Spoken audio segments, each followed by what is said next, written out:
He thinks Frisbee golf is the sport of the future. She's sticking with football.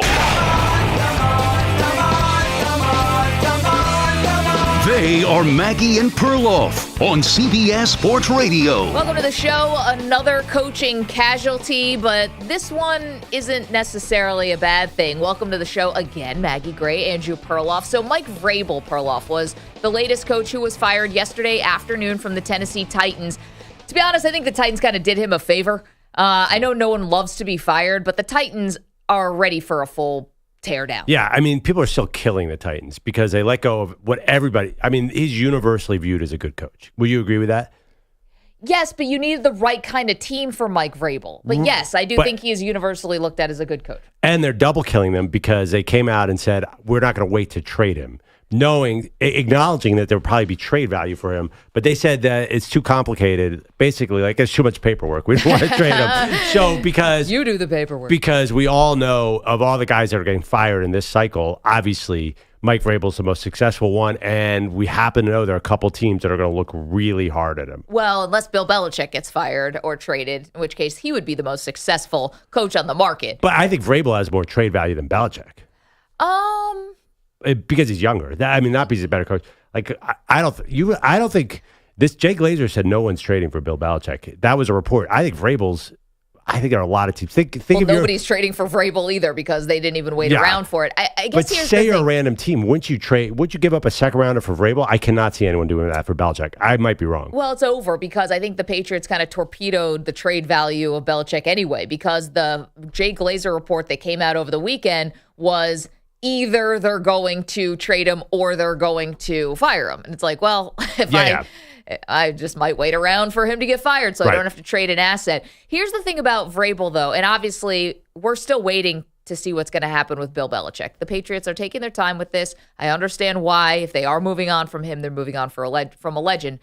But these two are clearly linked. Mike Vrabel, who won 3 Super Bowls with Bill Belichick in New England, didn't coach in New England, though. Coached at Ohio State, coached at the Houston Texans as an assistant, and then obviously has been with the Tennessee Titans. 3 playoff appearances in 4 years, but coming off of back-to-back seasons where the combined record was 13-21. And here's why I think that Mike Vrabel, while a great coach, and I think guys like playing for him or whatever, to pair him with a young quarterback like I expect the New England Patriots to have, I don't know if that's necessarily a great fit. He had his most success with Ryan Tannehill. Once they started coming in with Malik Willis and once they had Will Levis, like the train went off the tracks here with the Tennessee Titans. Is he the right guy for a young quarterback and a full teardown? Like, he didn't want to be part of a rebuild in Tennessee. What do you think it is in New England? Like, you're not stepping into a Super Bowl team here. This is basically a full rebuild in New England as well. Right or wrong, I don't think the Patriots have the same timeline as the Titans. I don't think they think it's a full rebuild. And this could sound very callous, but, Robert Kraft does not have time for a full rebuild. He's got to bring in, he doesn't have time to hire Shane Steichen and develop this offense. Like, he's 82. Look at the roster. I'm just telling you, Vrabel's a win now guy. And I mean, Drake May actually reminds me a little bit of Ryan Tannehill, at least like measurables. Yeah. I think I understand what you're saying. It might be the wrong philosophy altogether, but I think Vrabel's a win now coach, and I think the Patriots definitely want that because of where Kraft is. Okay. I don't think Kraft wants to go, pile up 2 or 3 years of losing and getting high draft picks. I think he thinks Vrabel can come in, get these guys fired up. The defense is good. And hope for a miracle on offense. Okay, the only team that's currently looking for a head coach or has a head coach vacancy now, the only, teams that are even semi-close to being winners would be the Falcons and the Chargers, right? The Falcons, I think, by virtue of the division is weak. Yeah. You need a quarterback. You have the skill position players. You do have some pieces on defense. And then obviously the Chargers, because you've got Justin Herbert. The other openings here, the Commanders, the Raiders, the New England Patriots, are they close? No shot to being contenders. I don't know that I put the Falcons much higher than the Raiders, for example. The Raiders have some talent. I don't know who's staying or sticking around. At least they have Max Crosby. The Falcons have a tradition of mediocrity that goes way back. Is Patrick Mahomes leaving the division and I didn't hear about it? Because the path to get to the playoffs is going to be much harder for the Raiders by virtue of Mahomes. I think Washington is also right in that mix because the NFC East has a new winner famously every year. That's true. I think there's definitely talent in Washington. Okay, so the man who presided over the process, you think is now in a win now mode? No, but he's going to let this play out. You could definitely get the Commanders in the playoffs in 2 years. Again, nature of the franchise. The Giants are lost. The Eagles got really old, and the Cowboys are the Cowboys. So I think that Washington is not. I don't put Atlanta over Washington or the Raiders. Atlanta has. You look at their roster. They've made so many bad draft picks that he's going to have to climb out of that. Same with the Raiders. But yeah, I don't. I think all those jobs are about the same. But back to New England though, Vrabel's a good coach, and I think everybody knows that. I think that's a great. If they move on for Belichick, that is such a win. Like I think Boston fans are going to hold a parade for Mike Vrabel. He feels like. No offense to Gerard Mayo, he seems great, but this is a successor. This is the guy they wanted, and for some reason, it doesn't feel like he's going to be in Bill Belichick's shadow. I feel like if anybody can handle it, Mike Vrabel can because Wouldn't Gerard Mayo be the same thing though? He's a player who had success. They're built on the defensive side of the ball. They're kind of the same. But Vrabel's won games as a head coach before, and Vrabel has much more respect than Gerard Mayo because he's been a head coach. That's the only reason. So that could also there's something about Vrabel. He used to catch touchdowns. There's a little magic about Mike Vrabel, at least in Patriots lore. He's just like a true Patriot. So is Mayo. Yeah, Mayo is too. But I mean, and Mayo's been in the building. I thought which would give him the leg up. Now there was a story that came out. I really hated that story. Yeah. It was not attributed to anyone. It was anonymous sources who said that John Mayo was rubbing people the wrong way in the building. Like you got to put your name on that. Because that feels like just straight up character assassination without any kind of like evidence at all. Like if he's been mad, he's been bad in meetings. He stiffed them in the Christmas party. Like you got to flesh that out a little bit. But also the thing is, we know Mike Vrabel really well. We don't know anything about Gerard Mayo. He's inside the building. They do. They do, but publicly, if you're a Patriots fan, you know Mike Vrabel really well. He's done a million interviews. Gerard Mayo's been an assistant.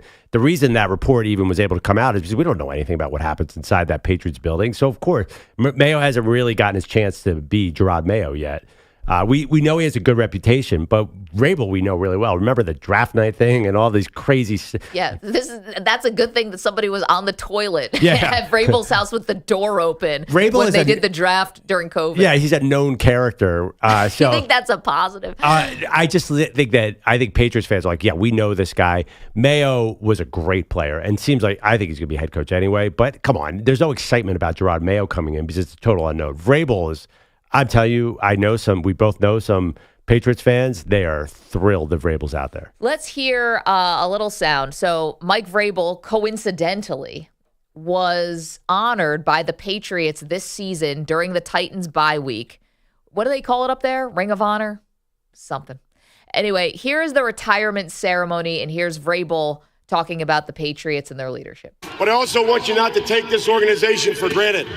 I've been a lot of places. This is a special place with great leadership, great fans, great direction, great coaching. Enjoy it. It's not like this everywhere. Thank you very much. All right. It's the Patriots Hall of Fame, so pardon me. So that was Vrabel. Talking up the Pats. Well, one thing that's going to be the immediate joke. That's kind of a stark difference of what's going on in Tennessee there. But the immediate joke is he's going to have more touchdowns catching the ball than any Patriots receiver. He's got 11 on his career. Any current Patriots receiver. Yeah, I mean, I'm sure Juju has more. I don't even know if Juju's still on the team, but it is a thin roster. I will give you that. But this is not this. If you don't want to be a part of a rebuild in Tennessee, I get you have the connection to the Patriots, but you're looking at the same thing. I'm sorry. I for some reason I know what you're saying. I hate the Patriots roster. I think they've done a terrible job drafting. You kill the Patriots more than anybody. The time. Bring in Vrabel, and I'm ready to go. In fact. Yeah, and also I think Belichick returning would give them a better chance to be at least mediocre. I think you could climb back to 8 or 9 wins with this roster, whereas Tennessee seems like they're headed the opposite direction. They're not going to be a 9-win team again. 855-212-4CBS, 855-212-4227. We should play the other side of this. This is the owner of the Titans, Amy Adams Shrunk, on firing Mike Vrabel.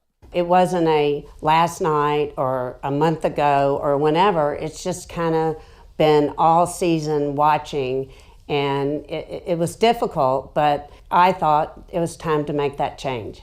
Okay, so I think where things probably started to go south was the loss to the Cincinnati Bengals at home when you had the 1 seed.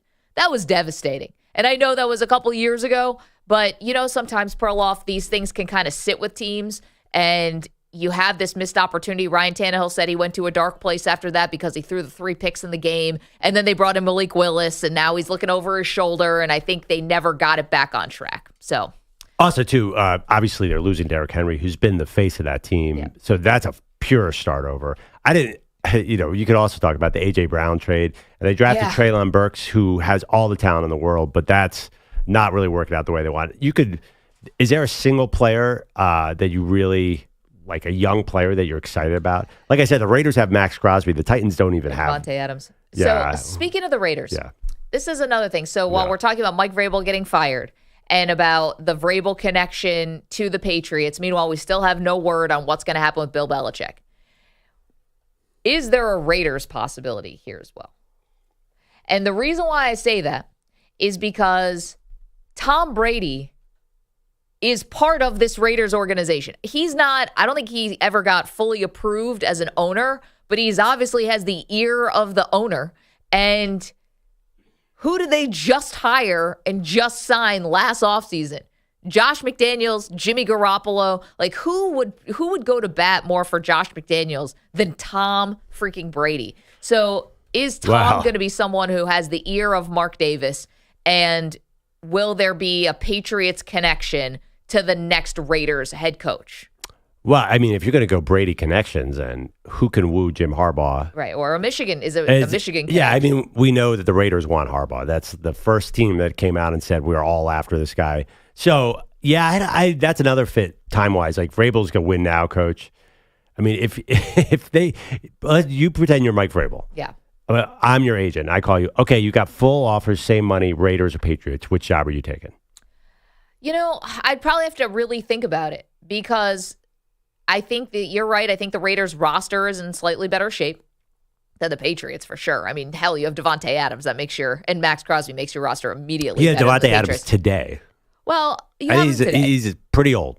Okay, but if you're bringing in, he's pretty old, but he's still effective. He's 30. He's going to be 31 this year, I think. You invested a lot to bring him in, the draft capital, paying him, all of that. I think that Brady might woo you here. And you can say, listen, you're going to have a lot of power, and you're not going to be in the shadow of Belichick. So, yeah, you have to deal with Mahomes in the division, but you got to deal with Josh Allen if you're in the AFCs. Yeah. Tua, I guess. Yeah, I don't know. And Aaron Rodgers if he comes back next year. The AFC East has some advantages, too. Like, I don't know. I would probably go to England. You know the ownership group well. With the Raiders, you don't really know what that ownership group's going to do. There's just a franchise solidity to the Patriots. You're familiar with it. Yeah, I mean, right now, Josh Allen looks good in Buffalo. You could easily win that division at some point soon. Listen, Buffalo what was their record this year? 11-6. Yeah, I think the Patriots is way more attractive. And Vrabel, there's no way he's going to the Raiders over the Patriots. He is a Patriot through and through. He was there in 2001. And once you're there in 2001 for that amazing run, I think that becomes part of your sort of bloodline. There's no way he's choosing the Raiders. Here's the thing. Why was he never a Patriots assistant? If he loves them so much, he went to Houston, was an assistant there, got the job in Tennessee. I don't know. 855-212-4CBS. There's another part of this, too, and you brought it up, and I want to give you full credit for it, which is Mike Vrabel doesn't fall under this category and this umbrella necessarily. He played for Belichick. He didn't coach for Belichick. But what has happened to the Belichick assistant coaches when they have gone on and been detached from Belichick? They've failed. Exactly. It's been rough. Are the Patriots so convinced that whoever they bring in, if it is someone in-house, if it is Gerard Mayo, if they do bring back Josh McDaniels, if they go with Bill O'Brien, whoever from the Patriots coaching tree, that they're not going to suffer the same fate as all the other teams that miscalculated and misjudged this and thought they were getting the next Belichick and got a cheap copy? Yeah, but you did bring up Vrabel, so you're not putting Vrabel in that conversation? I can't really put Vrabel there because he didn't actually coach with Belichick. he played for Belichick. I think it's, it doesn't fall under the same umbrella exactly. It's funny. The GMs are now the GM tree is not bad because Nick Caserio is awesome down in Houston. Took a while, but he finally got there. Took a while for somebody to finally succeed. I understand what you're saying, but I do think the win now mentality in New England, it sounds stupid, but I just think the timeline with Vrabel, I totally agree with you. And I did say that. They should start over, go new, go Ben Johnson, go something completely different. Yeah, outside the Belichick nest. But Vrabel being available and the connection, the fact that you have an advantage to get him over other teams because of your history with them, they have to jump on this now. You're right. And a lot depends on the offensive coordinator. I personally don't want to see Bill O'Brien there. You might not have a choice because Robert Kraft, here's the thing. But Vrabel maybe could play a power play here because he's got the leverage. But they like Bill O'Brien. That's the thing. You have a lot of relationships. You're not the only one. That's the thing about the Patriots and the Patriot way. It's all incestuous a little bit because it's been working for so long. And so you got guys with long histories with the ownership group. And Robert Kraft loves Bill O'Brien, and that's why he's back. I know. You're right. I'm totally going back on my word here because I say bring the family back. Or part of me wonders about this Bill Belichick, Josh McDaniels combo coming back. What if you had a humble Bill Belichick? The way it's developing, isn't your brain going to that? Well, geez, it's been 3 days. Maybe they're keeping Belichick too. I don't think so. 855-212-4CBS, 855-212-4227. Okay, you're welcome to weigh in. The future of the Patriots head coach, should they go in the family or should they try to start fresh here? Again, the Belichick assistants, they have not been good. Why would you think they'd be good now? Because Robert Kraft is there? Come on. You should get the duck boats ready. If they hire Mike Vrabel, the party in New England or Boston is going to be crazy. Patriots fans are going to go berserk. I'm telling you, they love that dude. Okay, but they love anyone who won 3 Super Bowls with them, of course. And Matt Light could go coach the team. I'm sure they'd love it too. And Gerard Mayo won a lot of Super Bowls. There's no party for Gerard Mayo because Vrabel, they're going to say, oh my God, Vrabel took Tennessee to the conference title game. Tennessee, we're New England. We get to the Super Bowl. They're going to think immediately the expectations are going to go through the roof if they hire this guy. 855-212-4CBS. We get the conversation going with Mike Vrabel, the future of the Patriots head coach. Coming up, the one team that is facing more adversity than any other heading into Super Wildcard Weekend. Who is it? We'll tell you next. Maggie and Perloff, CBS Sports Radio. You're in a 5-minute break.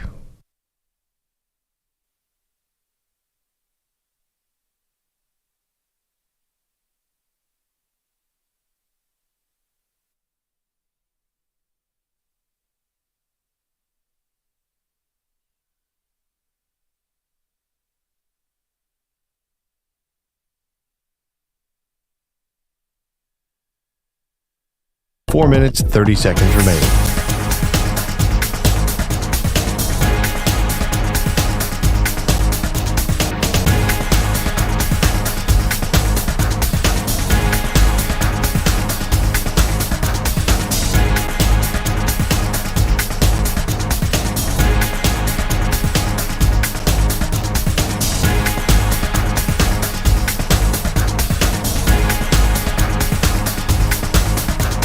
Four minutes remaining.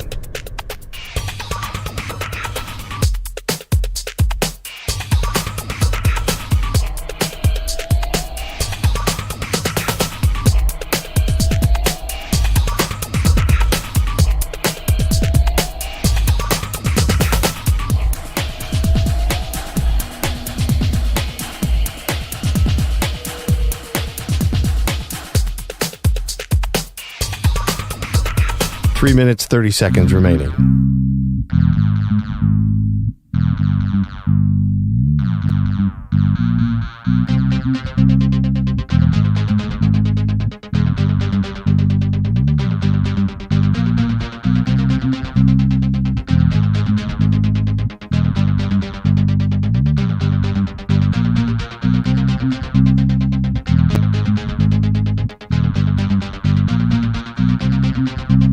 Three minutes remaining.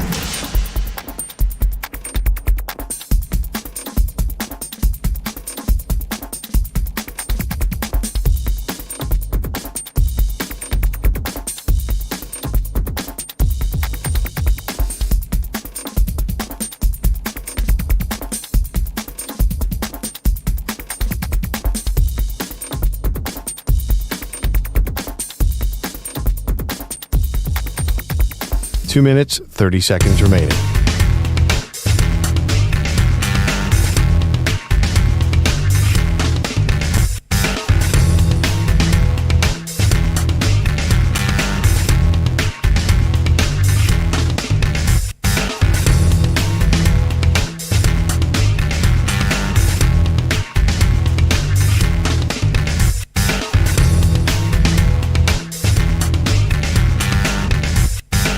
Two minutes remaining.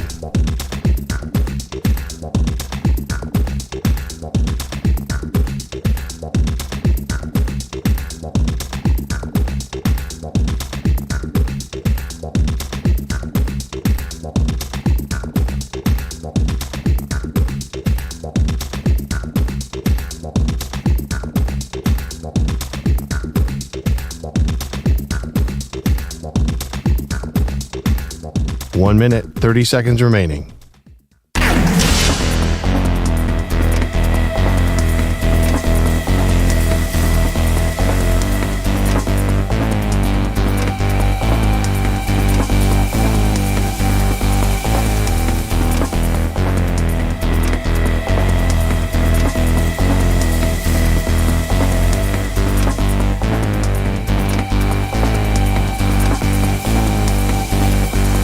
One minute remaining.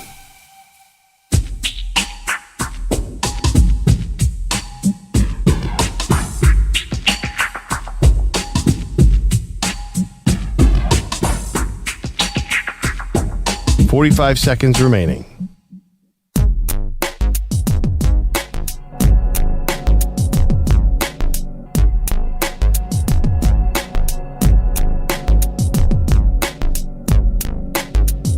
Thirty seconds remaining.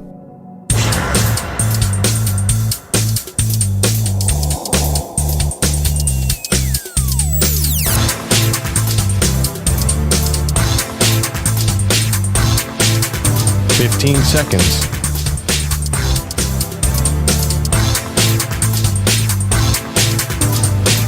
Break ends in 5 seconds.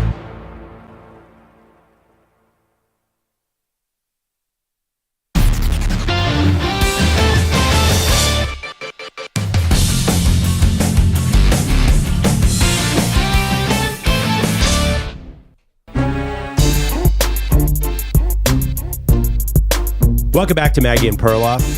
I don't know about you, Maggie, but I am old enough to remember when the Miami Dolphins were actually leading the AFC East and looked like they had that division sewn up. Yep.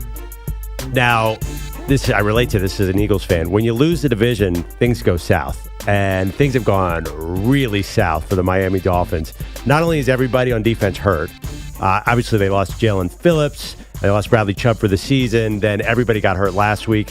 They're trying to sign guys off the street. They gave me a call off my couch. Yeah, you busy? But here's the bottom line for Super Wildcard Weekend. There is one stat that I think is hanging over all these games. Okay.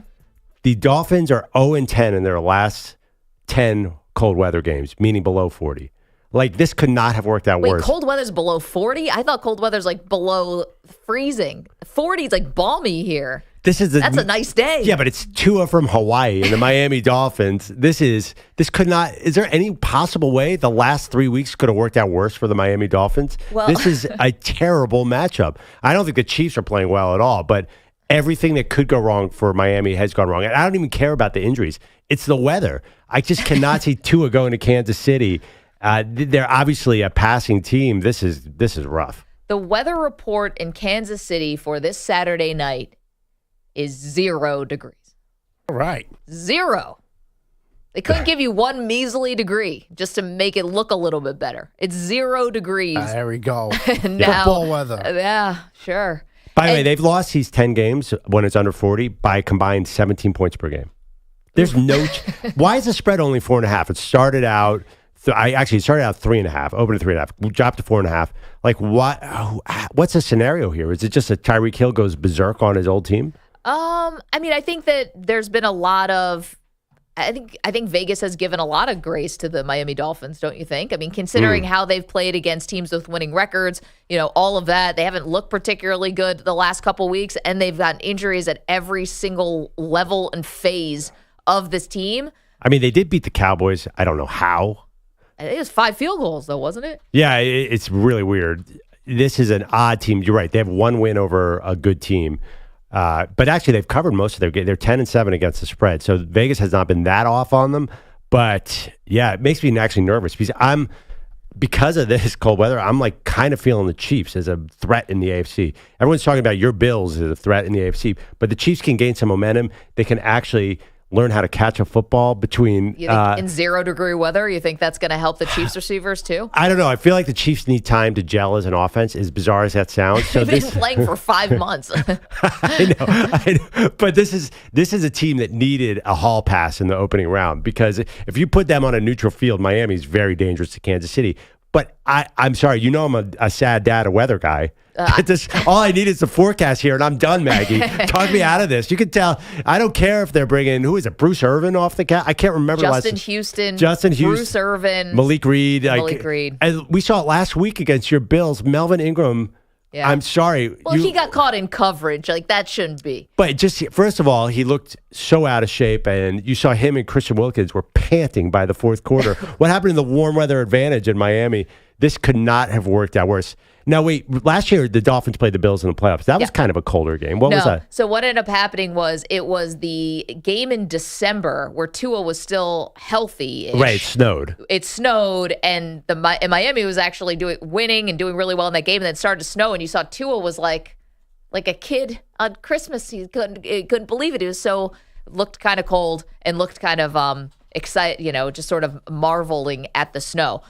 The Skylar Thompson game, they were down to their third-string quarterback. That was in no precipitation. Okay, was it cold, though? It's Buffalo in the winter. Yeah, so it was January 15th at Orchard Park. Yeah, by the way, you're right. That was a miracle. I think that's one of the better games they played. Yeah, I just don't see it. I see no scenario to break this streak against Patrick Mahomes in Kansas City. They're much bigger spreads this weekend, but that to me would be the biggest shock. If Miami can win in the cold at Kansas City, my mind will be blown. It does feel like they are facing the most adversity of any team because of the injuries and because they had a chance against the Bills. The game is on Tua's arm, and, Tyreek Hill gets a little banged up. He has to exit the game. Throw into Chase Claypool for some God knows reason. We didn't even know that Chase Claypool was on the team, and he threw a pick. When Waddle's out of the game, what are his choices? Cedric Wilson, Chase Claypool? They needed Waddle. They need that second option to Tyreek Hill. They're going to have Waddle. So that's a good thing. They'll have Waddle. They'll have Mostert. Maybe that's part of it. But they've been so decimated. And here's the thing why I would put Miami, and I'll agree with you, that Miami's facing more adversity than any team.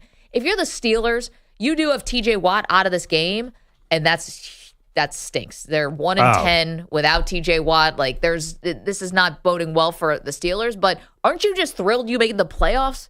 This has been a season of crazy adversity for the Pittsburgh Steelers, where there's still rumors out there that Mike Tomlin might step away. This has been a crazy year by Pittsburgh standards, and you're in the playoffs. I think you're happy that you made the playoffs. I agree with that, but I still think there's a Matt Canada hangover. There's so many bad vibes around this team by hanging on to him too long, and then going to Trubisky over Mason Rudolph.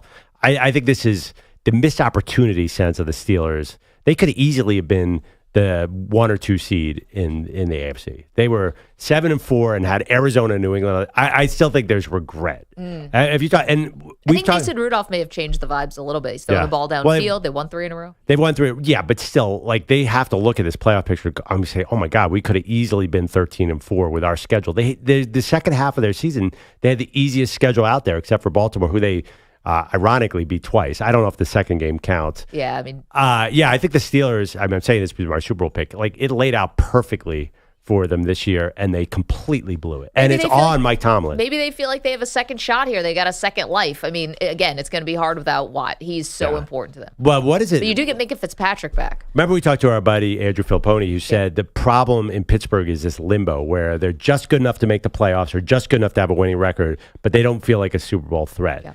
I get that vibe from this team. Yes, they're happy they made the playoffs, but do you think they're celebrating this? Well, I mean, celebrate small victories. I don't know. Maybe they are. Maybe they feel like I hear a lot of Mike Tomlin Coach of the Year stuff. I hear a lot of, I'm telling you, what's the anti-Coach of the year? I was doing an interview last night with our station in Toronto, which was really fun. And I was doing an interview with the host, Roger, up there, who is fantastic, does a great job. And he was like, what do you think about Mike Tomlin, Coach of the Year candidate? I was like, I don't know about that. I would bet you anything that he's not top 5 coach of the year. I'll do it. If you listen. I'm with you. I think he caused a lot of the problems that he then had to correct.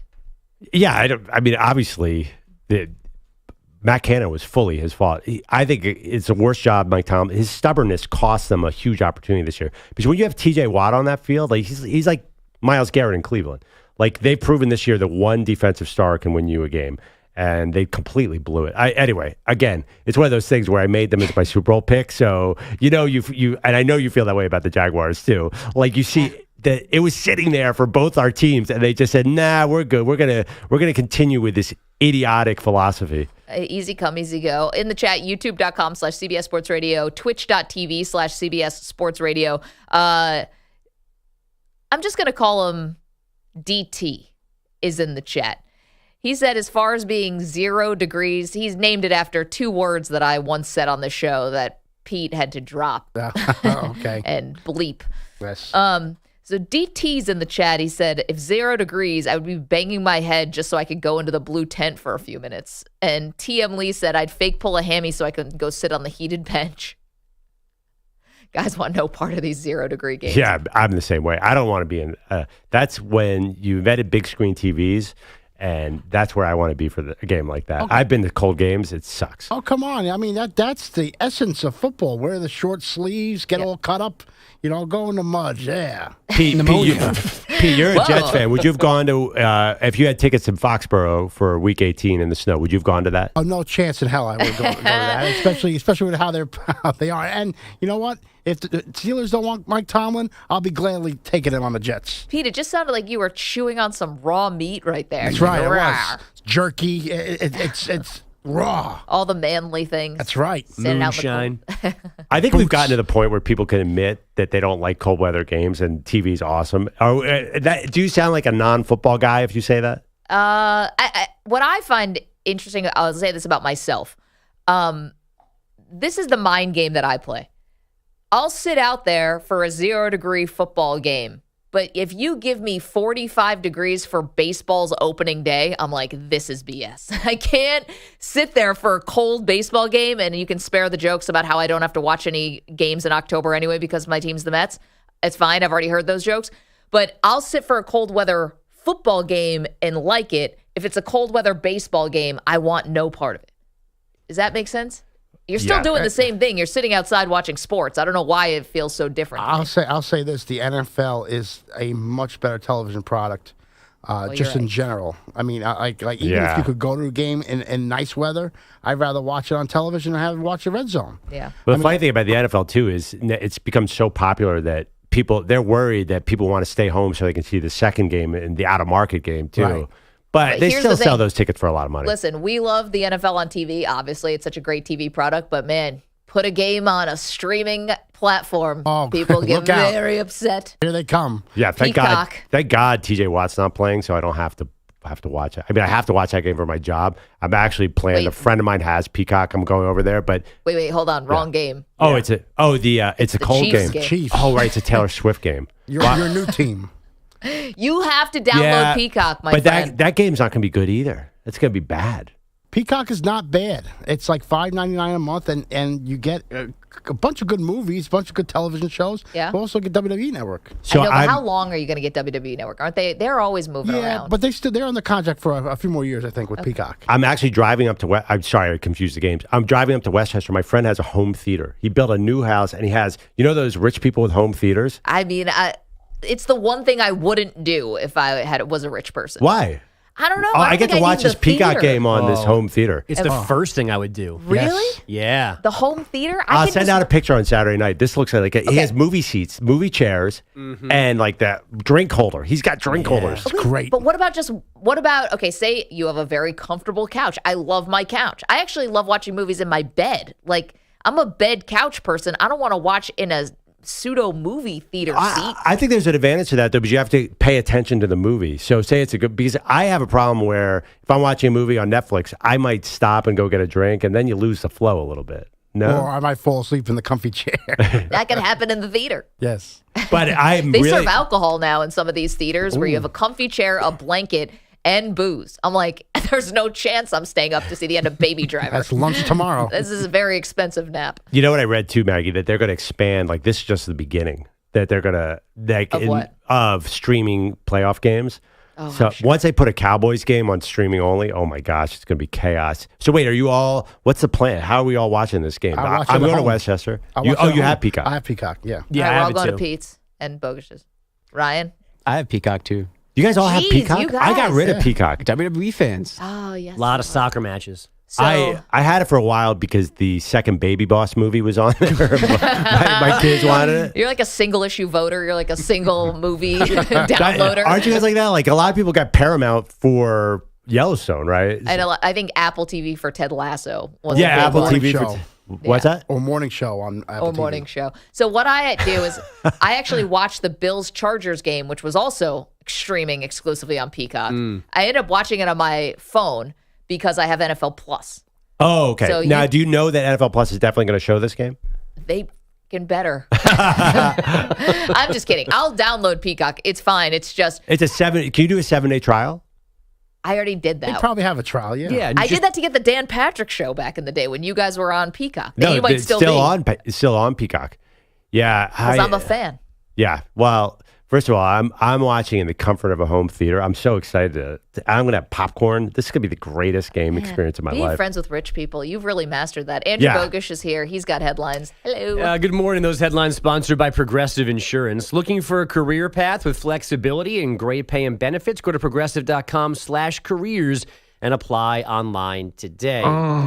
I believe his name came up recently, and we didn't know how to say his name. Now it's time to put some respect on Raptors head coach Darko Rajakovic because he might be the best coach in the NBA. What happened tonight, this is completely BS. This is shame. Shame for the referees, shame for the league to allow this. 23 free throws for them, and we get 2 free throws in the fourth quarter. And then he put lasers on Sharks and attacked league headquarters.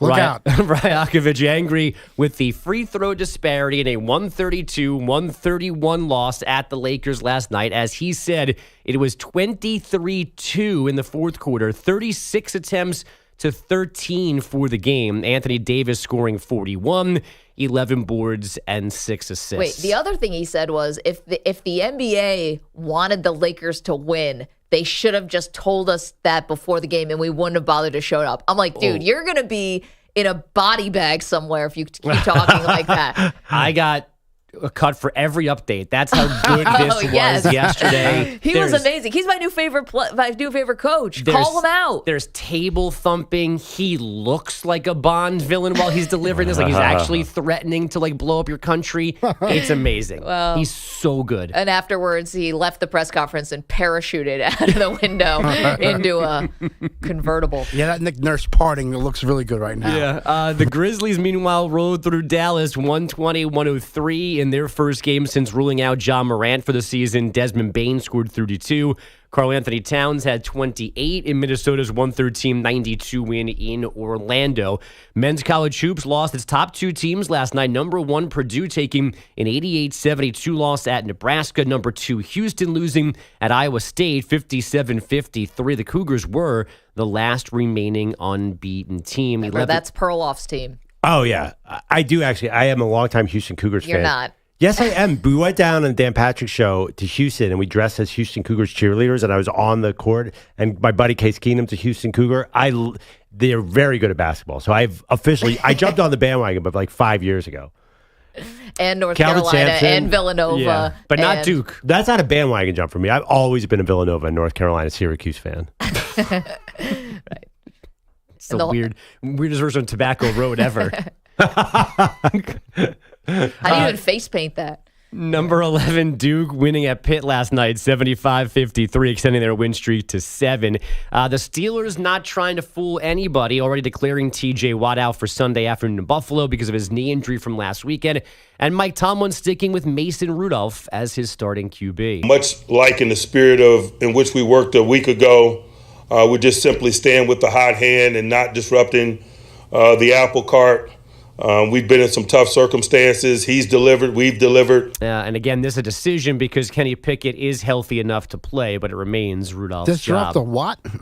The apple cart. The apple cart, yeah. Oh, okay. Yeah. All right. The Raiders definitely saw up close and personal the Chargers' struggles, but are still reportedly interviewing LA's former GM Tom Telesco for that same position. Former UNLV QB Jaden Mayava is now transferring to USC the day after saying he'd go to Georgia, but he better not keep us from Miller Moss being the Trojans' QB next fall because that's a very high-end athlete name. I need Miller He's Moss. top 5 Heisman odds. Already. Yeah, he's the guy. I love it. And finally on ice, we're in overtime at Mullet Arena. Final minute of overtime. Smoltz to the net. He scores!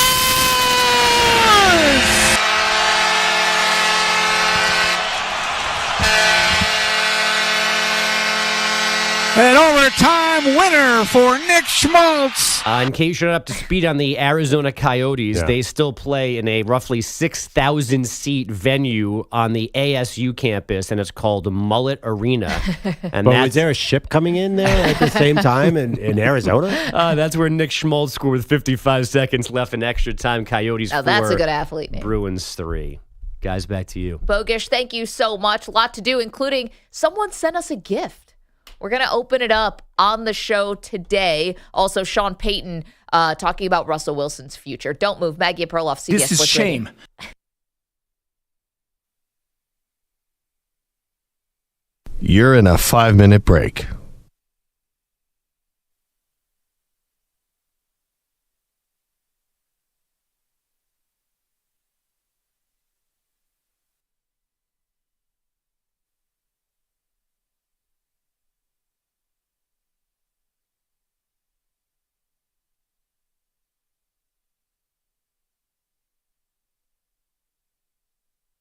Four minutes, 30 seconds remaining.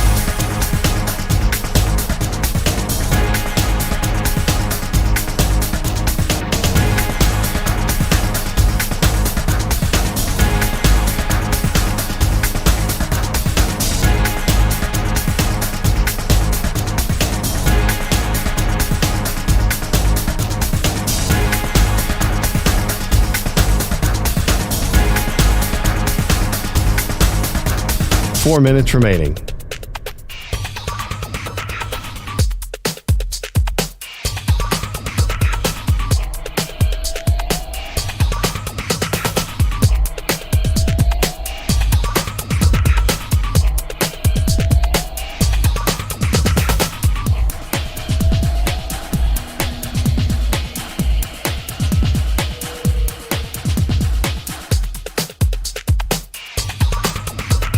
Three minutes, 30 seconds remaining.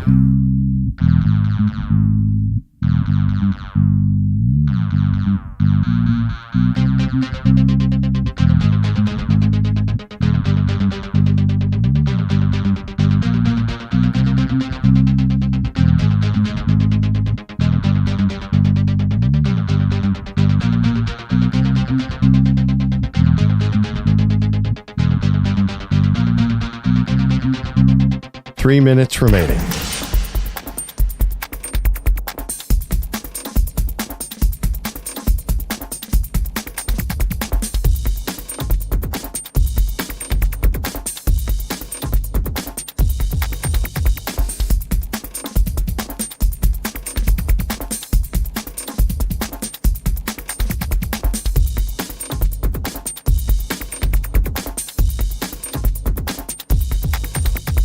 Two minutes, 30 seconds remaining.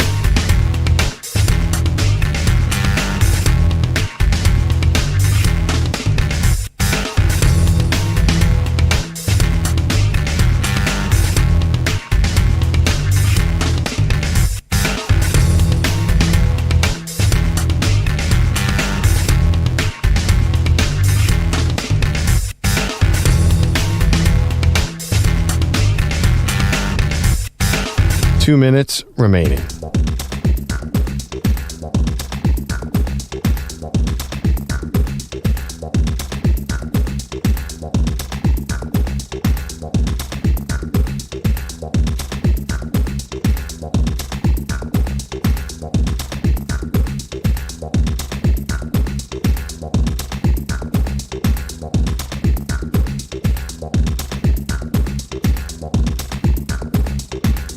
1 minute, 30 seconds remaining.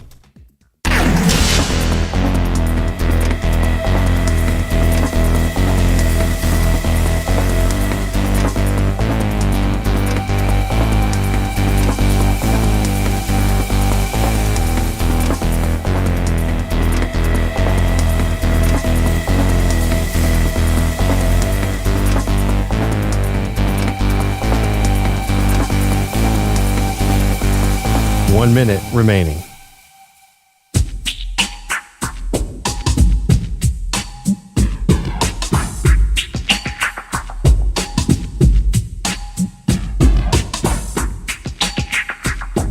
"45 seconds remaining.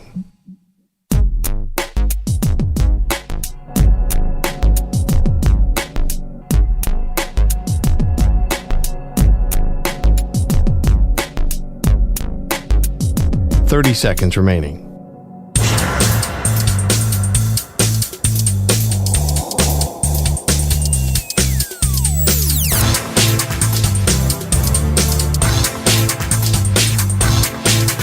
"15 seconds.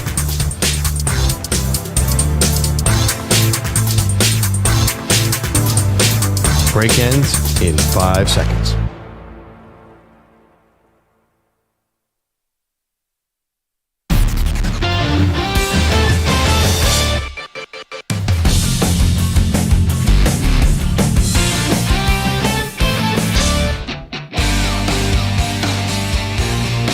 Welcome back. Maggie Gray, Andrew Perloff here on CBS Sports Radio. Well, it's the NFL offseason for a lot of NFL teams, and one of them is the Denver Broncos, where this season, bit of a roller coaster. Got off to a rocky start, I would say, when the Dolphins hang 70 on you. You would say that was a dad joke pun if I had said rocky start for the Rocky Mountain team. I didn't even think There you go. They got off to a rocky start in the Rocky Mountains. Bad job out of me. And then really kind of rebounded and saved the season a little bit. They went on a 5-game winning streak. You thought, the defense stepped up. They started turning the ball over. Russell Wilson did not play terribly this year. It was better than a year ago, but the bar was extremely low there. And then the wheels kind of fell off at the end of the season. Then we find out towards the end of the season, there was so much turmoil going on behind the scenes between the front office, the head coach, and the quarterback, where, according to Russell Wilson, they wanted to sort of restructure his contract to take out some injury guarantees. Yeah. Russell Wilson understandably balked at that, and they ended up sitting Russell Wilson for the last 2 games of the season to make sure he didn't get injured. This is bad because, first of all, they kind of screwed over Russell Wilson by saying we don't believe in you, so he can't stay there. But Jarrett Stidham played the last couple games, and he didn't look good in that offense. And they're really not in the position to draft somebody really high who's going to fill in immediately. So who's quarterback next year? And not to mention, they've destroyed their cap for the next 2 years, with the biggest dead cap hit in the history of the NFL by far. Not even close. Even if they do it post June 1, it's $85 million over 2 years. So they're basically a franchise with no answers. This is just disaster. Now, here is Sean Payton talking about Russell Wilson and his future. There's so many things that go into a decision specific to the quarterback, which is significant, obviously. So it's too early at all. I spent half an hour with Russ yesterday, and I told him, I said, look, I don't think it's going to be a long, drawn-out process, but it hasn't been decided relative to what our plans are. And but as soon as we know something that certainly, he would be the first to know. Wow. Is there anyone in their right mind who would trade for Russell Wilson right now in his contract? This has post-June 1 cut right and all over it. And you want to know what's funny? I'm not saying it's worse than Nathaniel Hackett. Nothing was worse than Nathaniel Hackett. That was terrible. But you thought when Sean Payton was going to come in, it was going to be like a quick turnaround. I'm not saying they were going to be a Super Bowl contender this year, but the amount that and the ways that Denver has gotten it in their own way and continued to get in their own way, despite having a Super Bowl winning head coach, is staggering. Yeah, it's almost a warning shot for teams that are looking at retreads this year because, I hate to say it, this is Sean Payton. He's in his 50s. What if Bill Belichick comes and has the same problems? And there's another connection with Belichick. Tell me if this is crazy. Or if Peyton continues to struggle, are people going to look back and say, whoa, maybe it was Drew Brees who was really doing that Saints stuff, and it wasn't, because Peyton has not really had success with another quarterback, and I don't see how he's going to do it next year. I think he's killing his legacy here. It'd be interesting. Is Denver the place where legacies go to die? Yeah. But not for John Elway, of course, but Russell's jeopardizing his Hall of Fame career now he'll get out of there. Although his numbers were crazy good this year, which is ironic. right, and they did want nothing to do with him because of the terrible contract and the contract extension they gave him. But listen, they were kind of in for a penny, in for a pound because they'd already traded for him. Also, what you saw in the field did not match his numbers. The offense was pretty anemic. There were a lot of little short passes. He ended up with 26 touchdowns and 8 picks, which is really good, and high completion percentage, but it was so much short passing. He can't run like he used to. Did you notice that? I think they thought they were getting Russell Wilson 5 years ago, and that guy is now gone, I guess. Okay, so they're picking 12th in the draft. You're right. I mean, are you going to start trading up? They don't have their second round pick because they traded it to the Saints for Sean Payton. Well, you could be looking at Bo Nix or Michael Penix. It's a deep quarterback draft. Sometimes quarterbacks have gone at 12, famously Christian Ponder, which did not work out. Yeah. It's a weird spot for a quarterback, but maybe go there. Sean Payton thinks he can teach him the game. Okay, but then you're really relying on someone falling to you. Like, that's not aggressive. That's not, and I guess maybe get lucky and you claim, hey, we wanted this guy all the time, but I don't know if it works like that. But you just came off this blockbuster deal where you gave all these picks out to get Russell Wilson. You're not doing another blockbuster deal to get up to number 2 or 3. No, it's just amazing that the quarterback concerns continue in Denver. This was what you thought you were getting rid of all that when you make the trade for Russell Wilson, and you put him with the wrong head coach because obviously you originally wanted Rodgers. It's the only reason to bring in Nathaniel Hackett, and it didn't work because you pivoted to Russell Wilson. I mean, not that Aaron Rodgers would have been a bastion of stability necessarily. You get the full Rodgers experience, of course. The Jets are learning that. But, I mean, now you're still in this crazy quarterback limbo. And you're right about Sean Payton. How much damage is done to the legacy if he can't turn this around? I'm beginning to wonder, did he ever really want this job? Yeah, because it was just the Penner-Walton family is attractive. If you're a coach, to have the richest owners really in the history of the league, that's got to be something. Of course, but so you do it for the money, but were you happier doing it? You seemed happy at Fox. You love being in the media. You love talking to the media. We know that. And it's like you interviewed all over the place. I don't know. I think he thought he was going to win 10 to 12 games there. I think the way he was talking about Nathaniel Hackett, he thought he had this figured out, and I think he got probably a little humbled here. The problem is with that roster, seems like there's more humbling coming next year, unless they have to pull a rabbit out of their hat to even have a starting quarterback. I don't know what's going to go on there. You know what's the most amazing thing? That Mike McCarthy is catching up on Sean Payton in the historical rank. Now I think people are high on Mike McCarthy and down on Sean Payton. I mean, who knows? If the Cowboys lose in the playoffs, we'll be right back down on McCarthy. No, but it's amazing. Like, the two of them are kind of on a collision course reputation-wise. And the McCarthyites always wondered, why don't we get the respect that Sean Payton seems to get? You're right about it. I think if Sean Payton doesn't work out in Denver, there's going to be a couple things you're going to point to. First of all, you're right. They spent like $250 million in free agency last year. Yeah, that was a waste. Where he said that he wanted to go to a place where he could play golf. Yeah, Denver actually is a good golf town, surprisingly. Well, great, but the you're ball going flies. Okay, yeah, fantastic in the thin air, but you're there to, coach football. So talking about playing golf is like what Steve Spurrier did when he took over the Washington football team. I see what you're saying. And, calling Nathaniel Hackett the worst coaching job, whatever he said, in the history of the NFL, and then missing the playoffs.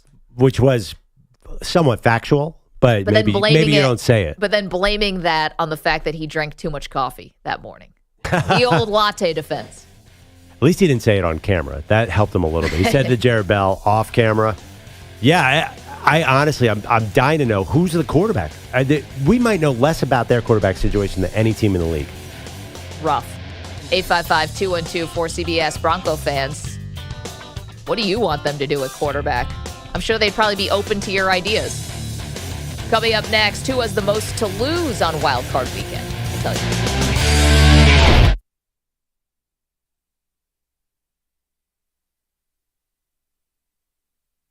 You're in a 5-minute break.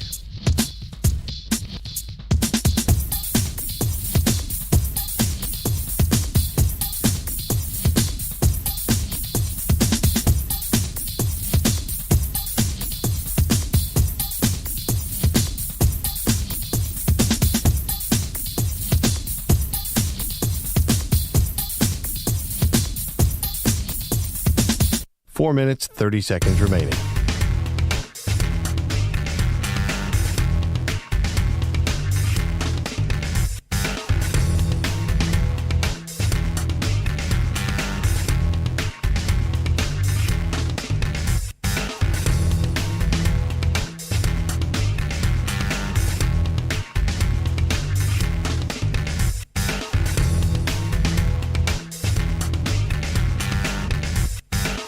Four minutes remaining.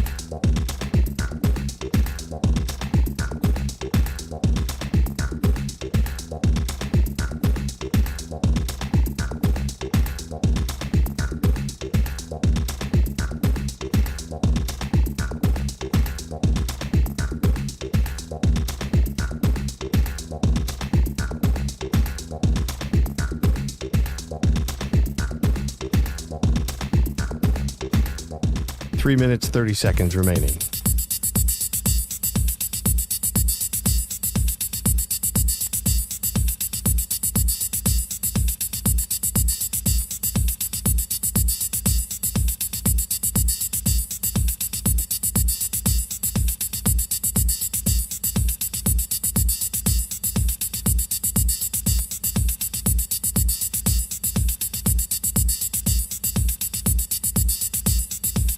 Three minutes remaining.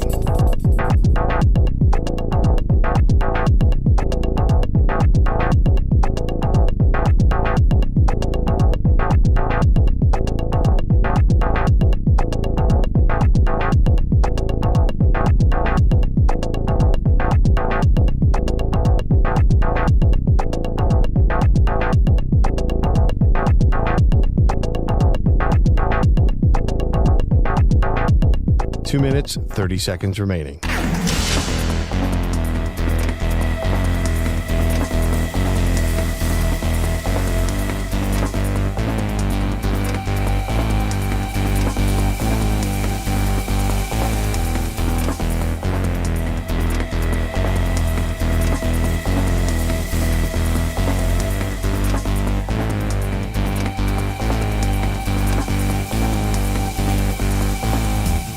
Two minutes remaining.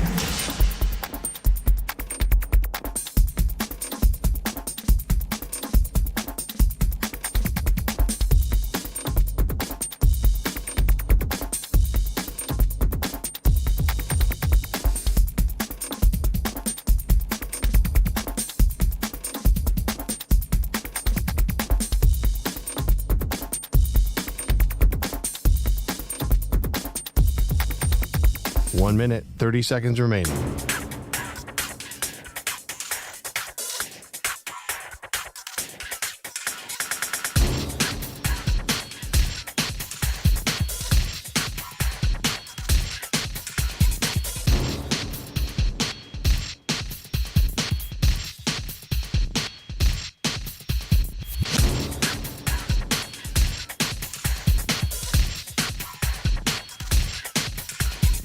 One minute remaining.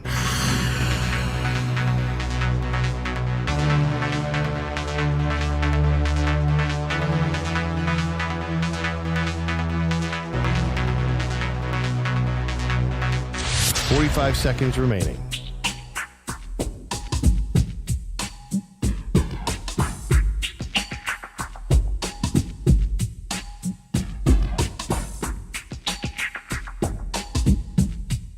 Thirty seconds remaining.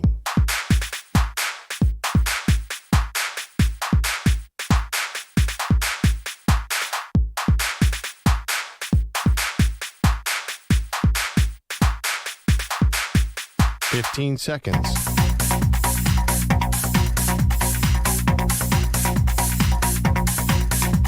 Break ends in 5 seconds.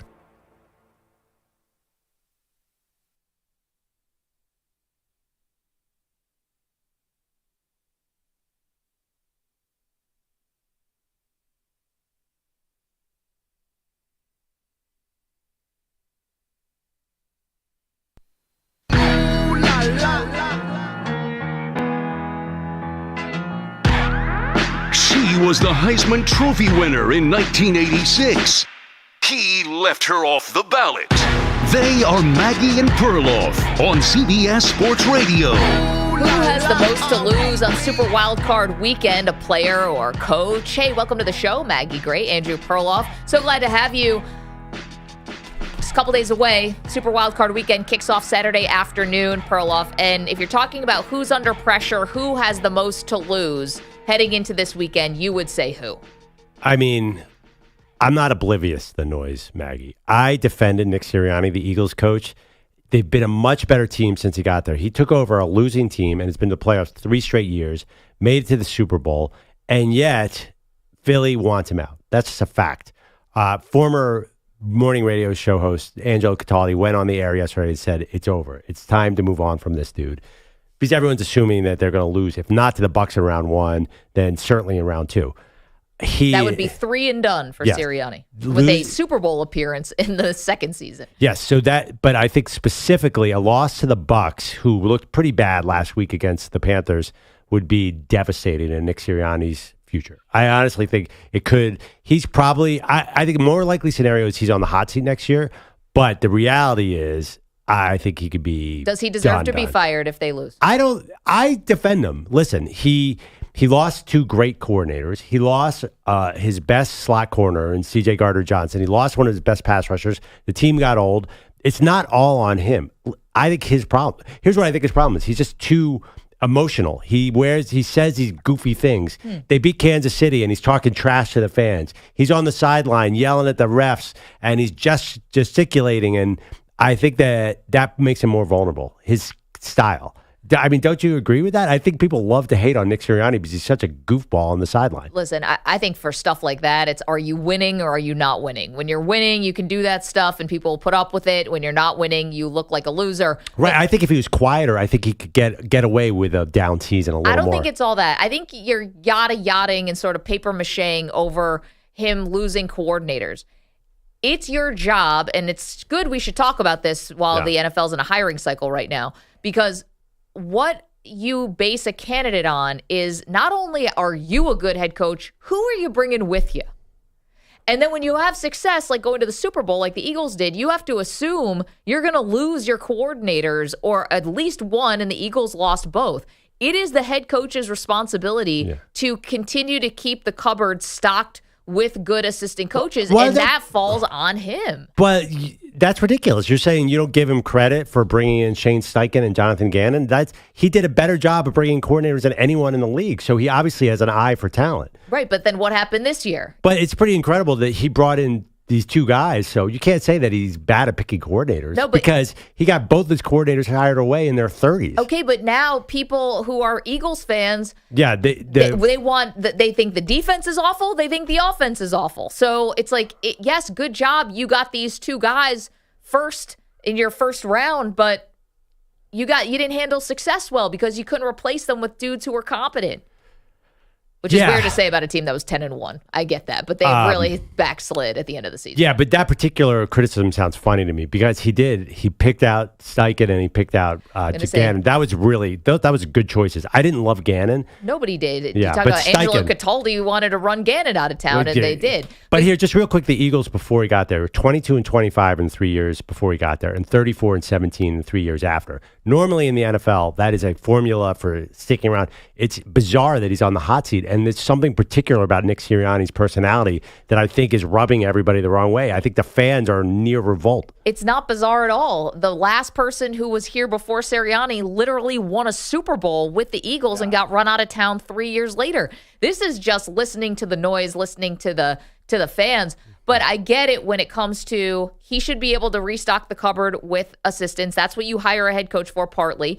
And when it's crunch time and when things are bad, you can't turn to Matt Patricia. Yeah. Unless you wanna be fired. Well, no, Sean Desai before was no better. That whole thing got messy. You know, the backstory, the Eagles, Jonathan Gannon was leaving for Arizona, but Arizona broke the rules and hired him too quickly. Vic Fangio was in the building, and they wanted to hire Vic Fangio as their defensive coordinator. But they couldn't hire him because they had to wait for the Jonathan Gannon situation to play out, which they ended up getting a draft pick for. So Fangio says, you know what, I'm not going to wait, and takes the Miami job. Vic Fangio was supposed to be the Eagles' defensive coordinator. They did not want to go with Desai. I'm going to quote a friend of mine. If ifs and buts were candies and nuts, then every day would be Christmas, because that's just like, then bad job that you didn't pivot. All right, it didn't work out that you didn't get Vic Fangio. It's not like there weren't other good defensive coordinators out there. You went for Vic Fangio light with Sean Desai, who was a Fangio acolyte. But everyone who's gripping this Patricia move, it's just easy to make fun of Matt Patricia. I think because he's bad. But Sean Desai was just as bad. I mean, there was no quarterback who was having trouble. If you avoid getting sacked, honestly, I could beat any of the Eagles cornerbacks or safeties. You send me on a 9 route, I'm going to fly past Reed Blankenship. So they just have a lack of talent on defense, too. It's a huge problem. We're talking about who has the most to lose in Super Wildcard Weekend. Perloff thinks it's Nick Sirianni. You think he actually would be fired if they lose to the Bucs? I think he's in if they lose to the Bucs, he's in real trouble, which is insane to me. I'm not doing it. I keep him. I think he's obviously earned another chance. I think he could be fired if they lose to the Bucs. I think the person with the most to lose in Super Wildcard Weekend is without a doubt Dallas Cowboys head coach Mike McCarthy.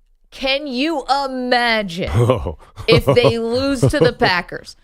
Ooh. First of all, Cowboys are a 7.5-point favorite in this game. Cowboys are awesome at home. Like, we know that these things are true about this game.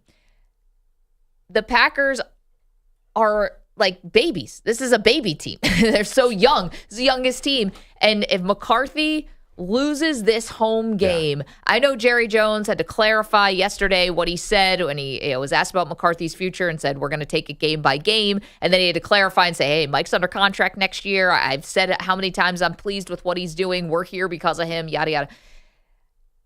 It will be a bloodbath if McCarthy loses to the Packers. Oh, shoot. Yeah. There's no talking your way out of that one. You're absolutely right, except here's my counter argument. There's no way they're losing to the Packers. The Packers, are you forgetting how bad the Packers defense is? Baker Mayfield and the Bucs, who scored 9 points in a must-win game against the Panthers, scored 34 on this Packers defense. The Carolina Panthers themselves got 30 on the Packers defense. The Carolina Panthers. I know. Those are not real offenses. There is no way they are not going to be able to move the ball on the Packers defense. So I'd be shocked. I mean, 7.5 is such a huge number that it's not an easy bet. But I don't even think it's a possibility. It might not be, but if you're asking me who's going to be feeling the tight collar, it's got to be Mike McCarthy, because there's the Belichick swirling out there, that if he was let go by the Patriots, then would Belichick be a good fit for Dallas because Bill Parcells was there and all of that. There's so many connections. And you like to talk about this, and I get it, which is, owners getting older. And Jerry was very patient with Jason Garrett. Yeah. Maybe patient to a fault. That was not his reputation before Jason Garrett, by the way. The Cowboys were maybe a loyal organization to certain players. Not to Jimmy Johnson and not to Parcells either. Exactly. Yeah. And Campo and all these other guys, they cycled through some head coaches there for a while. He was very loyal to Jason Garrett. But we do know about the sort of weird love affair he's had with Mike McCarthy, his sleepover buddy. That sounds weird when you say that. I know, but let's be honest about Mike McCarthy. What if that conversation is going to be there for the second and maybe even the third round? Because let's say they do beat the Packers and then they lose, say they get the Bucs in the second round. Yeah. That's the same. Would you agree that that's the same situation where that would look really bad for him there? I think it's in the playoffs, but specifically for this wild card situation, while you have home games. You go to San Francisco, you get beat, we're having another conversation. Yeah. So, but if Sirianni wins this one game, then he's fine. If all he has to do is beat the Bucs and he's totally fine. McCarthy's going to win this game. He's got 2 weeks of jeopardy. Because if we do the same segment next week, Mike McCarthy. And by the way, it's interesting you didn't go with your coach, because I think he could easily fit into this. Listen, if they lose to the Steelers when they're a 10-point favorite, I think Sean McDermott's definitely feeling it. Now, feeling it done or feeling it like in trouble? If it were me, it'd be done. Yeah. But that's me. If you're talking about a player who's got the most to lose, you and I disagree on this. I think there's pressure on Tua here. No. Now, we talked about the Miami Dolphins in the first hour and just how this really kind of bad luck, right? All the injuries hitting at this bad time. Tua throws the bad pick at the end of the game against the Bills, and now all of a sudden, instead of hosting potentially 2 playoff games in Miami, you have to go on the road to Kansas City, where the weather forecast on Saturday night, literally 0 degrees. Yeah. And if you've ever been to Arrowhead, not only is it crazy loud and tough to play in there, the wind is nuts at Arrowhead. 20-mile-per-hour winds already. I mean, this is going to be bad. However, here's the thing about Tua. You're talking about a guy who, kudos to him for staying healthy all year, but he's sitting on the doorstep of maybe one of the highest contracts in the NFL. Yeah. I mean, he's in line now to get paid and be the next guy. If you look bad in this game, like, what are we paying you for? You're not going to be able to play in perfect conditions all the time. That's the thing about playing number one in the AFC East, and number two, this is what the money's for. You've got to overcome some of these deficiencies, because for all the defensive injuries that the Miami Dolphins have undergone, what was the score in that game against Buffalo? This wasn't crazy. They basically let up 14 points because Buffalo scored on a special teams punt return for a touchdown. Against this Buffalo offense that seems to have the confidence of everybody in the NFL, Miami was good. The defense was good against Buffalo. Buffalo didn't run roughshod over them. That happened earlier in the year in September. Well, they did. Not last week. They gained 1 million yards. They just they blew could it. Score. Yeah, because Josh Allen's a moron in the red zone. Okay, but I'm just saying, or credit to Vic Fangio, who's confusing the crap out of Josh Allen. Miami played Kansas City in warm weather and scored 14 points. Miami's not a good team. That was in this year. Germany, wasn't Everybody it? I don't knows. remember the weather. Everyone knows Miami wasn't good this year. That's a fact. I mean, they didn't beat anybody. I'm not going to. You've been high on Miami, but I think the rest of the NFL nation is like, oh, they've just beaten up bad teams. You know, they beat Denver 70-20. They have not been really anybody. And nobody, Tua should be on a beach playing one of those little guitars. What are those called? It's called a ukulele. A ukulele. Seems kind of stereotyping. Yeah. But he does actually play that. He did it for the Manning cast. Yeah. Or actually, was that a real guitar? Or I don't remember. But anyway, it's beach time for Tua. I'm sorry. I apologize. It's beach time. He is not built. They know he's not going to play in 0-degree weather. It's going to be one of the coldest playoff games in NFL history. Okay, but he's in the AFC East where he has to play in Buffalo, New England, and New Jersey. Well, New that's York. on Miami for not getting the home seed. I think actually this works out okay for Miami in the sense that now they might not have to pay him, say, Kyler Murray money, $180 million. Now they can look closer to Daniel Jones. Like, this will be an excuse not to pay him, which is probably the wiser path. Are you really ready to commit 4 years to Tua Tagovailoa? Okay, but you had Mike McDaniel, who you hired specifically, well, for a lot of reasons, I'm sure, but also to come in and say, Tua, you're the man. Yes, and because Tua Brian Flores never did that. And he absolutely did it. Tua led the NFL in passing yards this season. He is fixed Tua Tagovailoa. You realize how it usually goes in the NFL. Like, it's a guy you drafted with a top 5 pick. Yeah. You've turned him around. He did what you asked and stayed healthy. The jiu-jitsu, whatever, it's working. And now you're not going to pay him? I think a lot of teams, and same with the Cowboys or Dak Prescott, they'd love to go 2 or 3 years here, see what they got. And maybe they're not going to have to pay $230 million guaranteed like Deshaun Watson. They're not going to have to pay, Cowboys are going to have to pay Dak Prescott $250 million. There's no way they're going to have to do that with Tua. If he loses this playoff game, they're in a great spot. They know this is not the year. Listen, they're still developing. Mike McDaniel is still a young coach. I mean, even if they win, had the Division 1. Even if they win this game, is there any way they're going to beat Buffalo again? Oh my God, if they win this game, Tua's probably going to get the biggest contract in history. Imagine what would the anatomy of pulling off this upset. If they win this game, it's not going to be because of Tua. It's going to be because they ran all over them. There's no way that they're going to be able to pass in these situations. 855-212-4CBS, but the quarterback will get credit because they always do. 855-212-4227. And you have Tyreek Hill in a revenge game, and you've got Waddle back. How on earth are you going to get the ball to Tyreek Hill in 20-mile-an-hour wind and 0-degree weather? Got to find a way. You better hope that Kansas City drops everything. But you could run Achane and Mostert right down their throat. That's a possibility. And Tua could have 85 yards of passing and win this game. It's going to be low scoring. It was 21-14 in Germany, and I think it was a pretty decent weather. This is 0 degrees, and both teams are slumping. So I see a really low scoring game here. 855-212-4CBS, 855-212-4227. So who has the most at stake? Who has the most to lose in this super wild card weekend? Perloff says Nick Sirianni. I said Mike McCarthy, and I'm also putting Tua in that conversation as well. Double for you. Good, because I didn't want you to bring up Jalen Hurts' name because he's all of a sudden they already paid him. Yeah, I know, but they paid Carson Wentz. That like all of a sudden, there people in Philly want out of him. Do you know who doesn't have anything to lose? Like, I like the teams. I'm going to root for the teams this week that have nothing to lose. Okay, Nobody who cares. has nothing to lose? Jordan Love. Everyone is in love with Jordan Love right now. He could throw 7 interceptions, Nathan Peterman style. Wow. And I think that everyone is high on him. I don't think Mason Rudolph has anything to lose. He's probably going to get destroyed by the Bills. I don't think Baker Mayfield, does he have anything to lose? Would you consider him? I think his fate is kind of sealed. I think he's going to be a bridge quarterback in Tampa until they find something else. Yeah. They're guys who are in a good position here, playing with house money. CJ Stroud, a bit of house money. I don't think everyone's excited about him. So the young guys are in good shape this week. But I think Tua is closer to CJ Stroud than he is to Jalen Hurts. Like, there's no expectation here. Expectations kill you. That's the thing. At least they're underdogs. I mean, you said Mike McCarthy. He's a 7.5 point favorite. If he blew that, it would just be horrible for Cowboys fans. It's like the Miami Dolphins didn't win 11 games this year, and we're in the driver's seat for the division if they had just simply beaten a division opponent at home. It's like that just went up in smoke. It's not true. There should be expectations on the Dolphins. 855-212. One winning team. The Patriots beat 2 winning teams. The Dolphins beat 1. That's a stat that's flying around. Yeah. They beat nobody, Maggie. 855-212-4CBS.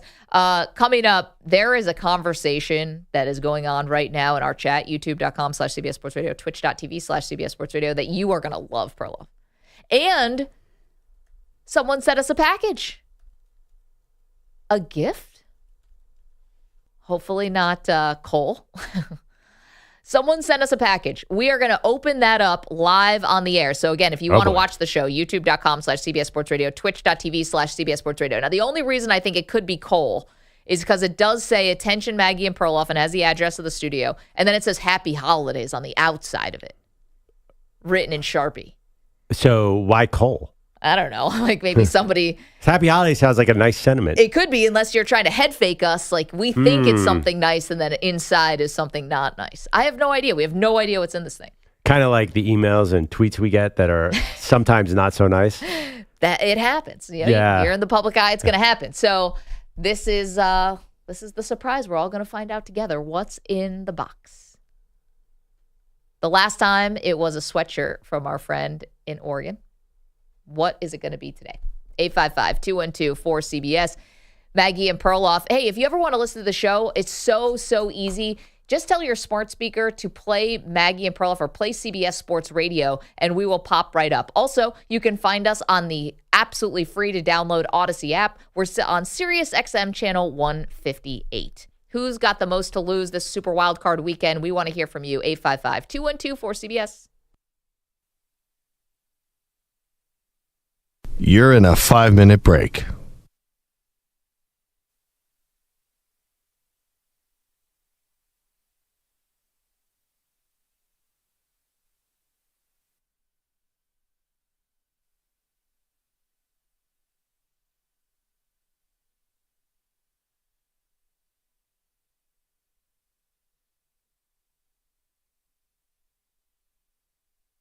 Four minutes, 30 seconds remaining.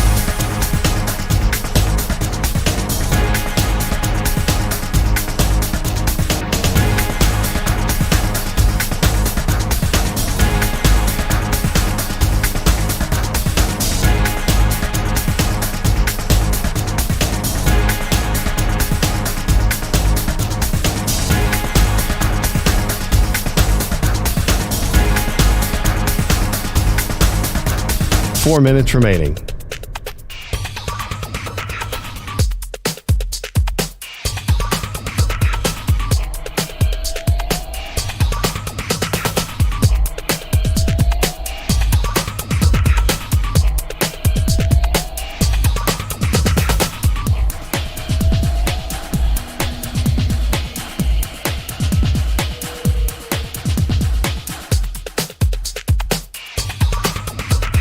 Three minutes, 30 seconds remaining.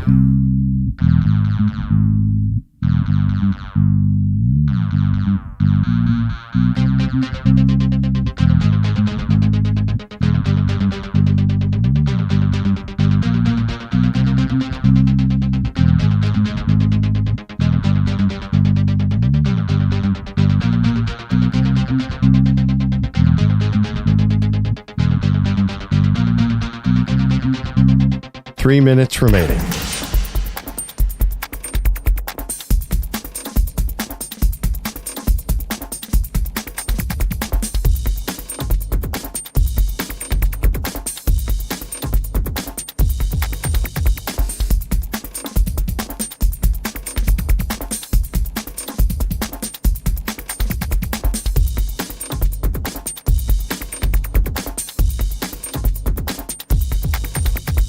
Two minutes, 30 seconds remaining.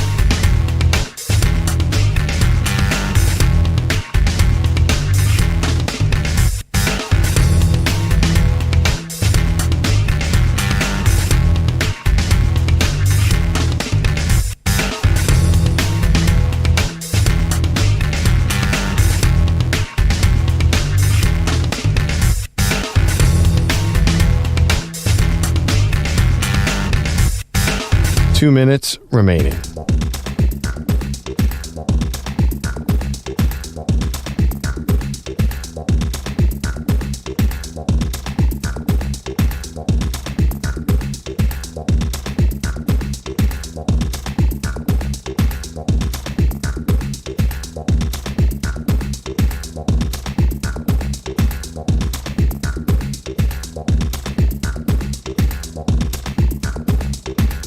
One minute, 30 seconds remaining.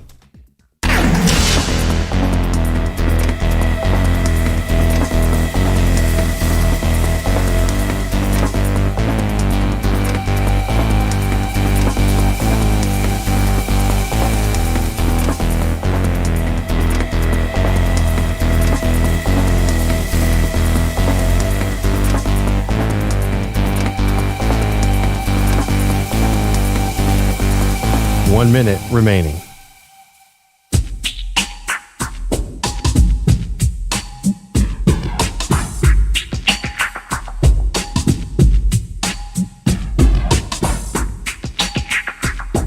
.45 seconds remaining.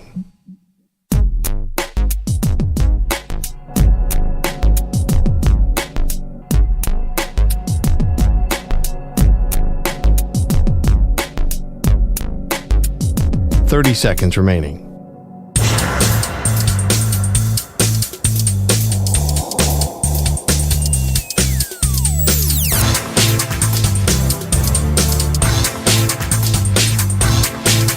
.15 seconds.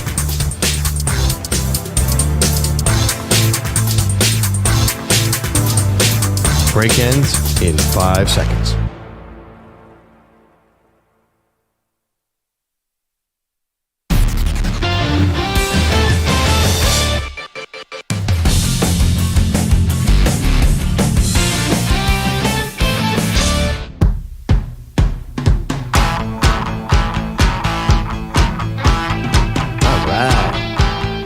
Jamming here. All right, we're back on Maggie and Perloff.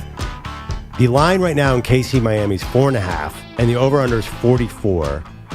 I'm sorry. And the weather is 0. You know how I am, degrees. Maggie. You know how I loved it. I was so excited to come in this morning and talk about the high wind and rain on the East Coast today. Oh, no. I got a better conversation that's developing in our chat right now. Weather-related? No, but something else that you would love to talk about, as we have called Perloff Sad Dad, gas prices.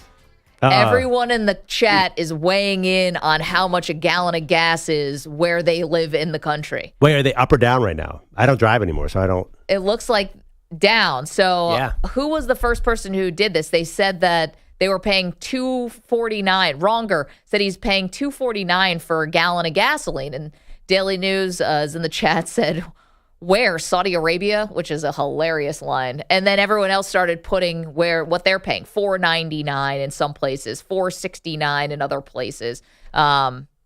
We think it's about $3 around here. I saw $2.97 this morning on my way to the train. There you go. Yeah, under $3 a gallon. I thought you'd be into gas prices. You're into talking about traffic and weather, and you don't want to talk about gas prices? No, I don't drive anymore, so it's not in my life anymore. But I still thought you'd be interested in this. Is right in your wheelhouse. It was when I was driving to Connecticut every day. Yeah, I have a weird thing with gas too. Me too. Yeah. You should let us know before we walk into the studio with you. So that's not cool to pull on. I live in the borough of Brooklyn. Yes. as you get into slightly dicier parts of Brooklyn, the gas price goes down and down and down. Interesting. But if you're there at night, do you want to stop? You definitely do not want to stop in East New York because it's $2.75 a gallon. So I'm kind of out of the gas game these days. Pete, that you'll be relieved to know that. No one ever really gets out of the gas game. Depends what was for lunch. Yeah, right. That is interesting. So that is, I'm psyched that it's down. That's good for everybody, right? Yeah, for sure. Love when gas prices are down. I had Philip our SUV the other day. It was like $40. It was awesome. So you notice? I did notice because normally I'm used to 50 at least. Taking out a mortgage on the. Real quick, you're in New Jersey. Yeah. In New Jersey, you still can't pump your own gas, right? Nope, they pump it for you. But It's a reason tip? to move there. Do you tip? Yes. Because if you tip $1, then you're giving away all the savings on it immediately. So I tip. I can't say every time because sometimes I get caught a little bit off guard. And I'm like, I'm so sorry. But I generally go to the same place. So I see the same guys over and over. So if I don't get them one time, I'll make it up for it the next time. So and around the holidays, I'll tip more, stuff like that. Yeah, your tip is eating into your savings. I don't care. I just don't have to get out of the car. Sad dad topic, by the way. A lot of people are complaining there's too many things to tip on these days. There's a movement in America that we're over tipping. That is really just came controversial. off the holidays, but I realize that's part of some people's like salary. So I was a bartender, when I was, young in New York City and being an aspiring sportscaster or whatever this is called. And tips were huge for me. It was how I made my living. Right. But in Europe, they don't tip at all. Right. And also, too, I think I recently watched a movie about Uber. One of the great things about Uber early on is you didn't have to think about the tip. It was built into the price. Yeah, now you do have to tip. Now you do have to, you have to think about it. It's I don't know, whatever. I'm not going to get into this. You've got me totally out of sports and now into dad stuff. I thought you'd be into the gas prices thing. This is an upset. Craig is in Washington. He's got a thought on Perloff's other favorite topic, the weather. Hey, Craig, how are you? Very well. I love this diatribe. You guys are amazing, and I love the show. It turns out, I hope this memory is correct. Dan Marino once saw his lineman looking at a pile of snow that had been plowed off the field in Buffalo and said, "What you guys doing?" And they're like, "We've never seen this before." "Well, it's snow. We've never seen it before." "Oh, shit. We're up." Great story. Oh, yeah. Craig, thank you. Sorry, can't say that word. But we got the point, and thank you for the compliment. Yeah, and by the way, Dan Marino, of course, is the Western New York. He knows Western snow. Pennsylvania. Western Pennsylvania, right. He knows snow really well. I could totally see that happening.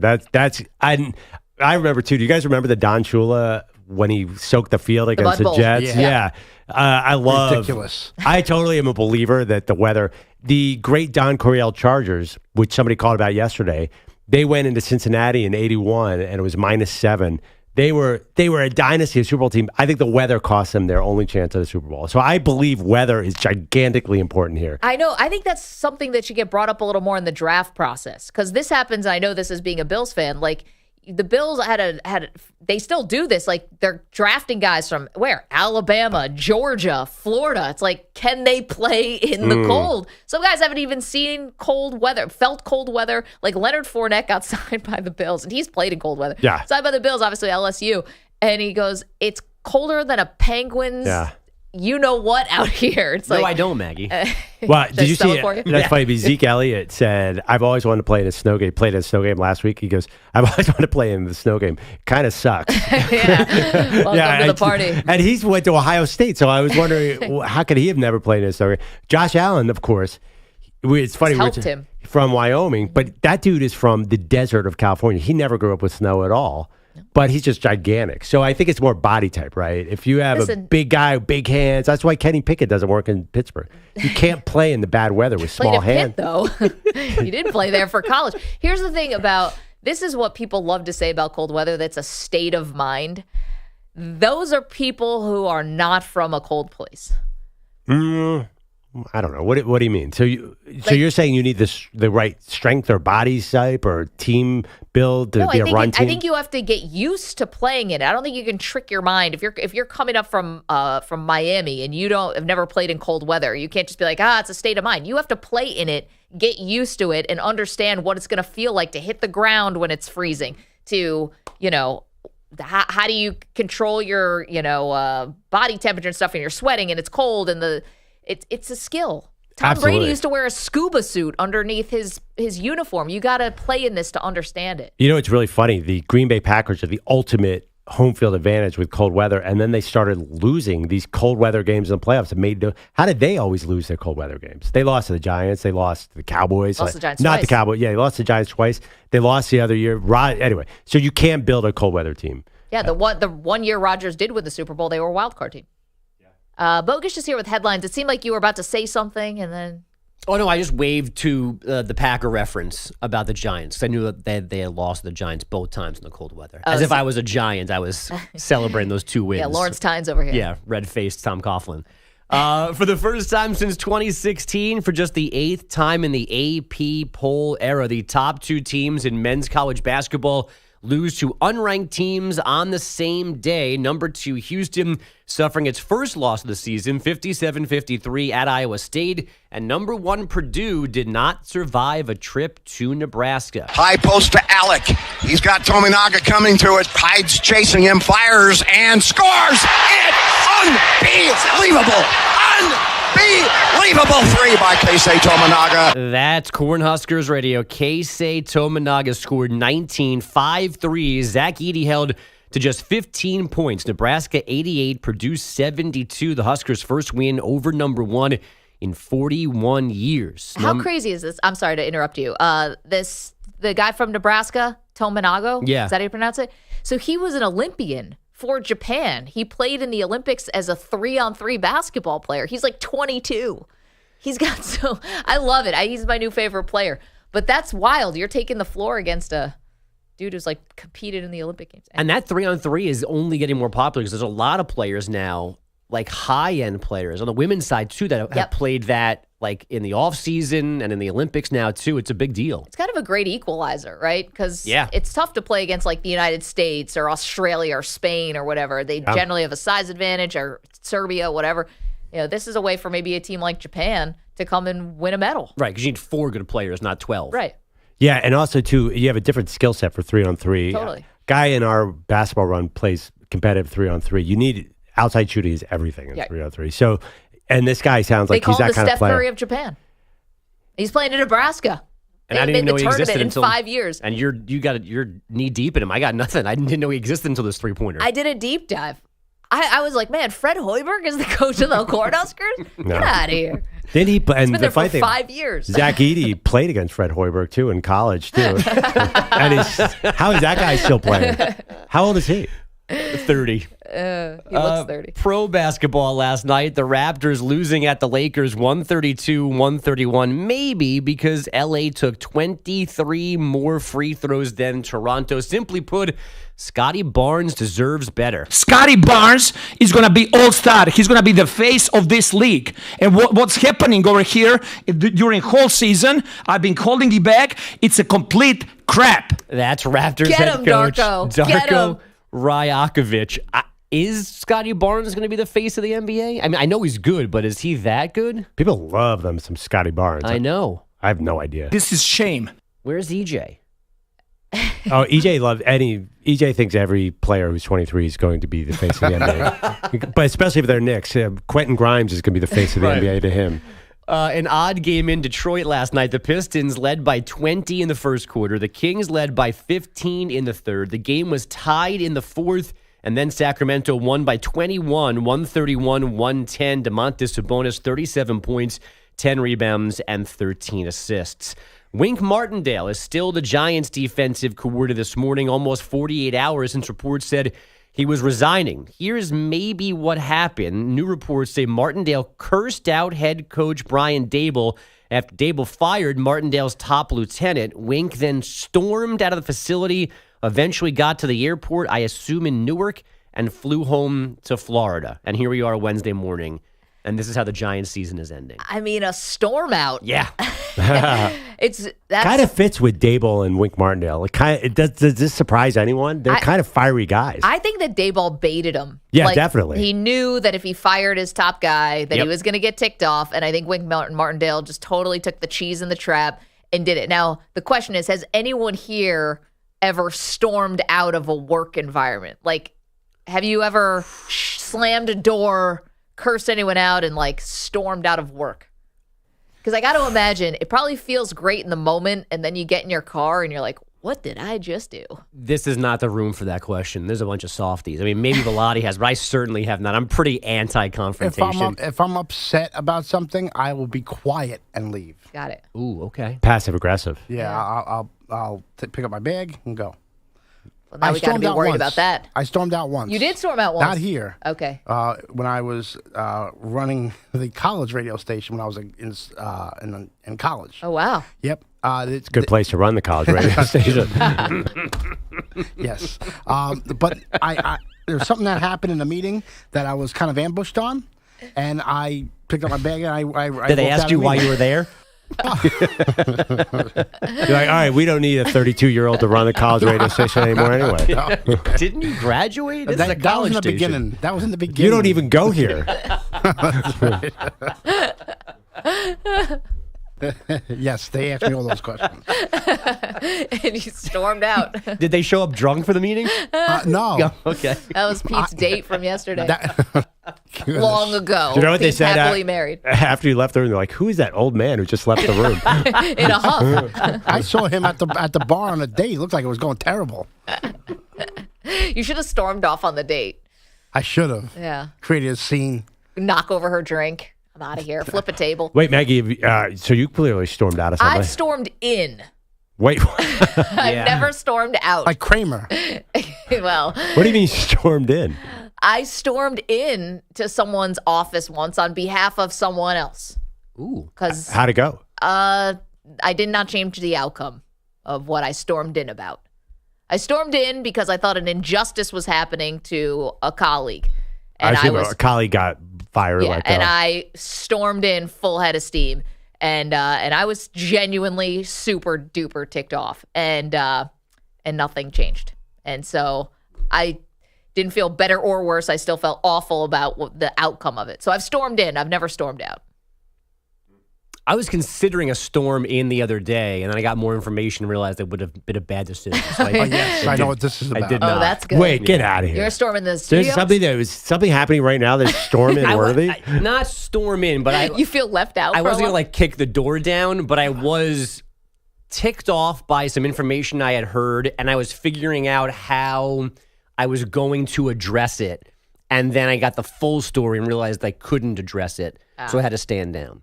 I got to be honest. One thing that I'm learning, and I think Perloff and I, or all of us, are learning about Bogusch. Bogusch has got information. You talk to a lot of people around here. I got a lot. But I don't understand. I've been here now 2 years. There's nothing happening out there. This is the most dead workplace I've ever been in my entire life. Drive with me to Texas, buddy. I got stories. There's no drama out there. I go out in the newsroom. There's not a human being speaking to another human being. It's just like you guys have never even met each other. Samter's not here yet, so once he gets here. Oh, yeah, Samter. Yeah, you got to be here past 11. That's when things start to pick up. Oh, is there? We worked with Samter for 2 years. Oh, my God. We love were him. here 3 to 6. I mean, honestly, you could hear a pin drop in that newsroom. Everyone's cutting tape. We're working hard. Yeah. 11 to 1 Eastern time. That's the This hot is thing. also, this is the most, I think this is the most passive aggressive workplace I've ever been in because you don't hear it. Like I've been in newsrooms where everyone's yelling at each other. Does that happen here? Oh, you see me yell at the keyboard this morning? I was yelling a lot about 5:30. Pete, I can't picture you yelling. Only at inanimate objects. Pete yells? Wait. Pete only yells. All the time. Well, for some Ryan reason. just chimed in. Maggie, you know Pete yelling? I did not know that. Pete, I didn't think you were a yeller. You seem like a lover to me, not a fighter. For some reason this morning, I sat at my computer and the keyboard was unplugged. For no reason whatsoever. So I started cursing at the keyboard and the person that unplugged it. Plug it back in, or if there's a problem, call engineering. Well, see, that's also a function of when we start our day. Right. Like, you really can't have any major hiccups when you're in the office at 5 a.m. No. You really need things to go smoothly. But grumbling curse words to yourself is not yelling in the office. Were you really yelling at anyone, Pete? Come on. Ask Billy. I was yelling at the computer. I wasn't yelling at anybody. Computer can't yell back. That's Billy's probably a good fearing thing. for his life. Okay. Kaplan says Bogusch is plugged in. Have you guys, I mean, you worked at SI. There was hundreds of people around. Everybody was emotional. There was actually inter-office relationships. There was all sorts of drama going on. This place is a tombstone out there. I'm sorry. There's just nothing. It's dead. And it actually is quite boring to me. Well, calm down. SI did have the secret relationships. There aren't enough Tons of women them. here with secret relationships. You're happily married, so. And I'm like, and me and Amy are both married. Yeah. So. I think that stuff happens in the non-radio portion of the floor. The sales Non-programming. department's got to have that stuff. Right, but if you're only there one day a week, when are you going to have this inter-office relationship? Online. That's a shot. That's right.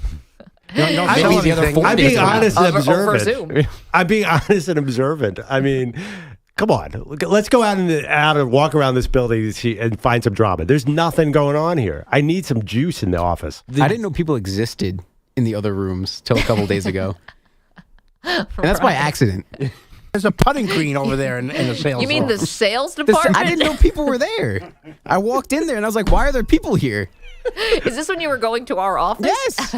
I didn't know people sold things here. Nah. There's just a whiteboard that says sales and nothing on it. To be determined. Right. TBD.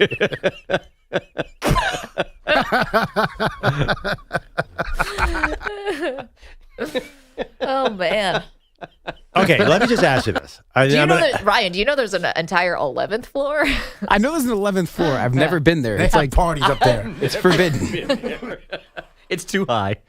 Can I ask you a question? 10 and it. Yeah. We're on 10. That's it. Forget the sales side. Forget the business side, the PR side. There's a newsroom here. Have you guys ever heard a vigorous debate, constructive debate about sports in that newsroom? Yes, it's all about the Knicks. I know. That's why I walk right past it and just keep going.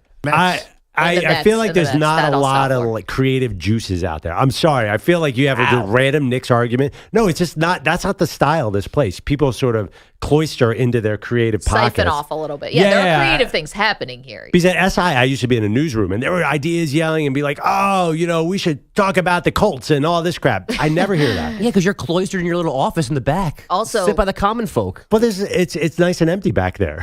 Sit at the computer. Sit at the desk with no computer. That's a good one. Also, I mean, let's not hold up SI right now as the bastion and beacon of all good things, considering they replaced the writers with AI. You're right, because Bogusch sits right in the heart of everything, and he probably hears everything. We hear nothing. No, I think Bogusch he's, as Kaplan said, plugged in. I'm also a lifer. Been here for 12 years. I know a lot of people. You know where the skeletons are buried? Everything. Wow. Man. Same here. Can we ask you one question in the break about something, and will you tell us the truth? I think so. Okay. Oh my gosh, I'm dying to know what this is. You have a question? Sure. Okay. Yes, I did fight with Samter. Whoa. Many times. Are you Not serious? a fist fight, though. Oh, no. We used to yell at each other back and forth. Well, I get He that. hates Samter. I mean, we've worked with Samter, too. We're in a good I love place him. right now. A good place. Oh, good. Yes. Because you're never here at the same right. time. You're in a good place. Exactly right. Separate. I'm going to be honest, a little bit of a weight class disparity with the two of you. Oh, yes. If you were going to throw down. Oh, no. There'll be no contest. We once put Samter in a box and then pushed the box over. Where was I for this? Can we just say we love Mike Samter? I We're love looking Mike forward Samter. to hanging out Great with him at guy. the Super Bowl. Yeah. He's a great hang Super Bowl He week, is by a the way. great hang. Maybe number one in this whole company. Honestly, Perloff and I would walk in and Samter would have the better restaurant story, the better everything from the night before. Honestly, Samter, like, hey, Mike, you want to come out to dinner? It's like, nah, I got plans every time. And then you'd walk by him in a restaurant, he's like holding court with like 12 media members. Everyone's laughing. Yeah, everyone's like, we have our nose pressed up against the glass, like, hey, it looks pretty fun in there. Yeah. But I do see you fighting with him. That, and I would pay to watch video of that. Oh my God. And they've never worked directly together. Imagine if you did. We have. You've been on the same show? Yeah, the morning show. Tiki. I forgot Brandon about that. And Dana. Sorry, that was year 1.5. I forgot. My gosh. I think all the stories are out from that era. A lot of skeletons in that closet. I would say, I don't know if we could sell a documentary of that, but I'd watch a 30 for 30 on that, knowing the people involved in that. You could do a 30 for that. You have a lot of content for at least an hour. You know what, though? Everyone landed in a great spot, though, out of that show. Everyone did. Dana, Tiki, Tierney, everyone landed with their feet on the ground. Except Pete. Pete and Samter. Except Pete and Samter have a blood feud forever. We're going to meet in the parking lot later. Yeah. But the most interesting part would probably be Pete and Samter, but I don't think we could sell that to a production company. You walk into HBO. So there are these two guys. Mike's short. Pete loves wrestling. I don't know. HBO boxing still around? You sell it to them. 855-212-4CBS, 855-212-4227. Okay. We got a package. Someone sent us a GIF. We think we're going to open it live on the air next. If you want to watch, youtube.com/CBS Sports Radio, twitch.tv/CBS Sports Radio. And if you're listening on one of our amazing CBS Sports Radio affiliates, Theater of the Mind, we've got you covered. What's in the box? We find out next. Maggie and Perloff. You're in a 5-minute break.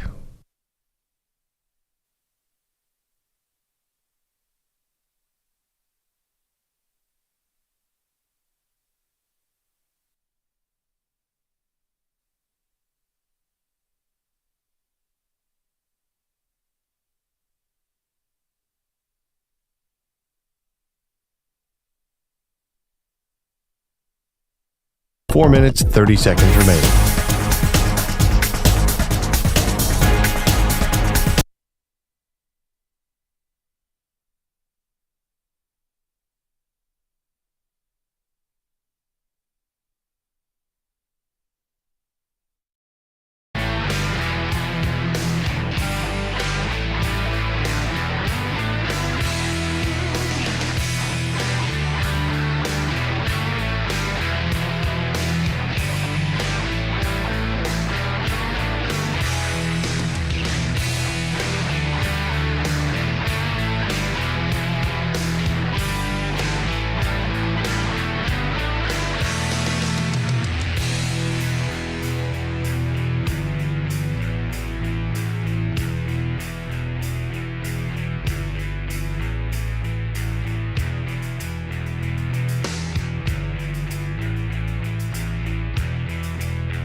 Yes, sir. This is Maggie Gray with a CBS Sports Minute.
.45 seconds remaining.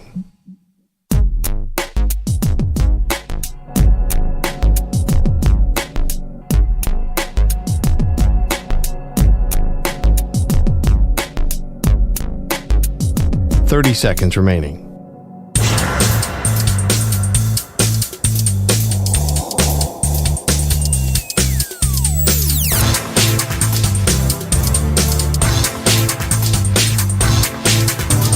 15 seconds.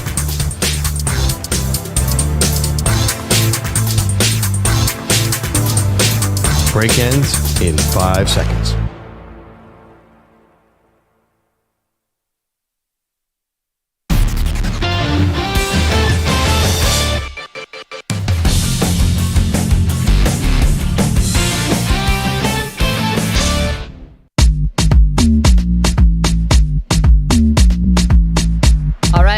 Exciting. Bogusch, you're staying in here for this? For safety's sake, yeah. We got a package. We love it when people send us stuff. This one is, let's see. Attention, Maggie Gray and Andrew McLovin Perloff. Happy holidays. This is from Eric in Portland. It says so on the side of the box. Probably a DP show fan. Portland was our #1 market. Oh, great. Highest infiltration. Eugene and Portland were 1 and 2 for years. We love Portland. We And love nobody's Eugene. tan in Portland, just like me. So I feel like I'm very popular there. You think you speak to them. All right, I'm just going to read this first. So it doesn't look like it's Cole. It's definitely not Gwyneth Paltrow's head, so we're all in good shape here. I just want to make sure it doesn't say don't read on the air. Okay, I think this is okay. It's a picture. I'm not going to hold that up, but it says Go Niners, Go Ducks, Eric in Portland. And it's a picture of Eric holding up a San Francisco 49ers banner with his 4-year-old son Cooper with me. So let me know if you open my gift on the air. Got his phone number, got an email address, so I'll be reaching out to you. Eric and his little son Cooper. I'm not going to show the kid, though, on camera. And we got 2 things here. One for Maggie. And this from McLovin. Here you go, Perloff. All right, it looks like T-shirt. Ooh. Getting some swag. Oh, I already see the color scheme here. Eric. Oh, this one's going to hit right where it hurts. Brock Purdy for MVP. The hill that I've been dying on, that Brock is not the MVP. Yes. I think we can wear that. This is, by the way. Let's put them on. I was looking for an excuse to jump on the 49ers bandwagon to actually have somebody to root for in the playoffs. This is, I'm actually not going to put mine on right now. You can't jump on the 49ers bandwagon. You're I'm already Eagles on fan. the 49ers bandwagon. You know I love Brock Purdy. And you laugh. Brock Purdy's definitely coming in second in MVP voting. Doesn't that count for something? Well, I'm putting it on because Eric and his adorable son Cooper sent this to us, and I've been railing against Brock Purdy. No, he's not the MVP. It's Christian McCaffrey. It's, he's a product of the system. So you've been railing against him, but if he comes in second in MVP voting, does that sort of prove you wrong? Definitely. Oh, okay. All right. Yeah, red on that. Yeah, definitely 100%. Because who's second in MVP voting? Lamar Jackson obviously has a 1. Yeah. It's Brock. All right, how do I look in this 49ers It's colors? a great color scheme. This is not generally, red's not usually my color. All right, yeah, Brock I love Purdy. it. Thank you, Eric in Portland. Thank you to your son, Cooper. Send us both these T-shirts. All right, go Brock, Niners. Does this mean I got to be on the Brock Purdy MVP trade now? Because I got the swag? You can. He can't. No, you can't, Perloff. But You already root for an NFC team. I love Brock Purdy, big fan, and I think the Niners are going to the Super Bowl, so let's go. No. I think you should jump on the Niners Super Bowl bandwagon. Why not? I don't do that. That's not my thing. I have a team. I'm a fan of them. That's it. Period. Principles. Full stop. All right, well. This is like foreign concept. Yeah, I don't understand. His brain was just working like beautiful mind. Like he can't get it to compute. Brock Purdy was Mr. Irrelevant, and now he's a flat-out baller on a team of ballers. This is a good story to root for. I know, but you don't join the bandwagon of the #1 seed. If the Bills were out of the playoffs, would you pick a team? No. This is very unique that we get to work in sports and also be fans. I'm not just going to sacrifice that. I realize how lucky we are. You mean I can't root for both teams in the Super Bowl? Well, you have the over. I will. Yeah. Pete, you don't know me well enough. I could easily pull that off. Oh, I know that. Thank you to Eric in Portland. Thank you to your son, Cooper. Go Niners, go Ducks. Thanks for the gift.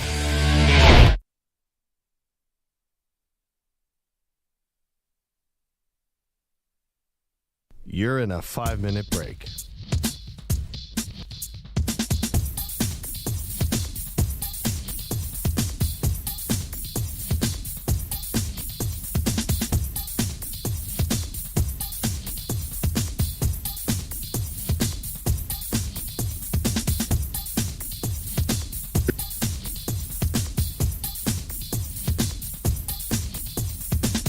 4 minutes, 30 seconds remaining.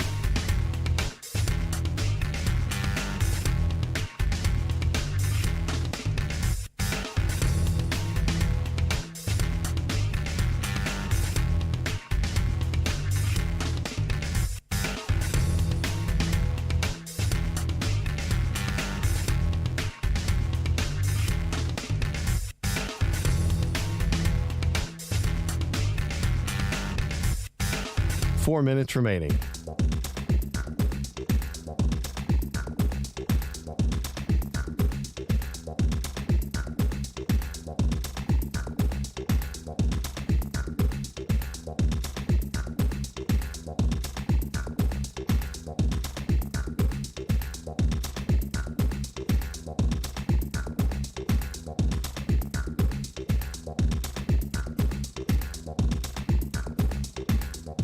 Three minutes, 30 seconds remaining.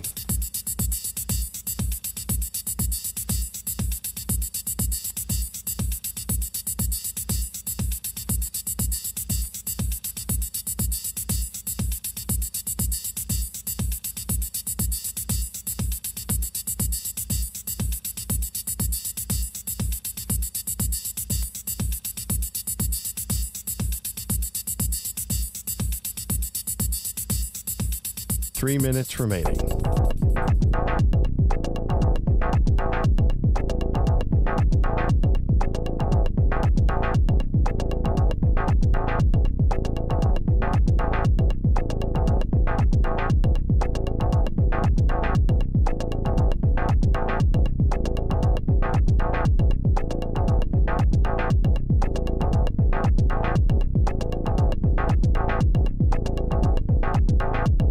Two minutes, 30 seconds remaining.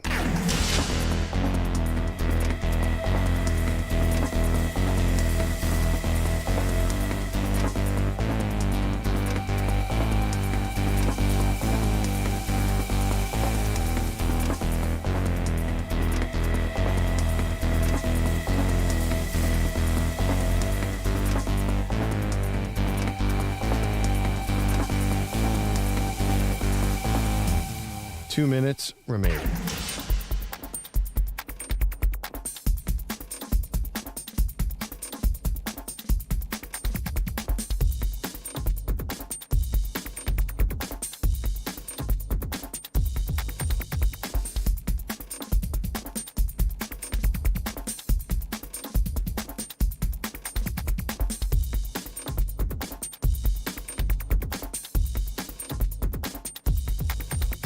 One minute, 30 seconds remaining.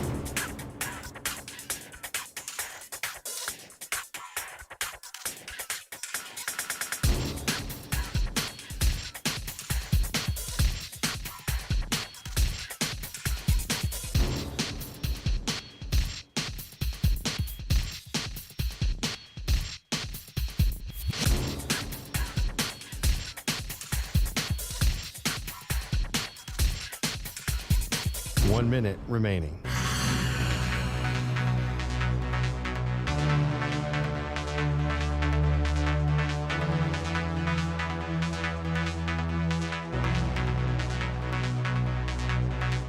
Forty-five seconds remaining.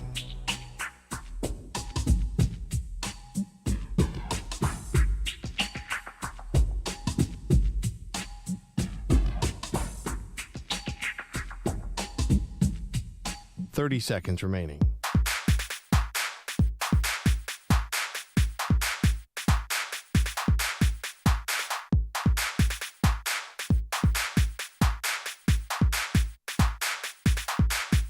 Fifteen seconds.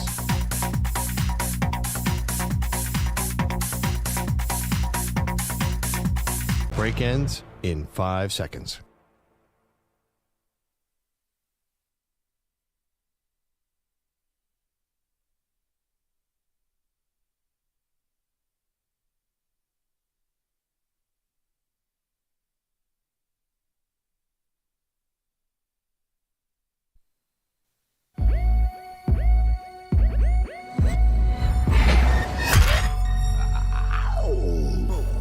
He's destined to get knocked out by Jake Paul.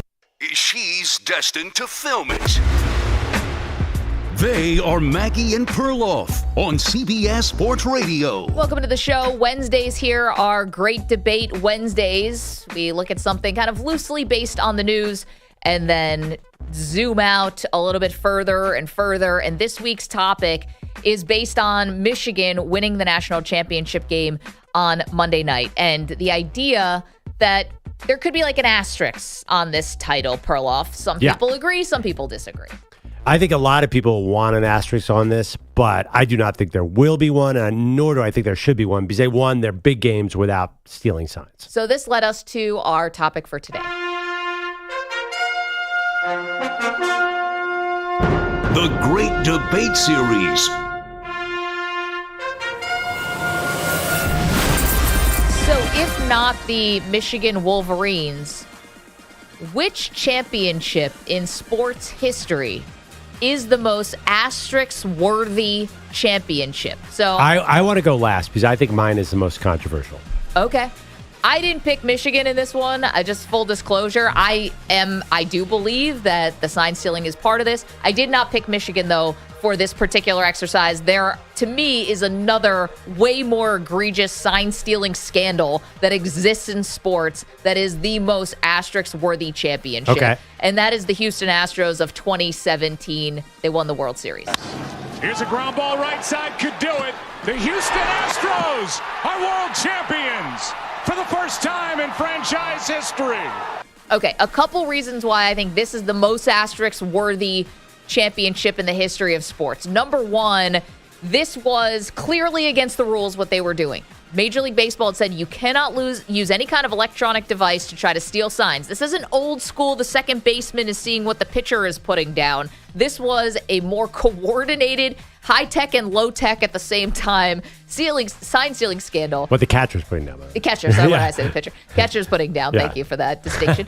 That would have been tough. But it was funny because it was also old school the way they cheated, right? Well, they used to cheat where the runner on second is looking what the catcher's putting down and relaying that. They used technology, but then all they did was bang a garbage can. Again, so this is hi-fi and lo-fi at the same time because they needed a center field camera. And this only happened because replay got instituted in baseball, that you had a real-time camera. Oh, I didn't even know that. Yeah. So this is part of that. So they didn't even sneak in an extra camera. It was there. It's there. So they were using a camera and monitors that were already installed in the ballpark for replay review, and were using that real-time camera and then banging on the trash can and sending other signaling devices to tell whether or not it was going to be fastball or breaking ball. And this is wildly cheating. Every player said that this is an insane advantage. There were players at the time who said it's a bigger advantage to know if it's a breaking ball or fastball than someone who's on steroids. Like, the sign stealing is worse than the performance-enhancing drugs. This is also bad because the Astros were so smug about this. They touted themselves as the smartest team in baseball. We're doing it differently. No, you're not. You tanked and you were really bad to get high draft picks. And they had to thumb it and shove it in everyone's faces how much smarter they are than everyone else. And meanwhile, you're cheating. Multiple people lost their jobs over this one. A.J. Hinch, the general manager of the Astros, who's Jeff Lunau, who still has not gotten a job as far as I know in baseball. Alex Cora went away from the Red Sox, eventually came back. Carlos Beltran had been hired by the Mets. He was then fired before he ever even managed a game. This is the most asterisk-worthy championship in the history of sports. One counter-argument is that they stopped doing it because they got caught, and they still went on to win World Series. Well, they were doing it into 2018 as well. And here's the thing. But they won it in 2022. They made the World Series in 2021. So they're clearly the best team as well, just like Michigan. You are cheating. Whatever the result is. You broke the rules. You were blatantly breaking the rules. Well, what about the other teams that caught sign stealing? So does that mean the Red Sox are on this conversation So that too? was before Major League Baseball sent out a memo that said, knock that bleep off with But the did they electronic stuff. I thought the Red Sox got penalized, though. They definitely, something with the Apple Watch, but it was before it had been a rule steadfast in baseball. It was kind of a gray area when they had the Apple Watch thing. Okay. Who's next? Bogusch, go ahead. I want to point out, like, Googling this to, like, refresh my memory, the NBA seems to lead the world in these suggestions. Like, there's a deep NBA history of questionable championships. Oh, yeah. I'm going that direction, just so you know. So I'll leave those alone. I'm going to stay with baseball. And it's odd that I'm going here because I would defend the Lakers bubble championship because they were locked in Disney prison for, 60 days on their own, no family, no friends. That seemed hard. The Dodgers winning the World Series in a shortened baseball season in empty stadiums, inside the COVID dome. I don't care. That one feels fake. Put something next to that one for me. Yeah, that's it. I think that's a popular one, Maggie. Got to agree. Yeah. I mean, I think it's different because I think why the Astros still would be number one over the Dodgers. I agree. 60 games is nothing. The season's 162 games. How many teams have we seen get off to a good 60-game start and then totally fall apart? But I give a little grace because it was COVID. Like, everyone's just trying to make the best of a bad situation there. Yeah, and again, I'll defend. I know people are very anti-Lakers. I'll defend the Lakers always. I'm not defending the Dodger one, especially because they didn't do anything to follow up after it. You know what's funny about the Dodgers, though? They would be pointed at this incredibly talented team, wins 100 games every year, has the biggest payroll. Nobody says they never won a World Series. Like, this was enough to get them out of that hole a little bit. When you look at these people and say, oh, this Dodgers team never won, they still give them credit for this. They do. I think it's all the division titles, sort of showed they weren't a flash in the pan. If you're just joining us, it's Wednesdays. We're doing the Great Debate Series, sort of inspired by the Michigan Wolverines. What is the most asterisk-worthy championship in the history of sports? I said the Astros in 2017. Bogusch says the 2020 Dodgers. Ryan Botcher. I'm going to go with the 2006 NBA Finals. Mavericks Heat. Yes. Oh, this is an infamous one. The infamous ref debate between Mark Cuban and everybody else. He hired an FBI agent to investigate the referees because Dwayne Wade was getting way too many foul calls. Went to the Mavs. He had 21 more free throws in Game 6 compared to the Mavericks, 25, the same in Game 5. So, controversial take there. Ooh. No, this one is a great one. I was working at the NBA at this time, NBA Entertainment. It was definitely a big discussion, especially because the Mavs seemed like they kind of had this series, and then the Miami Heat came back and stole it. Here's my one thing about that. It's a 7-game series, so one game, while pivotal, doesn't make the whole series. Oh, it was multiple. It was multiple games. They were questioning the entire series. It wasn't just one game where Dwayne Wade got an absurd amount of free throws. It was consistently the entire series that he was getting where he was getting all the calls. Yeah, I mean, but the only argument is that Tim Donaghy, or what was it, whatever that Kings game, the Lakers. That was 2002. Yeah, I mean, I think that one is a little more more egregious. This one with Ryan, I know that Dwayne Wade getting all those free throws was a massive, massive controversy, and Mark Cuban won't let it go. Pete. Well, Bogusch stole mine, but and Botcher was going to give me a layup there with the Lakers. I will stick with the Dodgers 2020. Yeah. It just was a totally different makeup of a usual baseball season. Not that they didn't earn it, because whenever you win a title, you earn it. It was a different type of title, so it should be acknowledged as something different than the normal. And to me, it goes back to the statement about Dave Roberts. I think Dave Roberts, as everyone touts him as a great manager, has had all of these teams that have won the division, and they have not gotten it done. Yep. And they can go spend $5 billion on free agency, and if he still gets eliminated, if they still get eliminated in the first round again, it's going to go back to how this title was very different than everything else. Yeah. It wasn't the war of attrition season that we're used to with 162. Perloff. Okay, mine is not a cheating scandal, and there's no real asterisks here. But in the spirit of asterisks, what is the one title that we all know about that everyone says, oh, yeah, but? The most yeah, but, which is kind of like in the spirit of an asterisk, is the two Houston Rockets mid-90s championships. Mm-hmm. Because no titles in the history of sports are more defined by one player not being there. Everyone says, oh, the Rockets won with Hakeem. Oh, right. But Michael Jordan took 2 years off. We all know those championships were defined more by Jordan not being there than Houston actually winning them. So to me, those are the ultimate asterisk titles of my generation, because story-wise, that was much bigger. Nobody cares about all these other nobody cares about the 2017 Astros. in general, like this was sports history is defined by Michael Jordan's absence. So to me, that's the most famous asterisk title of all time. Time running out on the New York Knicks.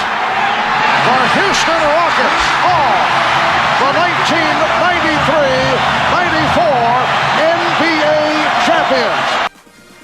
Actually, that series was more famous. That was the OJ series. Remember that? What was that, game 4, or was that with the Bronco, the white Bronco? Bronco? The white Bronco. Then Starks couldn't hit a shot. That was a great series. But regardless, come on. Did the Rockets really win those titles? I'm sorry. People in Houston hate me saying that. I get in big trouble. Yeah, especially as such a big Cougar fan that you are, and you keep telling us yet you're going to say that their NBA team has 2 asterisk titles. Okay, so that is our great debate for today. The most asterisk-worthy titles in sports history. I say the Houston Astros in 2017. Bogusch and Pete both going with the 2020 Los Angeles Dodgers. Ryan Botcher going with the 2005 Miami Heat. 2006 Miami Heat. And Perloff going with the Rockets back-to-back championships because Jordan was retired. You realize yours is very much not like the others. Yes, I understand that. But, by the way, and I considered, the Raptors won, but KD was hurt. Like, I could Klay Thompson. Yeah.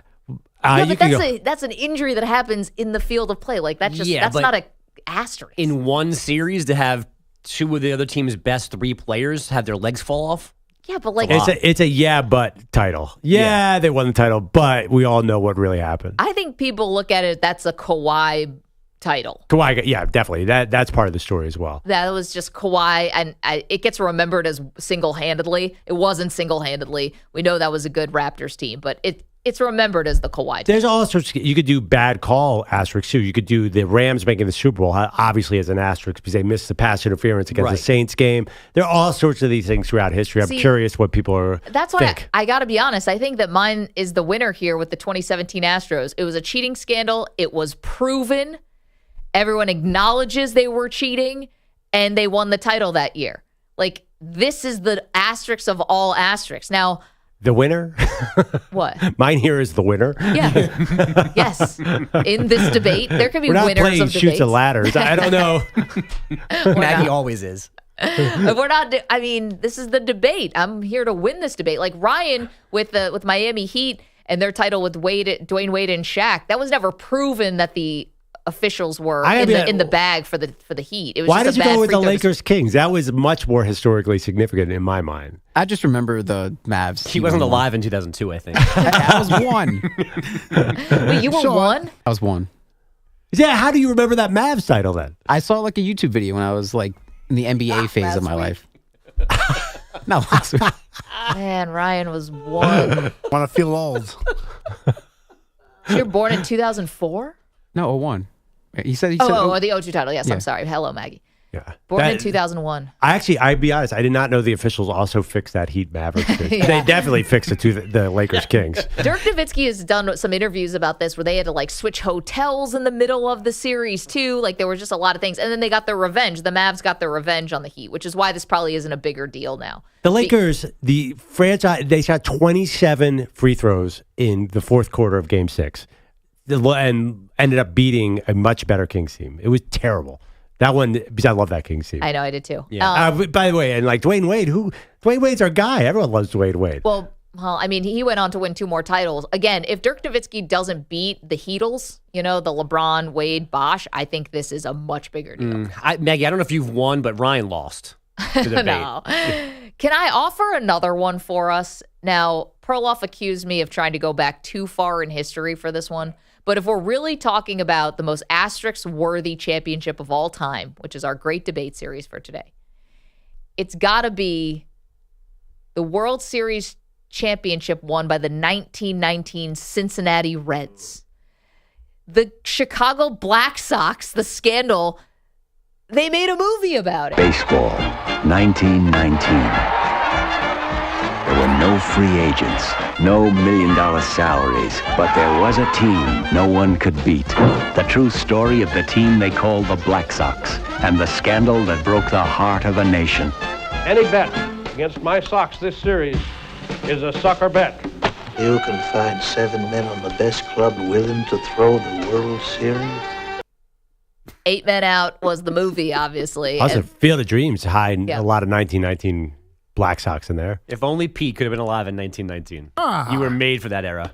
See? Wait, so why, do you want to get tuberculosis and die? Was that a goal of yours? I want electricity, too. So Cincinnati, indoor plumbing? the Reds won. I Were think they they called have the Red Stockings at the time? Or I feel like they used to be the Cincinnati Red Stockings? I looked it up and it just says Cincinnati Reds. Because, honestly, I don't think I've ever seen 8 Men Out. I've read the book and John the movie. Sayles, yeah. Pretty good. The cast is unbelievable. Yeah. I got to watch that. 1988. I think they got Shoeless Joe's hand did this correct in that movie, unlike Field of Dreams. They got, the way he was hitting? What? Yeah, he's left-handed. in real I life. thought they reversed the film in Field. Okay, so they had Leota hit him right? I can't remember. because he is righty. Yeah. That was still good. Much. What about probably acting? I think the 8 Men Can Out. you act like a left-handed hitter? We're getting into movies, but 8 Men Out May he got rest in kind of screwed because The Natural and Field of Dreams were so good. 8 Men Out was just a little bit worse. Cusack, I could not buy as a ball player. Sorry. I can't buy Cusack as a lot of things. Wait, this is an anti-John Cusack show? When did that become apparent? So Ryan doesn't even know who we're talking about. You didn't say anything? That's it. No, He's done Grosse after that. Point Blank's a great movie. High Fidelity is really Yeah. good. Yeah. Grosse Point Blank's an awesome movie. And Pete, this is like right in your wheelhouse again. 80s and 90s. He's not current. He should be on your wall You know somewhere. what? I should go down that road. Then. Yeah. I go, get out the VHS and let's go. Wait, hold on. If you could only take John Cusack or Jane Cusack? Joan Cusack. Joan, excuse me. Joan was funny. Joan is, I think, I my take number Joan. one. No one's taking Joan over I am. John. Get out of here. Joan's IMDb is probably better than John's. Right. My Yeah. Blue Heaven. That's all she needs there. She was in My Blue Heaven, that we both agree. Pete and I love that, and which is why we're soulmates. But she was also in... that was Pete's best first date. She was in morning. Working Girl. She was in In and Out, which is a hilarious movie with Kevin Kline. Yes. Watch that again. It actually doesn't really hold up, but it's really, really funny. She was in, what's the famous one? News. Oh my gosh. You know the one with Broadcast Albert Brooks? News? Broadcast News. Thank you. She's in. Yeah, she has bit roles in 100 movies. Right, she John was like- Cusack's a movie star. She was in Grosse Point Blank, too. Wasn't she? Yeah, like he his, got her in every movie. Secretary? Yeah, she was great in that. Yeah. No, she's awesome. But she was, first of all, wasn't she did she have the night gear in 16 Candles? That was her. Yes. Yes. See, I think if you could be, I know being a movie star, I'm sure is number one, but if you're a great character actor, I think that's also that shows a little more range. Anyway, great debate series. That's what we're talking about today, the most asterisk-worthy championship of all time. So just quickly again, I took the Astros of 2017. I also stuck at Houston with the 93, 94, 94, 95 Rockets. By the way, 94, 95 Rockets, worst record of any modern champion. Okay, way to turn the knife. Bogusch and Pete both going with the 2020 Dodgers, and Ryan going with the Miami Heat in 2006, the Dwayne Wade free throw disparity, you may remember, against the Mavs. There you go. I would say, by the way, college basketball, there's got to be some asterisks there. There was a lot of cheating in that sport. UNLV? UNLV. Like UCLA? John Wooden UCLA? Oh, yeah. They were dirty as all get out. Yeah. Okay, but here's the thing, right? Well, we're going to talk about it in a sec. 855-212-4CBS. Let us know, what do you think is the most asterisk-worthy championship of all time? 855-212-4227. Maggie and Perloff, CBS Sports Radio. You're in a 5-minute break.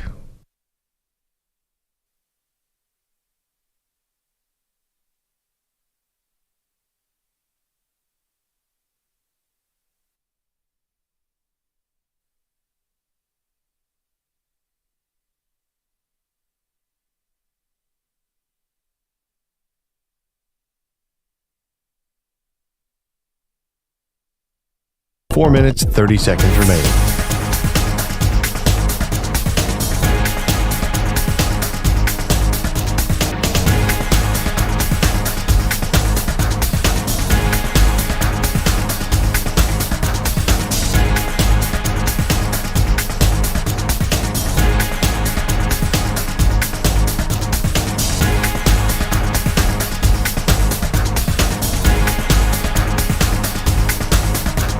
Four minutes remaining.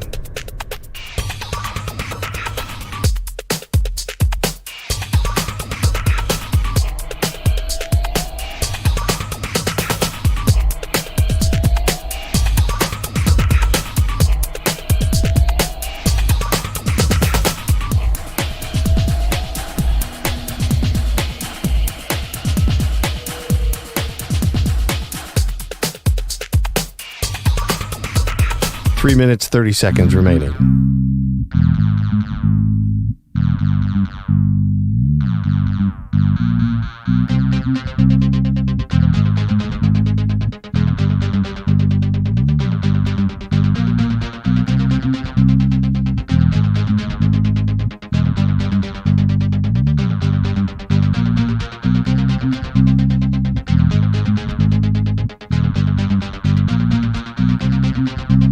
Three minutes remaining.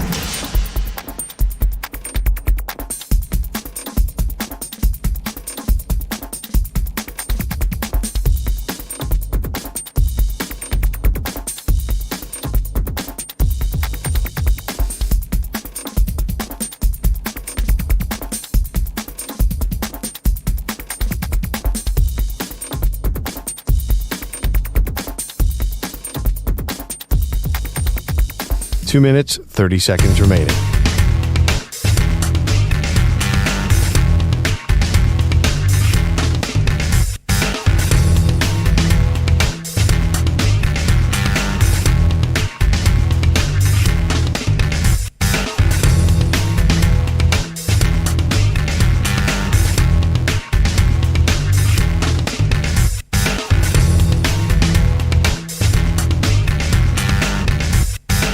Two minutes remaining.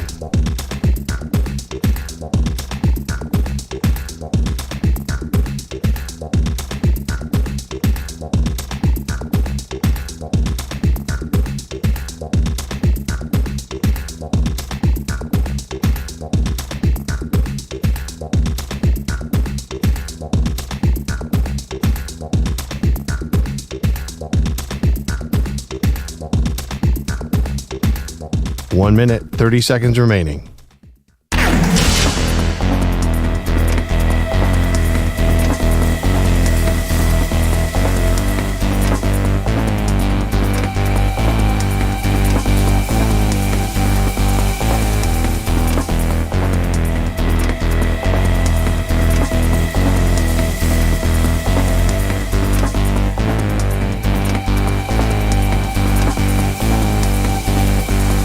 One minute remaining.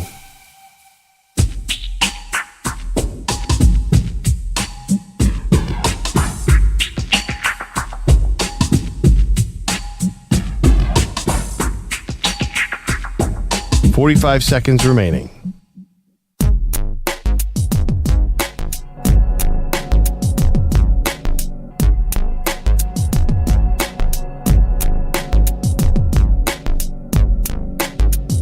.30 seconds remaining.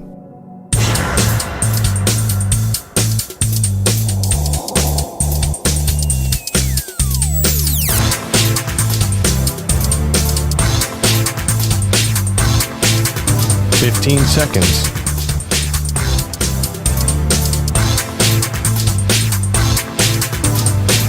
Break ends in 5 seconds.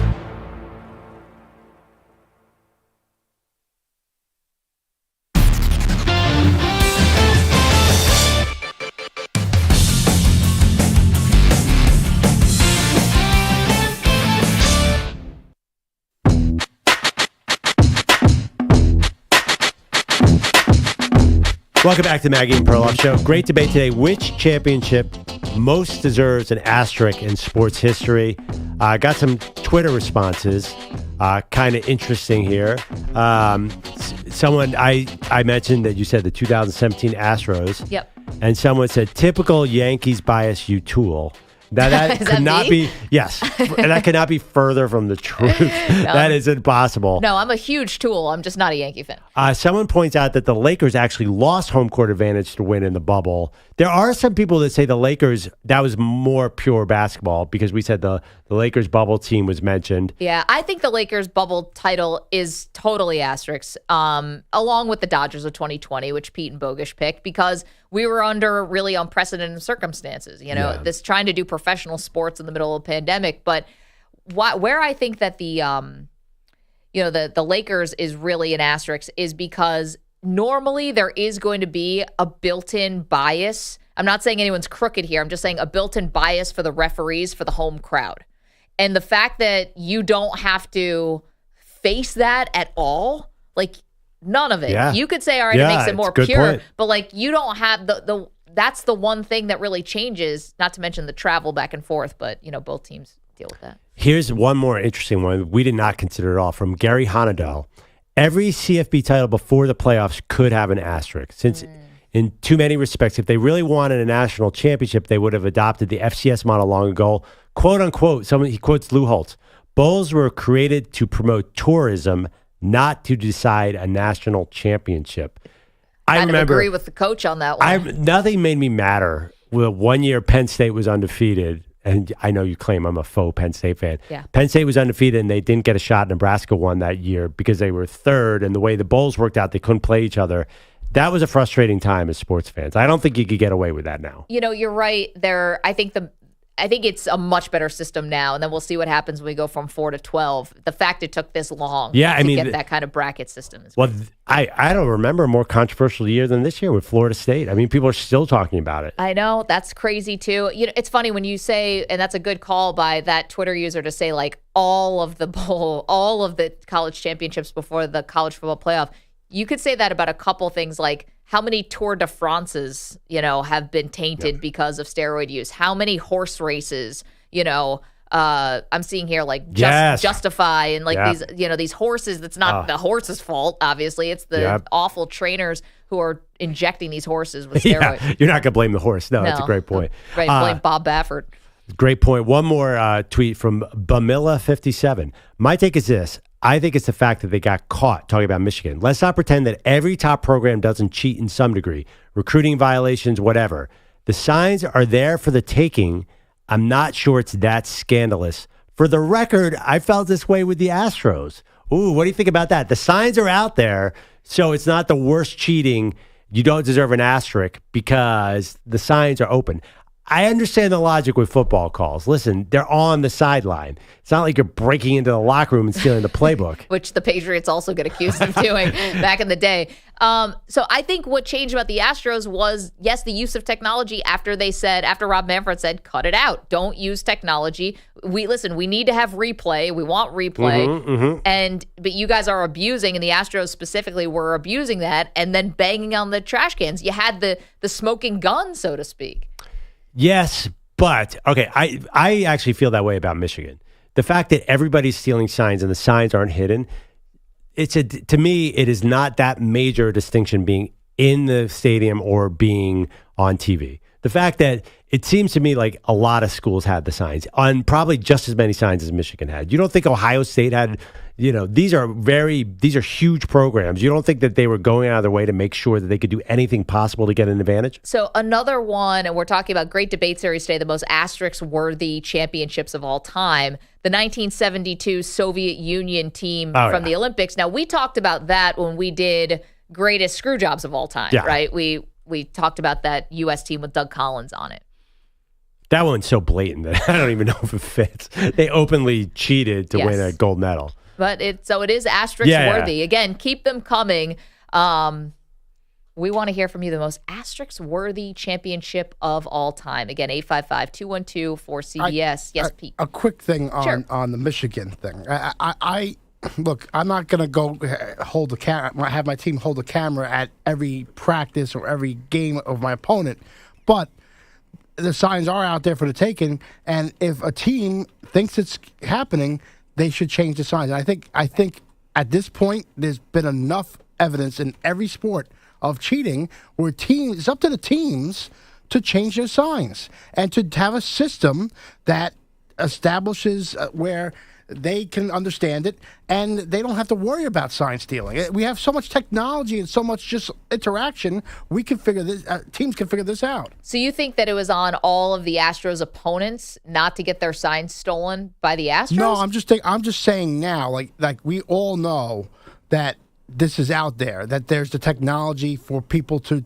try to get an edge. I mean, it started with Belichick. So every team should have a system where they're changing up the signs. I don't think it's a hard thing to do. Yeah. I mean, the reality is they do have to change the signs because it's available. So every team should have been, you probably should have changed your signs before a Michigan game. That's true. I mean, you can't argue with that. Right. I think there's a part, like where I get caught up though with the Michigan thing is like, what does the rule say? Right? We're not talking, there's a lot of sign stealing, and this is unwritten rules, right? Like you can steal it off TV, and you have someone on your staff who sits there for 12 hours in a row until their eyes are bleeding out of their head to try to decipher everything on a TV broadcast. I get that, but this is against the rules, whether you agree with the rule or not. Can't go in person. And whether you say everyone's doing it or not, they did it in person, rule break, boom. Like, fine, it's so slap cut and him on dry. the wrist, charge him $10,000, whatever, and move on. Don't give him an asterisk. Well, I mean, they suspended Jim Harbaugh for 3 games. Let's go to our pal Big Dave is in Kentucky. Hey, Dave, how you doing? Hey, what's up, guys? How y'all doing? How you living? We're great. How you feeling going into this Packer game? I don't want to talk about it. Why Don't not? want to You're jinx him? 7.5 point favorite. No, it's just, no. I mean, listen, they should win. Likelihood they will win, but I don't.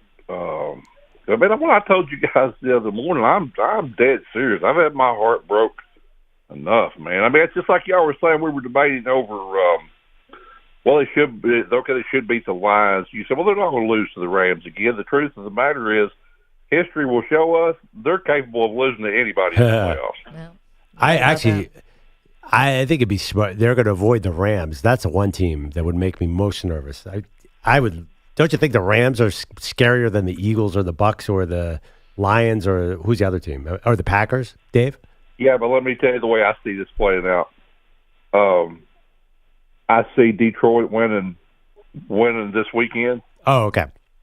The redemption game coming up over the blown call. Yeah. You know. Yeah. Lions are going to be hair on fire for this one. They're going to be like, I think Dan Campbell is going to literally have drool coming out of his mouth walking into the stadium. But I feel like the Cowboys know that and can adjust for the hair on fire game. How do you adjust for that? How do you adjust? That's a great point. How do you adjust? And, you know, also, here's the thing, man. We have got 2 liabilities that are fatal in the NFL. We talked about it a little bit last week. We can't stop the run. I mean, look what the Fighting Maggie Grays did to us about 3 weeks ago. And then also, we can't, which Pollard looked better last Sunday, but we have not consistently been able to run the ball. CeeDee Lamb's been our best runner. I mean, yeah. out of the backfield. You know what I'm saying? I mean, getting the ball in the backfield. But how did the Cowboys? By the way, how did the Cowboys lose to this Dolphins team? It's pretty unbelievable. They lose to anyone on the road, which is why it's good they have home field advantage. We lost to the Cardinals. Yeah. We lost to Arizona. I mean, that's my whole point. I mean, listen, we were a blown call away from losing 4 in a row. I mean, it's just, I have no confidence, man. I'm snake bitten. I don't know. Oh, man. Well, Dave, what do you got on the cheating, the most asterisk-worthy cheating scandal? That's our great debate question today.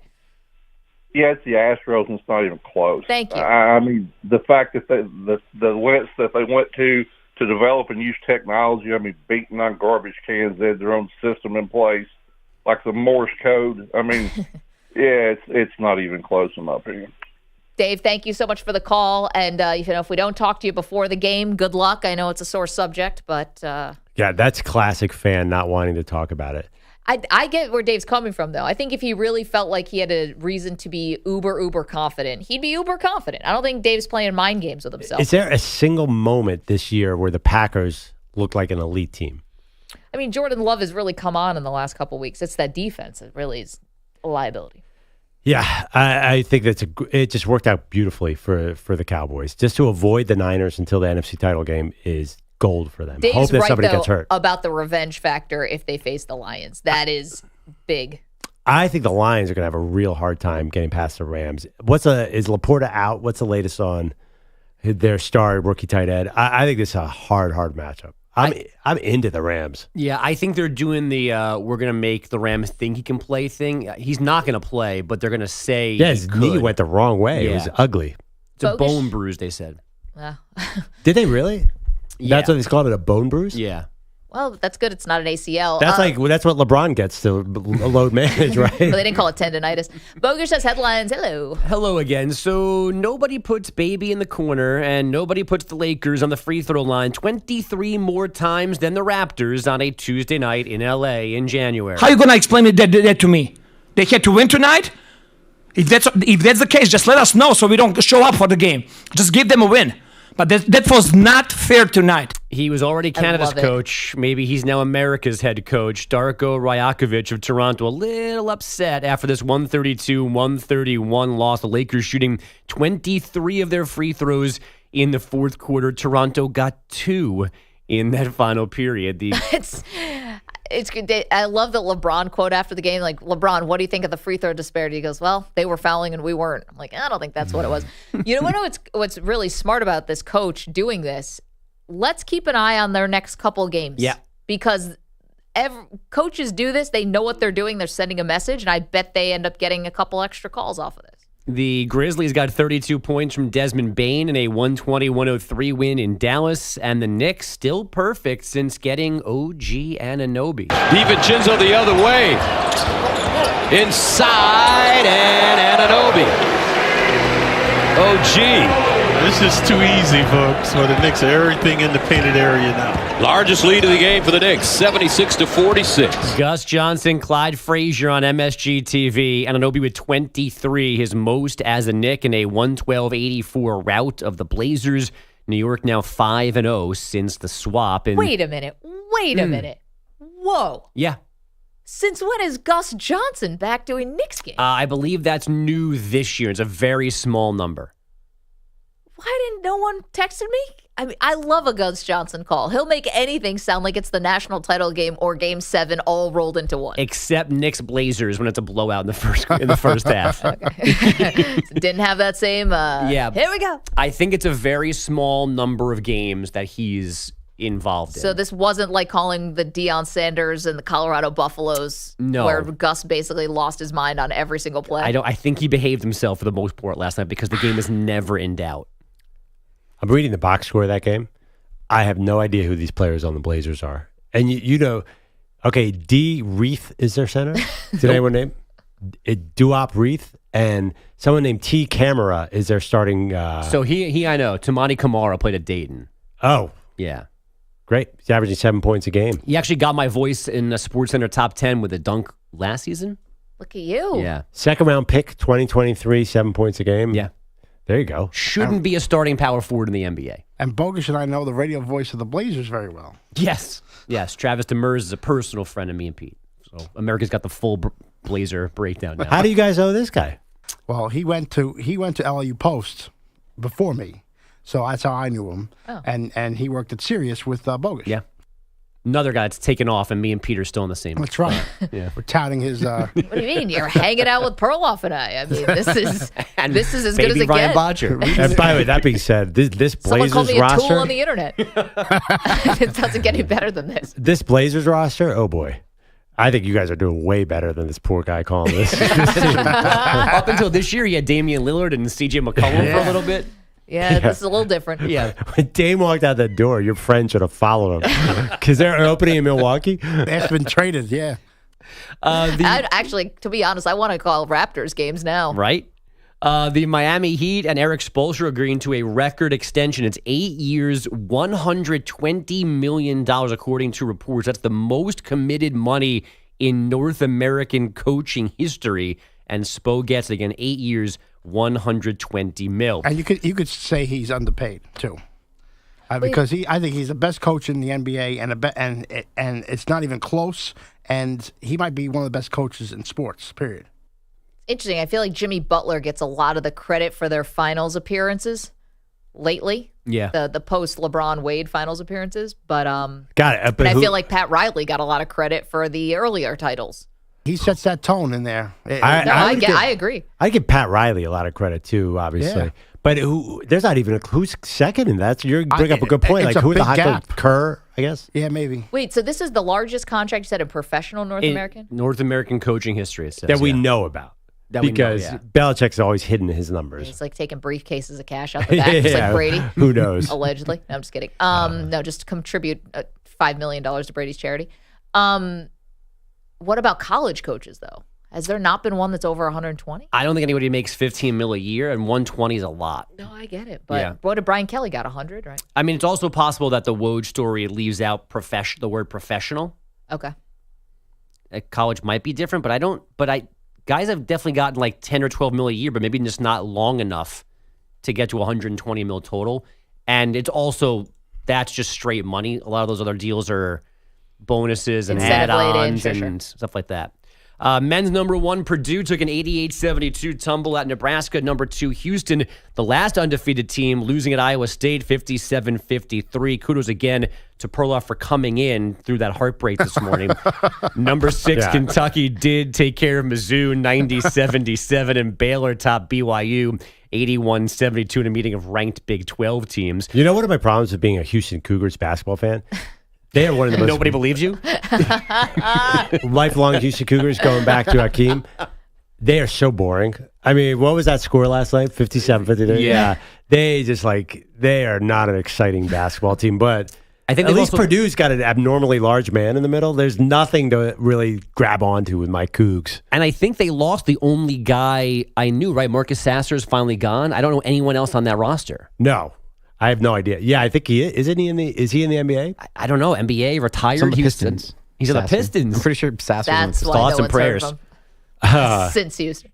Yeah, Houston Cougars. I have not had a chance to watch my team this year, but they have a bunch of fan. They have a bunch of 6'5" guys who play killer defense. There's nothing really grab onto. You're 16 games in and haven't watched them yet. I'll tell you right now. I don't know how I'm going to fill out my brackets, but I'm putting Houston in the final 8, right? I mean, come on. Final 8. How big of you? Yeah. Wow, way to go out on a It limb. used to be my Tom Izzo's just immediately pencil him in and work backwards, but go Cougs. And none of you guys can put them in the final 4 because they're my team. You got it. Until they lose again, and then they're not your team anymore. Yeah, then he'll pick up a different team. The Miami Dolphins signing veteran linebackers Bruce Irvin and Justin Houston yesterday because apparently they're prepping for the 2017 playoffs. Miami needs linebacker help because Jerome They're Baker, honoring them. Andrew Van Ginkel,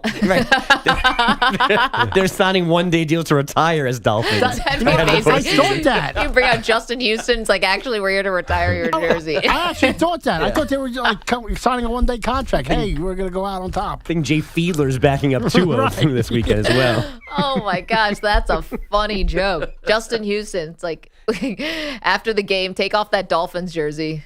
Retire your Chiefs jersey. The shocking thing is both of them were playing in the NFL this year, and I definitely didn't know Justin Houston was still playing. I thought he was done like Wait, where 5 was he years playing? ago. One of them was in Detroit, one of them was in Carolina. You might as well be retired if you're playing in Carolina. That sounded like you dropped the mic, but you were just scoffing into the microphone. By the way, one thing I noticed, what happened in Dominican Sue wanted to come back and play? Why doesn't someone sign him? Why are the Eagles signing all these old guys, by the way? We need all You already these have dudes. a lot of old guys. Yeah. You've reached your old guy quota. Just because Shaq Leonard's our middle linebacker and he's semi-retired. And Julio Jones is catching balls. You traded for Bayard. Maggie's right. You used all your old guy wild cards this year. You got Brandon Graham, you got Fletcher Cox. There's no over 35 players left. Rodney White still around? So they last year, midway through the season, they signed Sue and Linval Joseph. They need those guys. I'm sorry, Linval Joseph's on the Bills. Right. But I mean, yeah, but he's sort of He's like taken, is what I'm saying. You can't have him. Yeah, what is he play? No. Yeah, I like this idea of signing old guys. Are you guys idiotic sports fans like me? And you hear Justin Houston, I'm like, ooh, Justin Houston, he's going to be really good. Not knowing, just like based on, as Bogusch said, 2017. I asked if he was a Hall of Famer, but he's only got 1 All-Pro season, 4 Pro Bowls. Really? Yeah, because if you say Justin Houston Hall of Famer, my gut actually would have been yes, but I don't know that's if he's got surprising. that, if he's got enough. Very quickly to finish, multiple long winning streaks continued last night in the NHL. The Oilers 2-1 winners in Chicago. The Panthers 5-1 winners in St. Louis. Edmonton and Florida now on 8-game win streaks. Guys, back to you. You know, you got me fired up yesterday, Bogusch, on hockey. This kid who didn't want to play in Philadelphia. Yeah. What Cutter. a jerk. What a jerk. He's got, now that the Eagles are falling apart and the call. Sixers stink, now I'm all about the Flyers, too. That is Lucky us. Yeah, they're not good either, so you'll be off them by the middle of next week. Yeah, I thought you were a Connor Bedard fan. that was I am a lifelong Connor Bedard fan, even though he's 14 years old. He has a broken jaw now. Did you know that? He's out for a while. He's out for a while. No, I did not know that. Yeah. Well, I'm going to have to find another player before. Dave Schultz. Thank you, Bogusch. Coming up, we check in on Aaron Rodgers. What's the latest with that drama? We got it next. You're in a 5-minute break.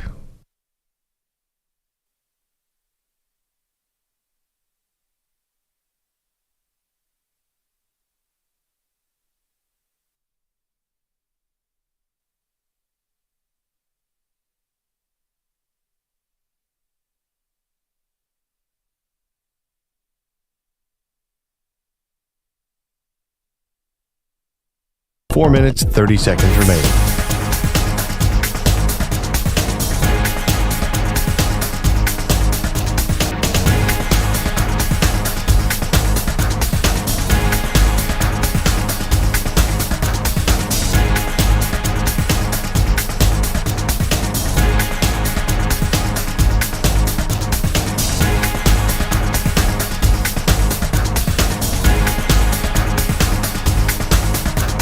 Four minutes remaining.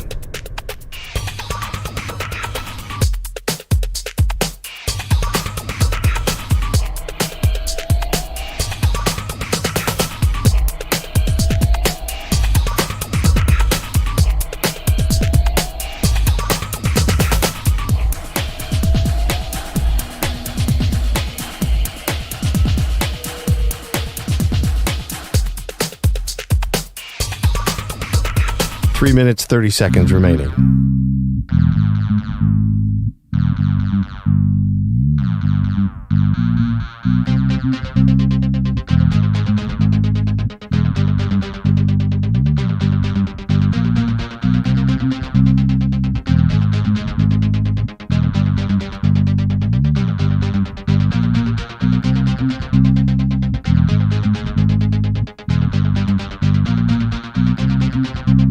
Three minutes remaining.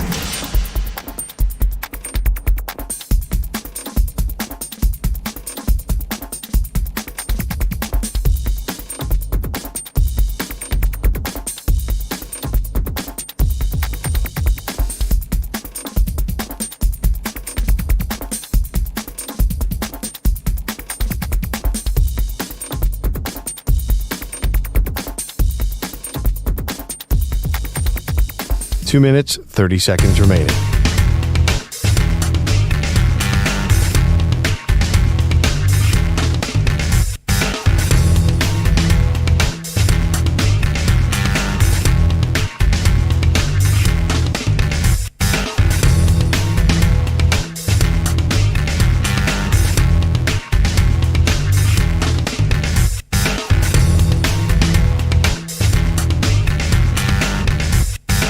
Two minutes remaining.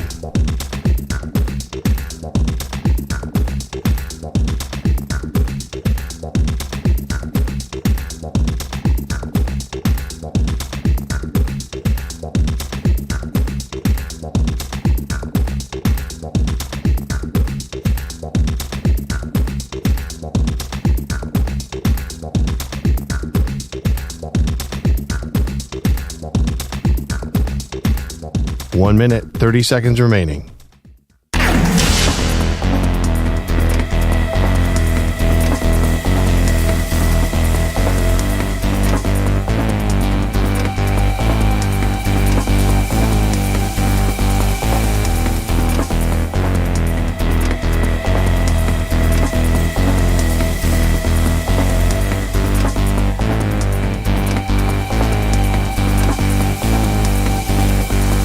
One minute remaining.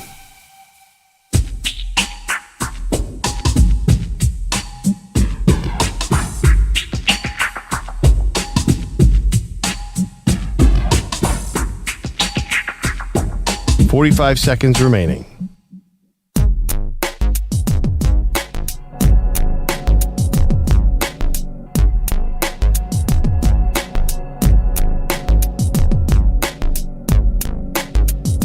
.30 seconds remaining.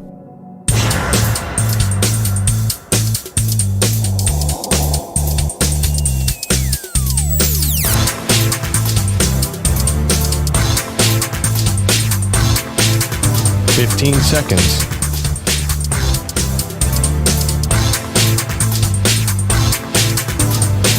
Break ends in 5 seconds.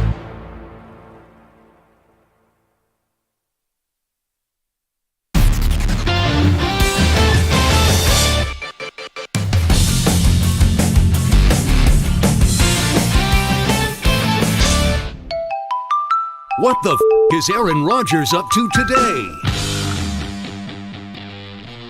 Well, maybe there's a light at the end of the tunnel for this whole Rodgers, Jimmy Kimmel situation. He was on Pat McAfee, Rodgers that is. He has one final message to Kimmel. 10 that a man who, I think it's impressive that a man who went to Arizona State and has 10 joke writers can read off a prompter. So, my education at JUCO and my 3 semesters at Cal that I'm very proud of has worked out for me, and I'm glad to see it's worked out for him as well. So I wish him the best. Again, I don't give a shit what he says about me. But as long as he understands what I actually said and that I'm not accusing him of being on a list, then I'm all for moving forward. I'm telling you, if aliens came down from outer space and like, so what's one of the big sports topics right now? I'd be like, I don't even have the energy to explain this Aaron Rodgers, Jimmy Kimmel dust up. It has gotten so crazy. And beyond that, it's not there. I know there's nothing funny about the Jeffrey Epstein thing at all, but this isn't even like good quips back and forth. Nah. Like, Jimmy Kimmel basically said Aaron Rodgers went to junior college. It's like, that's not funny. That's like, who cares? That kind of plays into all the stereotypes of what people dislike Jimmy Kimmel for in the first place, being sort of like elitist. Elitist, right? Yeah, I was surprised Jimmy went there. It was actually kind of funny when he said the only 2 A's Aaron got were in his name. It just reminded me of the Key and Peele A-Ron sketch. It's been kind of a lose-lose situation, hasn't it? Feels like it. Although Kimmel might get ratings out of this, I have no idea. I know as a late night show host, you want to be in the news, but it definitely hasn't helped Aaron Rodgers.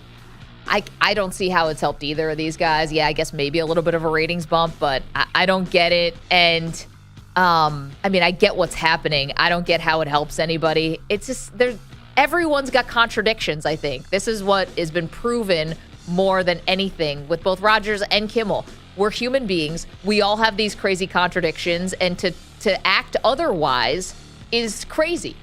Like, to pretend like you don't have contradictions in your life is nuts. Like Aaron Rodgers sitting on ESPN saying ESPN's trying to censor me while you're saying it on ESPN's platform makes you sound ridiculous.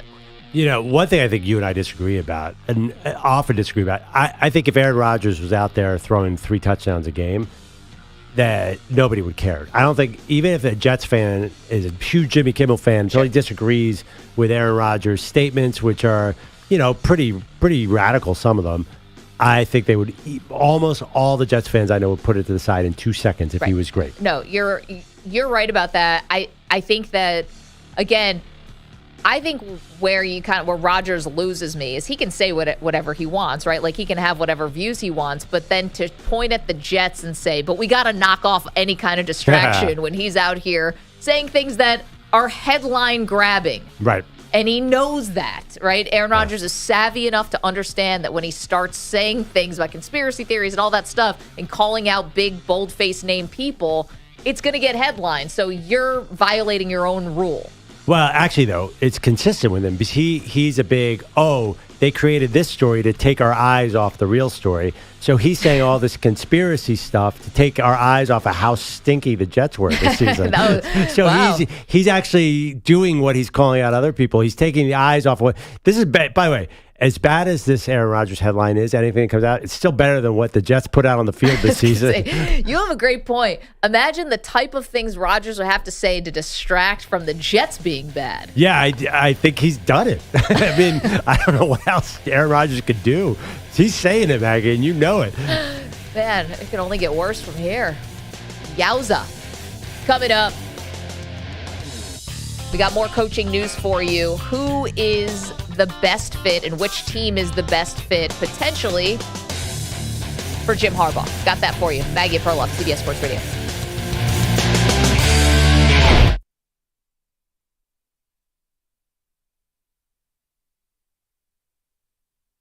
You're in a 5-minute break.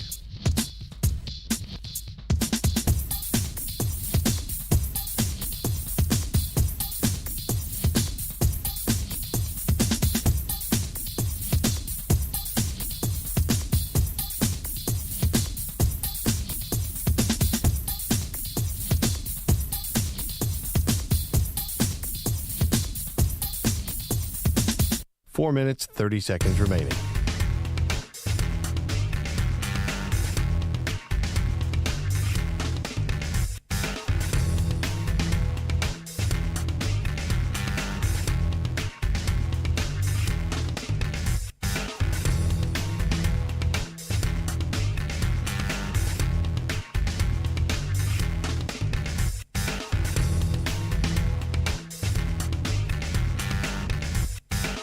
4 minutes remaining.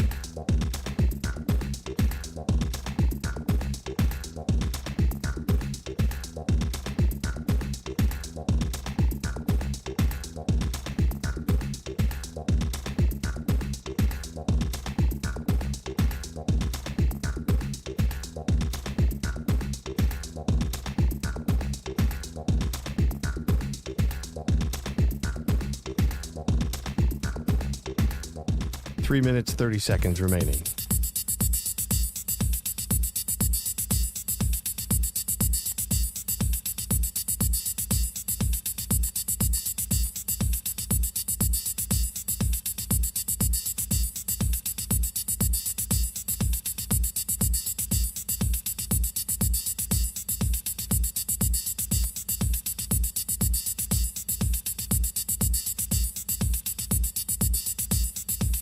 Three minutes remaining.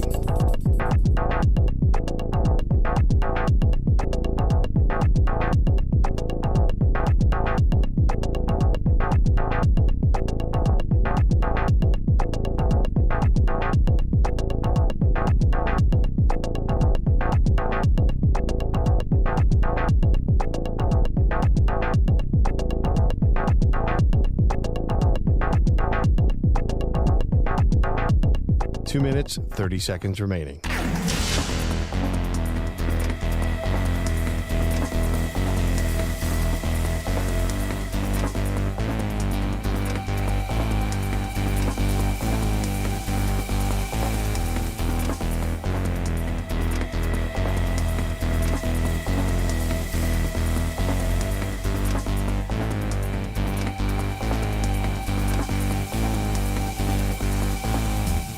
Two minutes remaining.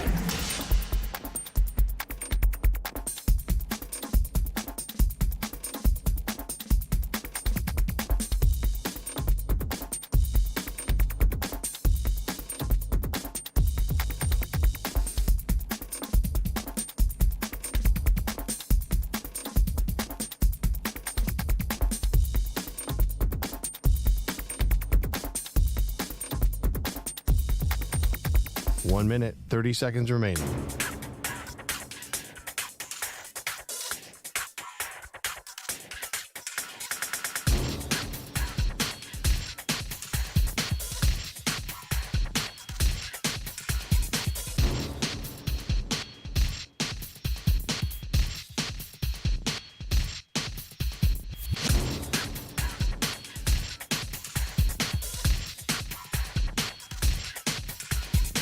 One minute remaining.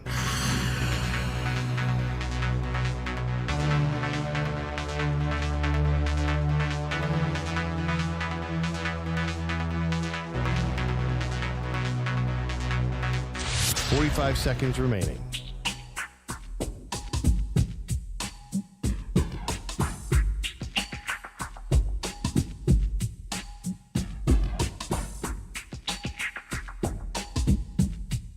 Thirty seconds remaining.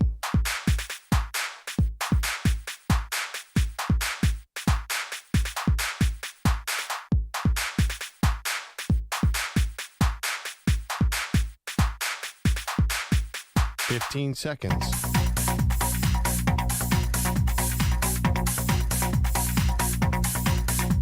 Break ends in 5 seconds.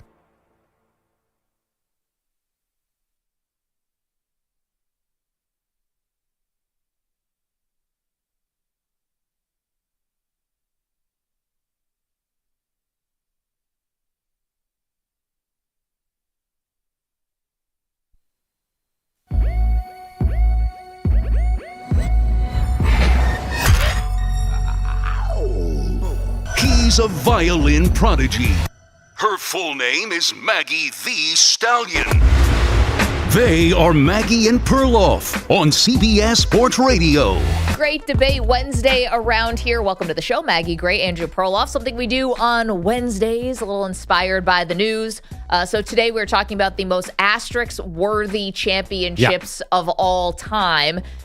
A little inspired by the Michigan Wolverines and them winning the college football national championship on Monday night. So despite the fact that I do think that Michigan's championship should get an asterisk, Perloff, you are staunchly against that. I did not pick them for the most asterisk-worthy team of all time. Right. I mean, honestly, the Michigan title could be vacated too, which is even beyond asterisk, but same thing. So you went with? I went with a different sign-stealing scandal with the Houston Astros of 2017 because that is, they cheated, they got caught, clearly violating a rule in baseball. You can't use technology. It was lo-fi and hi-fi at the same time, like using the center field camera to find the catcher's signs, but then using a very lo-fi trick of banging on a garbage can to tell the batter whether a breaking ball was coming. I mean, this is open and shut. They were cheating. Yeah, it's funny. Somebody tweeted us that's typical Yankee fan bias. Not a Yankee fan, but yeah, you're a Met fan. I do think that Aaron Judge also did get, listen, the Yankees lost in the ALCS to that Astros team, but Aaron Judge also lost out on the MVP to Jose Altuve. And it's well, I know he's a millionaire, so it's fine. And he ended up winning another MVP. But you guys actually think that Jose Altuve was wearing the buzzers.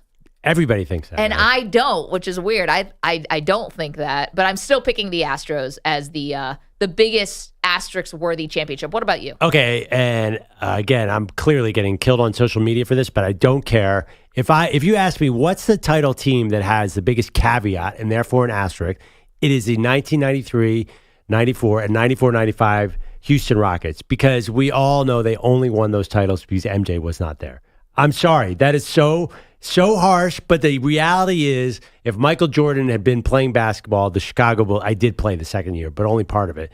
If he was there, the Bulls would have won those two titles because we all know that's how NBA basketball works. Michael Jordan's on the court, that team wins the title. Okay, but this is why I have a problem with this one. I'll agree with you that the Houston Rockets, it's part of the story. They won the back-to-back titles, but it was when Jordan had retired. But you have no idea. Jordan could have twisted a knee. He broke his leg again like he did his rookie season. You have no idea what would have happened. Or Scottie Pippen could have gotten hurt and maybe they don't win. Like there are so many outcomes that could have happened differently even if Jordan was playing. There are not.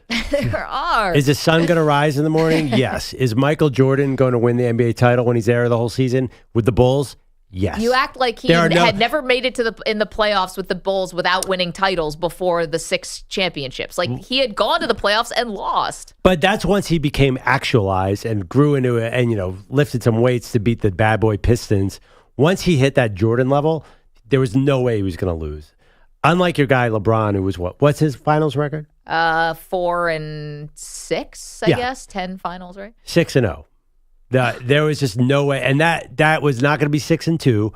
It was not going to be 7-1. It was 6-0. If he was there, they were going to win. So that's why, as much as I love Robert Horry and I love Clyde Drexler and I love Elijah Wan, I'm sorry that Houston team gets an asterisk to me. Okay, we're talking about the most asterisk-worthy champions of all time. What I think is hilarious about that is you also want to put an asterisk on the Toronto Raptors. I could actually asterisk any NBA. Okay, well, let's pause on this one. Because you also want to asterisk the Toronto Raptors. Definitely. Because Kevin Durant got hurt. Yes. Okay, so you're telling me there's no chance that Michael Jordan could have gotten hurt. There's no chance that if he was playing that something would have happened, and yet it did happen in another finals, and you want to put an asterisk on it.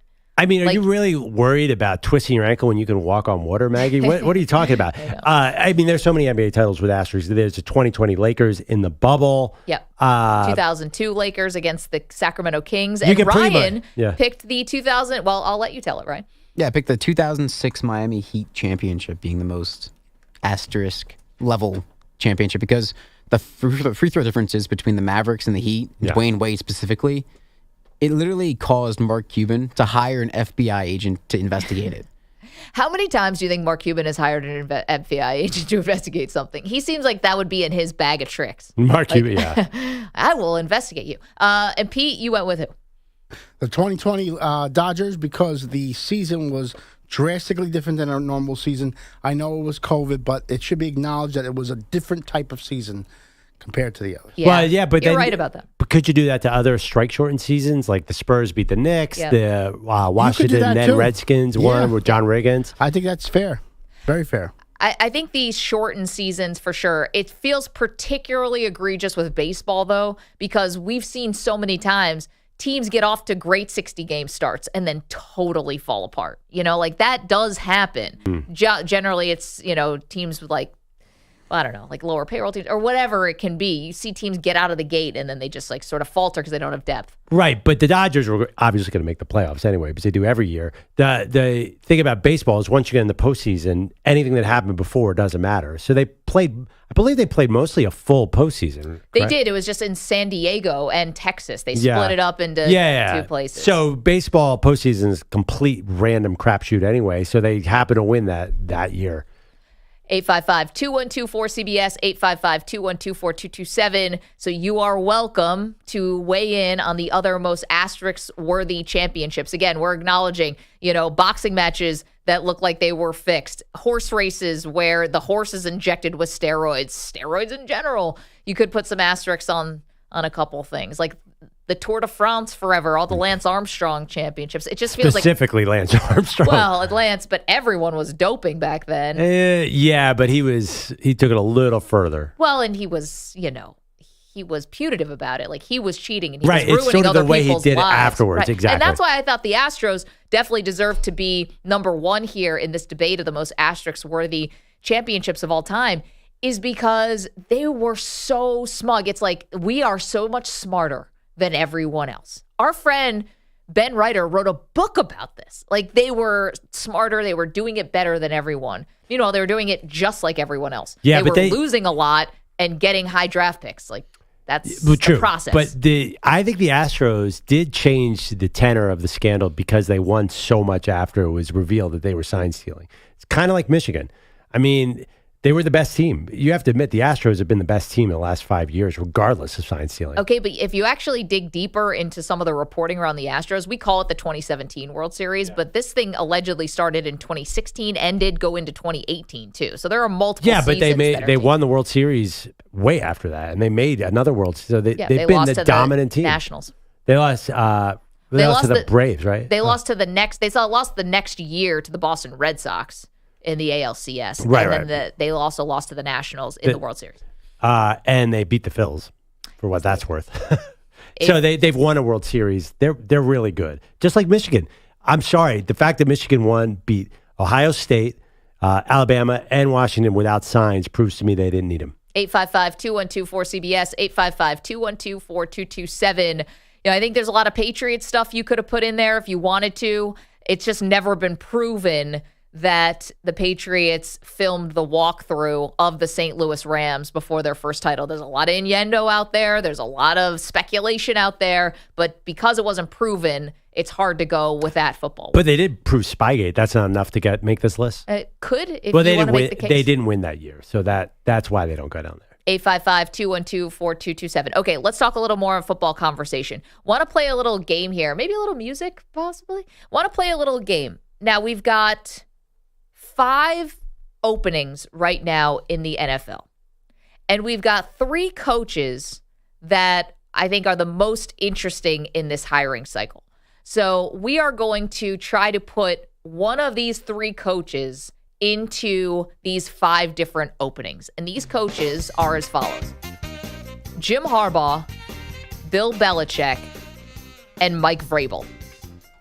Now, I understand people are screaming at me in your car. Maggie, Bill Belichick and Jim Harbaugh are not free agents right now. They are still employed by their teams. Yes, we know. No one's screaming that. Everyone knows Jim Harbaugh. We're just doing this for fun. They definitely know about Harbaugh. Belichick, you could argue he hasn't left yet. That's but true. I see what you're saying. Okay, so yes, we know that they still are technically employed where they are, but bear with us. Okay, so Ryan, you want to throw out the team? We'll tell you who's the best fit. Let's start with the Chargers. So this seems pretty obvious. You got to bring Harbaugh to the Chargers if you can, because of these 3 guys. Harbaugh's the offensive guy, he's the quarterback guy, and you have Justin Herbert. So listen, I don't want Bill Belichick. You want to develop Justin Herbert. I don't want Bill Belichick to sort of take the air out of the ball and win with defense and slow play. This is not the Chargers I want to see. I want to see basically Jim Harbaugh come in here and do what he did in San Francisco.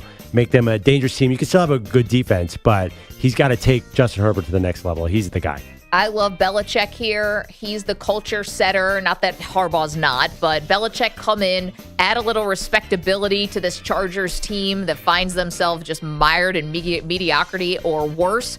Brandon Staley was defensive coach, couldn't get anything out of this defense. Watch Bill Belichick come in and turn this around. And I think Justin Herbert, he doesn't need a full makeover of a coach. He needs tweaks here and there. This guy is already a really good football player and a good quarterback. All right, Chargers are already 6 interview requests in. They're casting a wide net, which is interesting.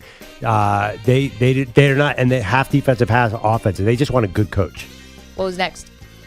The Las Vegas Raiders. I love this for Harbaugh. Give Harbaugh this job because the Raiders don't have an identity to me. Partly because they don't have a quarterback that I don't think, Aiden O'Connell's not the answer. Obviously, Jimmy G's not the answer.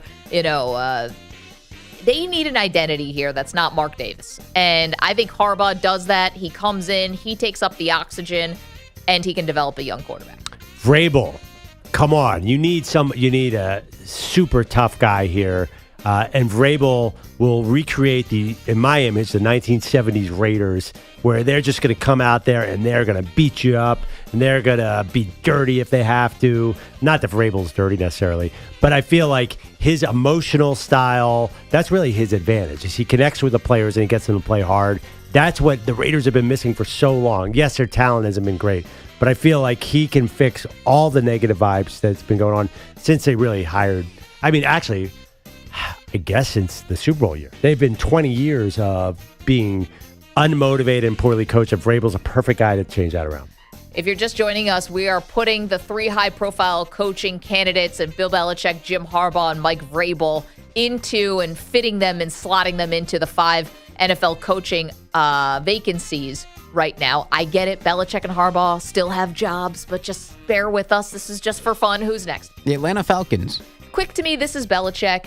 I think of Belichick, McDaniels, like this could work here because you've got weapons in Atlanta that Belichick hasn't had forever. I mean, the talent and the upside and the ceiling on some of these offensive weapons is incredible. And you just need a quarterback to fill that out. And then on the defensive side, they did spend a little money in free agency. They do have a couple pieces there.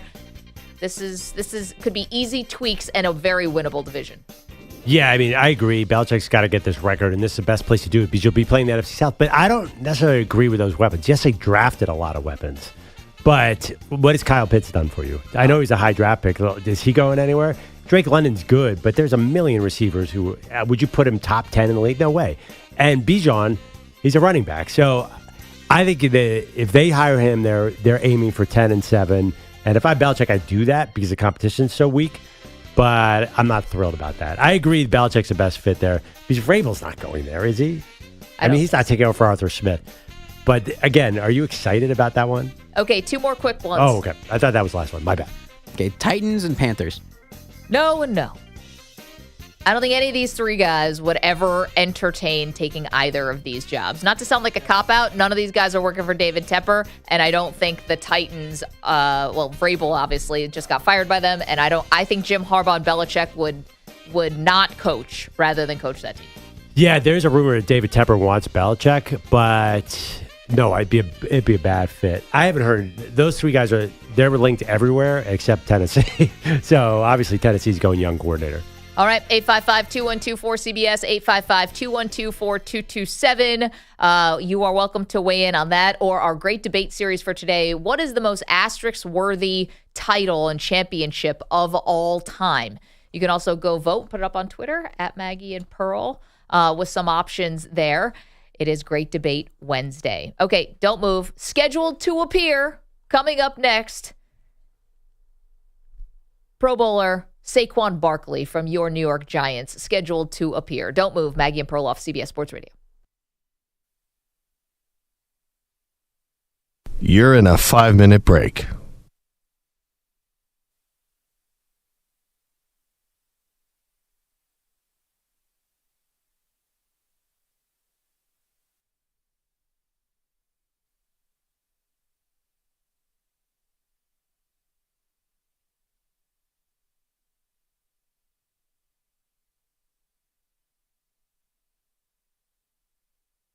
4 minutes, 30 seconds remaining.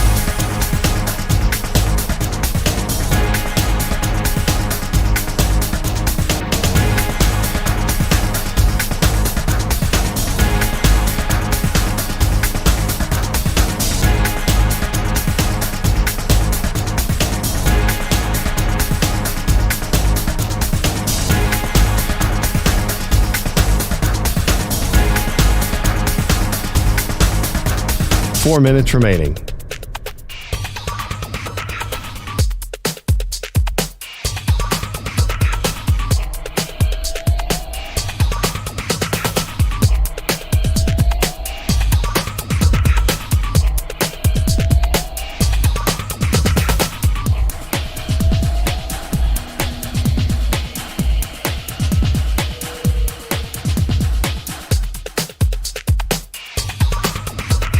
Three minutes, 30 seconds remaining.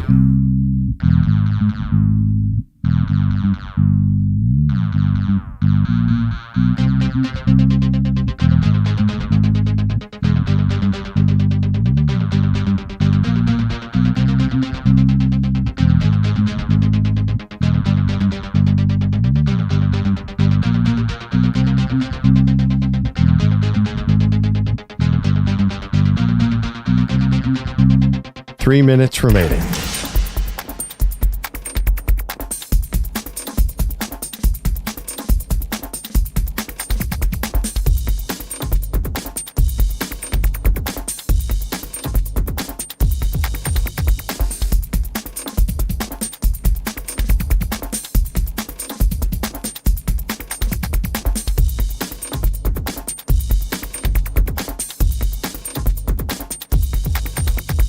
Two minutes, 30 seconds remaining.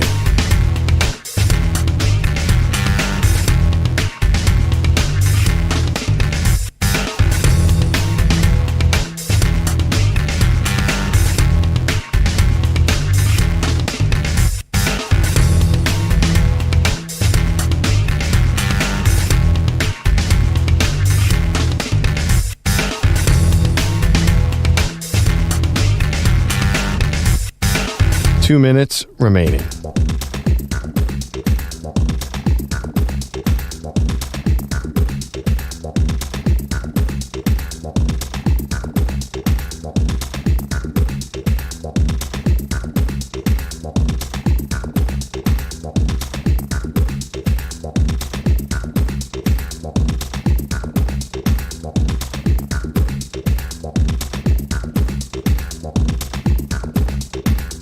One minute, 30 seconds remaining.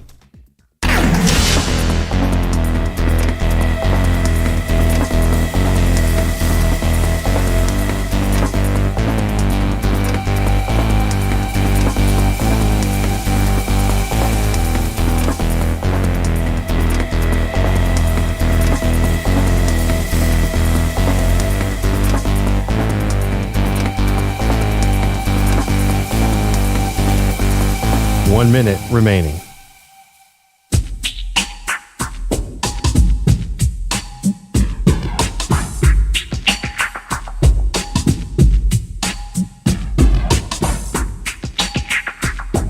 "45 seconds remaining.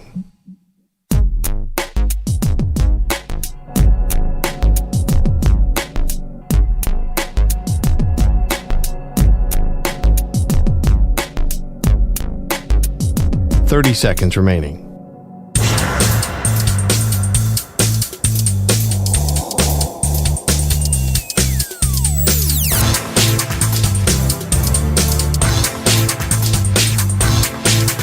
"15 seconds.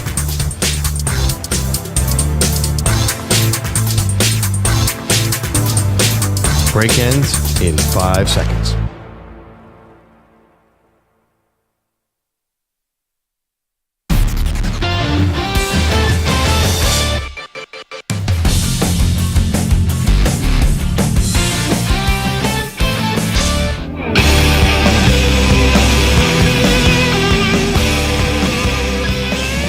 Back on Maggie and Perloff. Okay. You know I love talking about weather, commutes. Yeah. You brought up gas prices earlier. I read a story that terrified me this morning. What's that? Terrified me. About the weather? No, the weather was, by the way, a huge problem for me last night. Basically, my apartment almost blew off the face of the earth. The wind was so strong in New York City coming off the river. But commuting sucks. I hate it. Yeah. And I thought I had a bad one for years. I used to drive from Brooklyn, New York to Connecticut to be on the Dan Patrick Show. The only downside of the job was my commute was terrible. I hated it. But then I'm reading rents are so high in New York right now. I read a story today in the New York Post. There's a guy who commutes weekly from Columbus, Ohio to New York City because he can't afford a studio apartment in New York. Wait, so flying from Columbus, Ohio to New York City every day is cheaper? He works 3 days a week in the office in New York City. So what he does is he gets on a flight at 4:30 on Tuesday morning. Or sorry, it's 6 a.m. flight on Tuesday. He wakes up at 4:30, gets on a 6 a.m. flight. Then he uses cheap hotels in New York and spends the week there, then flies back to Columbus. And he says it's a much better financial situation than actually renting in New York. And he lives out of a suitcase, or he does this. He hangs his clothes in the coat rack at his office. It just comes in and gets a little shaves in the bathroom at work or something? Well, he gets a hotel room. Cheap hotel room in New York. You got to be careful about how cheap you're getting. So he had to basically said, he said hotels got too expensive, so he has to stop doing it. It's a guy who commutes from Columbus, Ohio to New York. Maggie, you save on rent. You see New York City rent. It's impossible. I'm running into the same thing this guy does. Now, I can understand driving in, but Columbus is a little far. Okay, let's get to our next guest. Taylor pitches it right for Barkley. Saquon jukes a man and into the end zone for the touchdown. His second of the ball game. He had Zach Cunningham to beat. A little shoulder fake, and Barkley's in for his 6th rushing touchdown of the season. And with 5:08 to go in the half, it's now 16-0 Giants with the extra point pending. That was 2-time Pro Bowler, former Offensive Rookie of the Year, and former Penn State All-American Saquon Barkley of the New York Giants, just pouring it on Perloff's Eagles. And Saquon is good enough to join us now on behalf of Silk. Silk kicks off their Feel Planty Good Challenge, and we'll get to that in just a moment. Saquon, it's Maggie and Perloff. Thanks so much for the time today. Thank you guys for having me. Really appreciate it. Played your highlight there against the Eagles. We want to get to plenty of Giant stuff too, but Perloff's a big Eagle fan. I'm a lifelong Eagles fan, and they're headed to the playoffs. Can't you give them a break in week 18? You guys looked like the team that was more fired up, believe it or not. Nah, we had to go out on top. We didn't have the year we were like, but we were able to control the last game and go out how we wanted to. And in the NFL, this business, that's the last time that we always going to be with each other. So we wanted to go out on top, and we came out on fire and was able to get the job done. Yeah, 6-11 season for you guys. I'm sure not the one that you wanted to, but let's stick with you guys played and faced the Philadelphia Eagles twice in the last 3 weeks of the season. You played them twice since Christmas. They're now moving on to the playoffs. Can we do a little scouting report, please? Because their defense looks like it's a shell of what it has been, especially last year. You just torched them for 2 touchdowns. What do you see from the Eagles defense? How different is it now? I just feel like you get in slumps sometimes. That's the NFL. I don't think Philly's not a good team. They're still a really good team. They were in the Super Bowl last year, and they still have a lot of those talent. But that's how it is. It's ups and downs through the season, and you never know. It's all about who really gets hot in the playoffs. That's really what really matters. And whoever goes into it winning, if you have a 5-game win streak or you have a 6-game losing streak, the beauty of the NFL is one game, who's gonna be the better man, the better team in that moment. And if Philly could find a way to do that, they can still make a run. Saquon, I wanted to ask you to scout another team. The Dallas Cowboys really had your number this year. Is this a different Dallas Cowboys team than the team we've seen the last few years? Was there something about this version of the team that might be able to go a little further than they have in the past? Yeah, I think I think it's this year's their best shot if they're going to do it. Playing them for the last 6 years, this definitely was the toughest Dallas Cowboys team that I had to face. But like I said, kind of similar with Philly. Like they're the hot team right now. Dallas is a hot team right now. But when you get into playoffs, only thing that matters is who wins that game. Last year, Minnesota Vikings were 14-3 or something like that, and we were 9-7. And when we got there, it was in that moment who was a better team. We went in there and got the win. And then when we played Philly in the divisional playoffs last year, they were the better team that day too. So whoever's a better team and gets hot in the playoffs, it's the teams that are going to make the runs. Saquon Barkley is joining us. Of course, the two-time Pro Bowler is joining us on behalf of Silk, and we'll get to that in a moment. Got a cool breakfast challenge. Can we dig down just a little bit deeper on the Cowboys? Why do you think and how do they feel different from years past? Because you know them so well. I think the defense is playing at a crazy level. From the times that I played them, like you could really feel their presence this year in the games that I've been a part of. And on the offensive side, I think Dak obviously is one of the best quarterbacks in the NFL.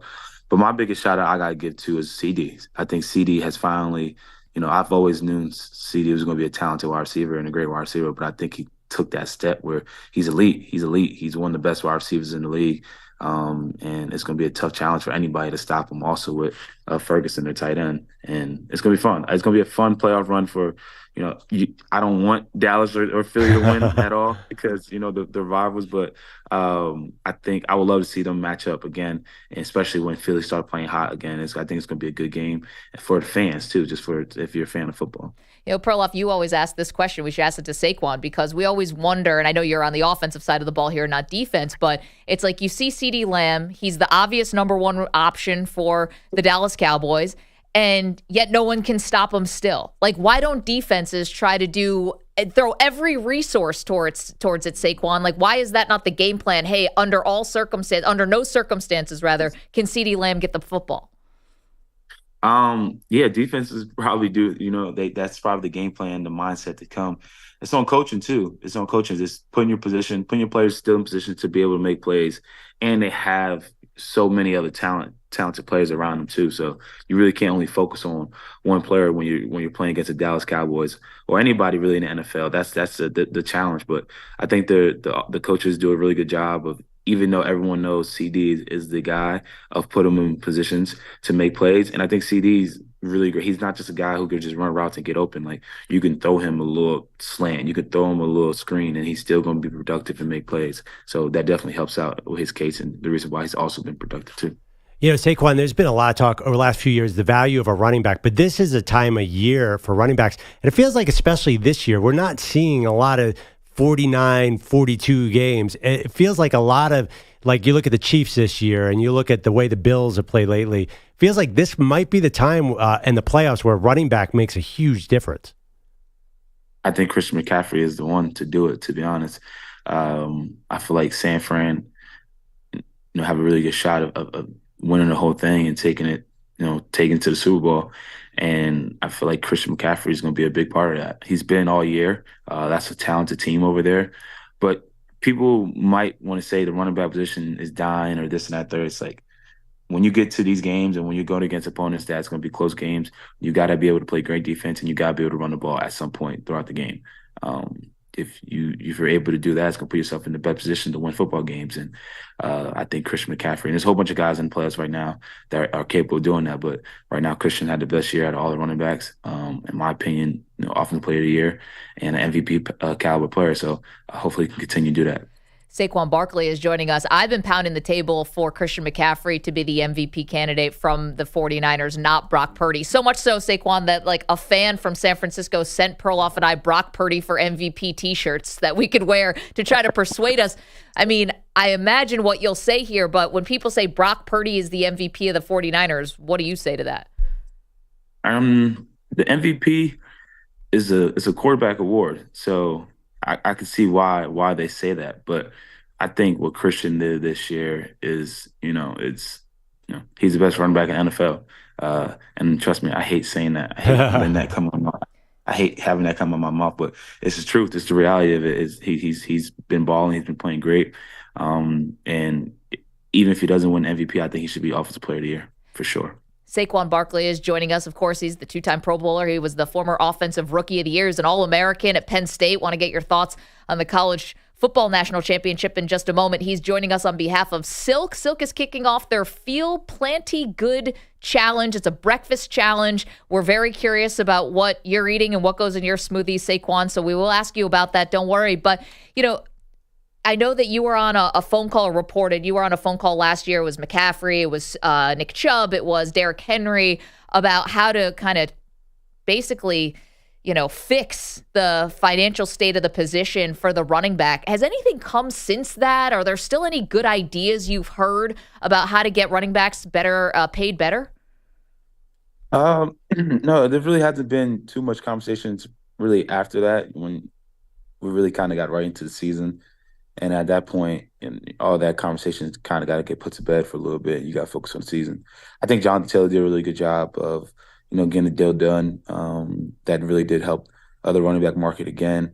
But yeah, I feel like every position should do this, to be honest. I think it was a good thing that we just got a lot of the well-known running backs who got paid or are going to get paid soon, all on the call, and we all just got to chop it up and feed off each other and get insight from each other. And I think that's important. And I want to be involved more in that if we continue to do that.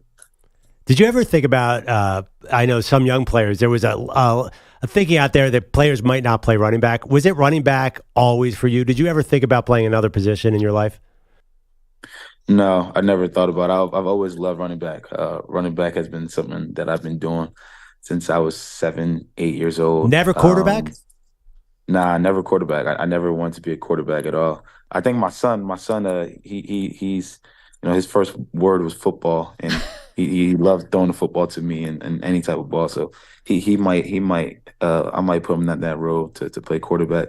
But with the trend of like kids not want to play running back, like I don't believe in that. It's just a trend right now. Like we're just in a phase where everyone's like, oh, the running back position it's just a little phase. The running back position is going to come back alive, especially if we continue to have guys like Christian and Derrick Henry playing at such a high level. Saquon Barkley is joining us on behalf of Silk. We'll get to that in a moment. So there's been some changes with the New York Giants. Wink Martindale, defensive coordinator, has resigned. There's been some other changes on the defensive side. And Saquon, I know you're on the offensive side, but can you tell when there's tension between coaches? There was tension reportedly between head coach Brian Daboll and Wink Martindale, and now Martindale is gone. Like, can the rest of the team feel that coaches aren't getting along necessarily? Like you said, I'm not on the defensive side. Obviously, one of the leaders and one of the captains on the team. If there was any tension or anything, they did a really good job of never letting it be a problem for the team. You never felt that. You never got that. Obviously, what happens between closed doors is something that that's what they have to control.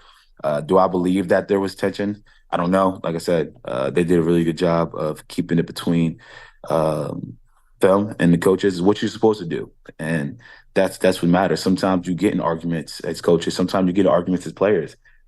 When you have everybody, all working towards a common goal, there's a lot of issues that present itself.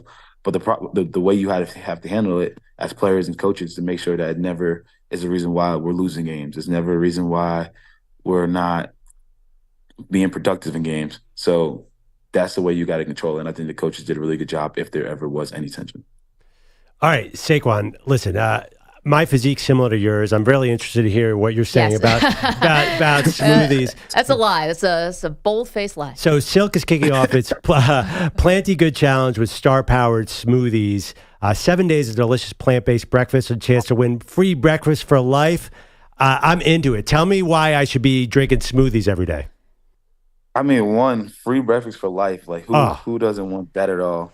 And there's also, I believe, 5 to 6 others that would get it for a year. I think everyone should get involved because it inspires everyone to be able to get into a healthier lifestyle.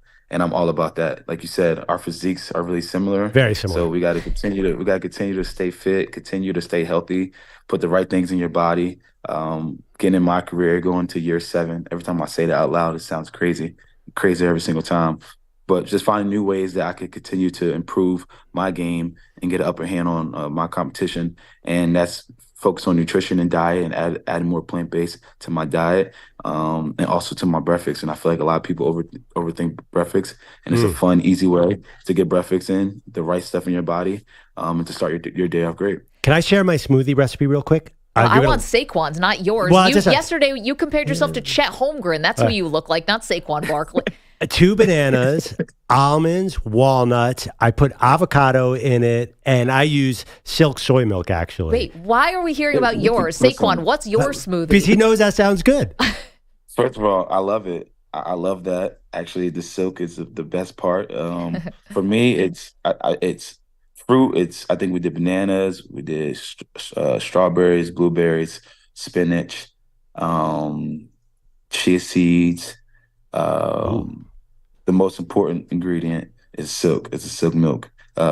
It's really important to put that in, and it also gives it over the edge, gives it the taste that I need. Challenge.silk.com is where you can go. You got to pledge to incorporate silk into your breakfast for 7 days in a row in this January. Then you enter to win this challenge, and you could get free breakfast for life. The 6 other randomly selected winners will receive breakfast for a year. Last one for you, Saquon, and thank you so much for joining us. So you've had some good battles with the University of Michigan when you were an All-American at Penn State. Perloff and I do not agree on this about whether Michigan's title is tainted because of the sign-stealing scandal from this year. What you played college football big time. You played against Harbaugh in Michigan. What's your thoughts on them winning the title? That's a great point. To be honest, I didn't think about it that way until this question was just presented to me. One, I love that Michigan won the Big Ten. Obviously, being in the Big Ten, you can see someone from the Big Ten come out on top and get the job done. It's really important, and I think it's helpful for all the Big Ten schools.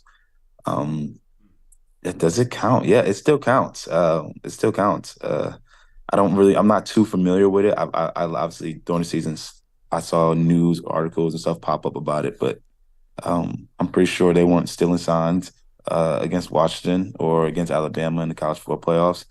And they got the punishment. Harbaugh wasn't there for most of the games. Trust me, I watched. The offensive coordinator beat up on my knee lines. And then, at the end of the day, you got to win football games. And they did that. And hats off to them. And hopefully we can get them next year at Penn State. Wait, take what? You'll root for Michigan, but you don't want the Eagles or the Cowboys to win in the playoffs? So that's where you draw the line. Yeah, I'm removed, though. I'm removed from it. So it's like if I was in college, it's like, no, I don't want another Big Ten school to win. But now it's like we always get in this conversation, this arguments like, oh, SEC or the Big Ten. So it's like, or Pac-12, or I don't know now there's a whole bunch of schools from Pac-12s come to the Big Ten. I'm all lost in the college world right now. But, now when I'm in a locker room, you can't be like, oh, SEC got this and Georgia. It's like, okay, well, like Big Ten, we have a national championship too, and this is what we got to go against. Penn State got to go against national championships, Ohio State. So Big Ten is the same level caliber of SEC, and right now we're the best conference, so it helps. Helps for the trash talk in the locker room. Saquon Barkley, on behalf of Silk, appreciate you, Saquon. Best of luck in whatever happens this offseason with you and your future, and thank you again. Thank you guys so much. Appreciate that. Saquon Barkley from your New York Giants. And he's a free agent right now, so we don't know if they're going to use the franchise tag on him again or if he's actually going to hit the market. All I heard was he loves my smoothie recipe. I mean, I did throw silk in there for I knew that kind of guaranteed that he'd like it, but I have a good smoothie game, Maggie. Just because I don't look like Saquon doesn't mean I don't know how to make a smoothie. Not only do you not look like Saquon, you don't look like you belong, you don't look like you're the same species of person as Saquon Barkley. One of his thighs has more muscle than my entire body. That's a fair statement. Your neck. Bogusch is here with headlines. Hi. And guys, let's put an asterisk on last night's Laker win, 132-131 over the Raptors in Toronto, since LA was awarded 23 free throws in the fourth quarter, 2 for the Raptors. The disparity was 36-13 for the game. What happened tonight, this is completely BS. This is shame. Shame for the referees, shame for the league to allow this. The league will certainly not allow that. Toronto head coach Darko Rajakovic saying all of that post-game, he'll be fined a few loonies for the outburst, which also included... They had to win tonight? If that's the case, just let us know so we don't show up for the game. LeBron... I love this guy. Oh, factually correct, too. Like, dude, if you didn't know that LeBron was going to get calls in L.A., welcome to America. LeBron and his Lakers focused that instead... translates in any language.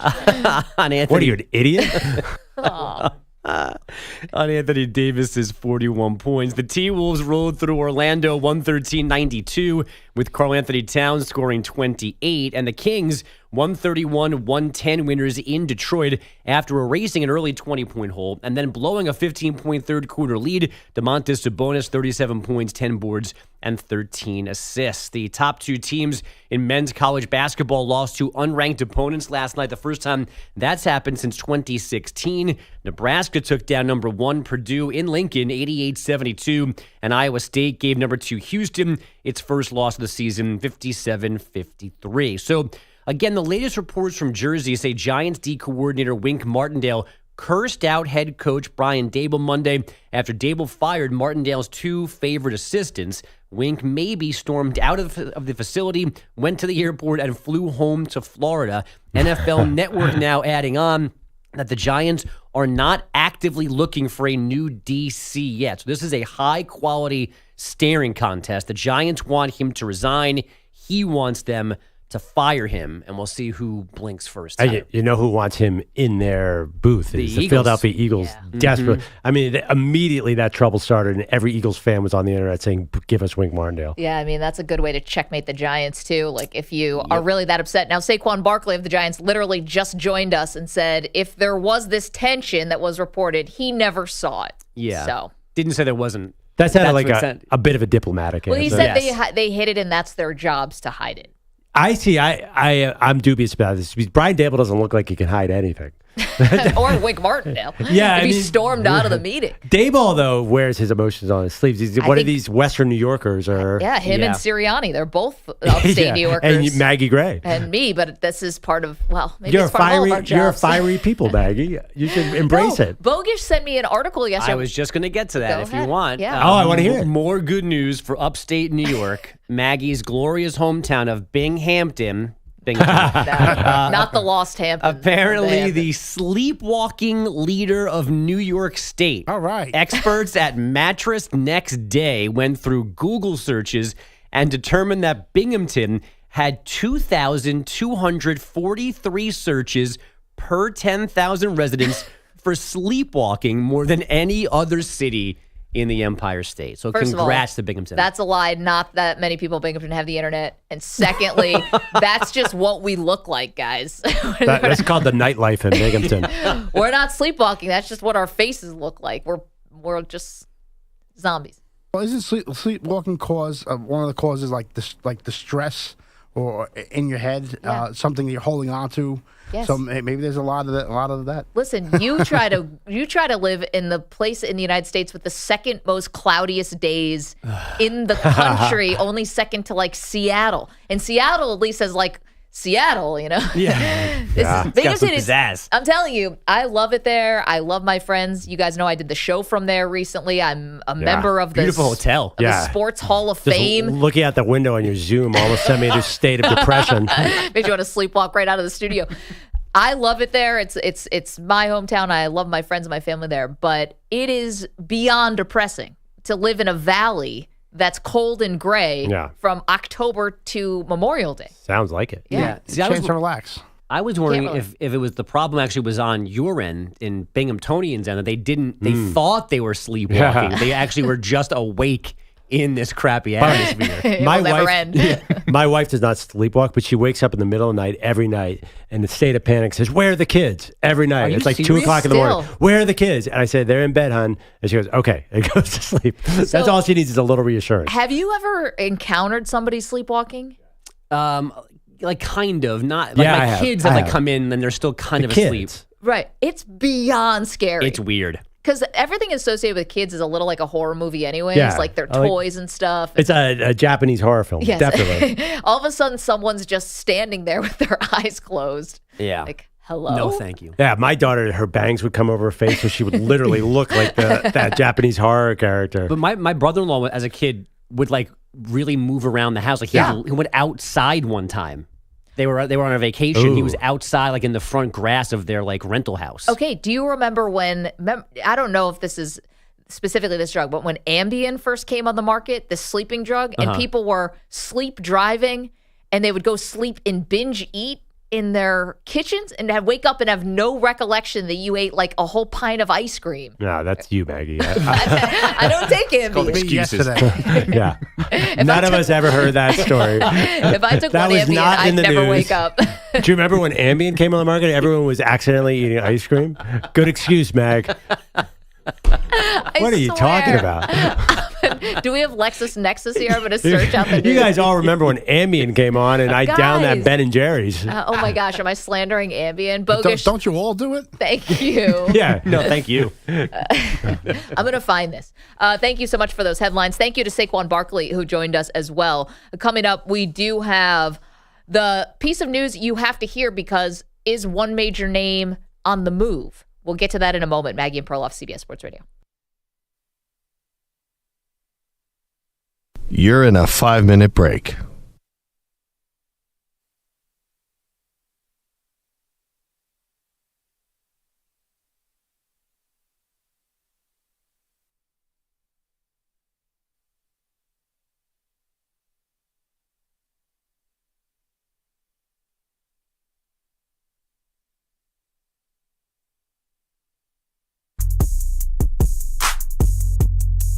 Remaining.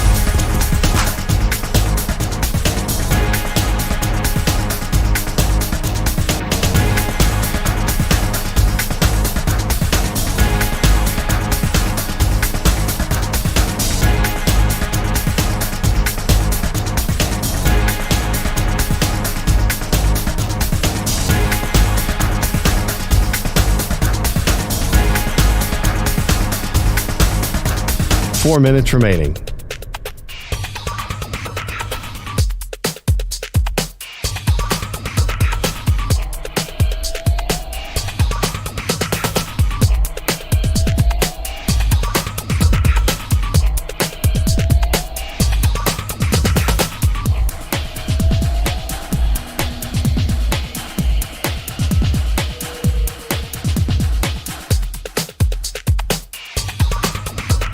Three minutes, 30 seconds remaining.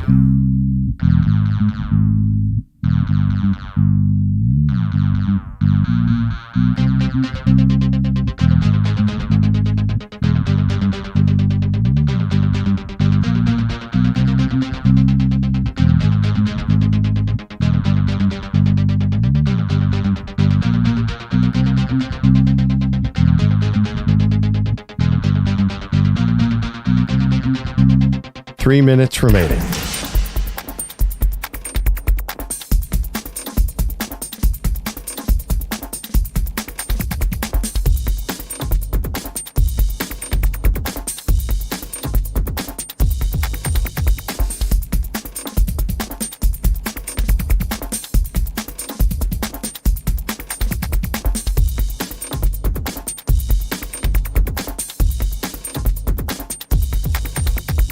Two minutes, 30 seconds remaining.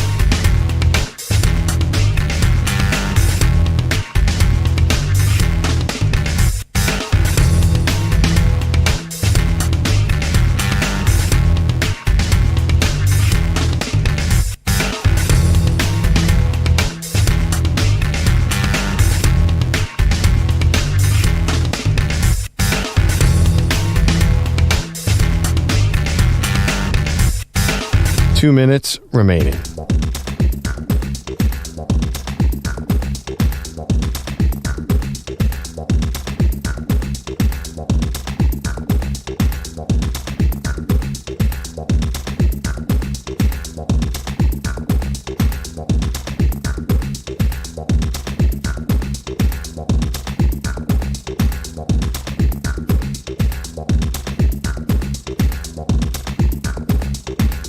One minute, 30 seconds remaining.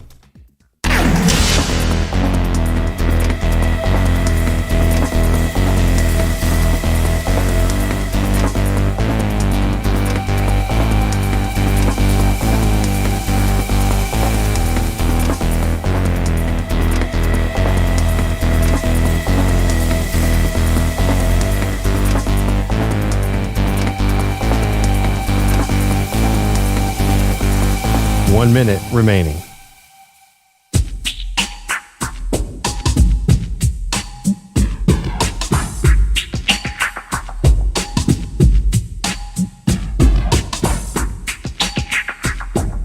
45 seconds remaining.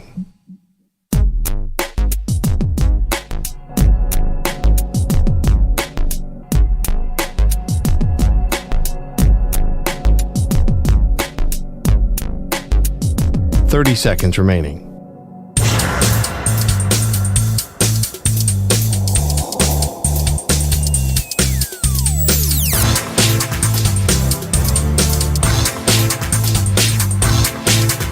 Fifteen seconds.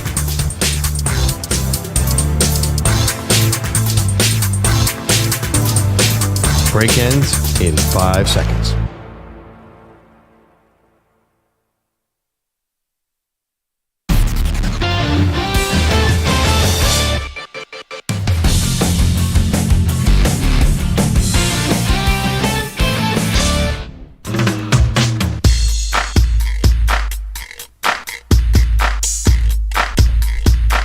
Welcome back.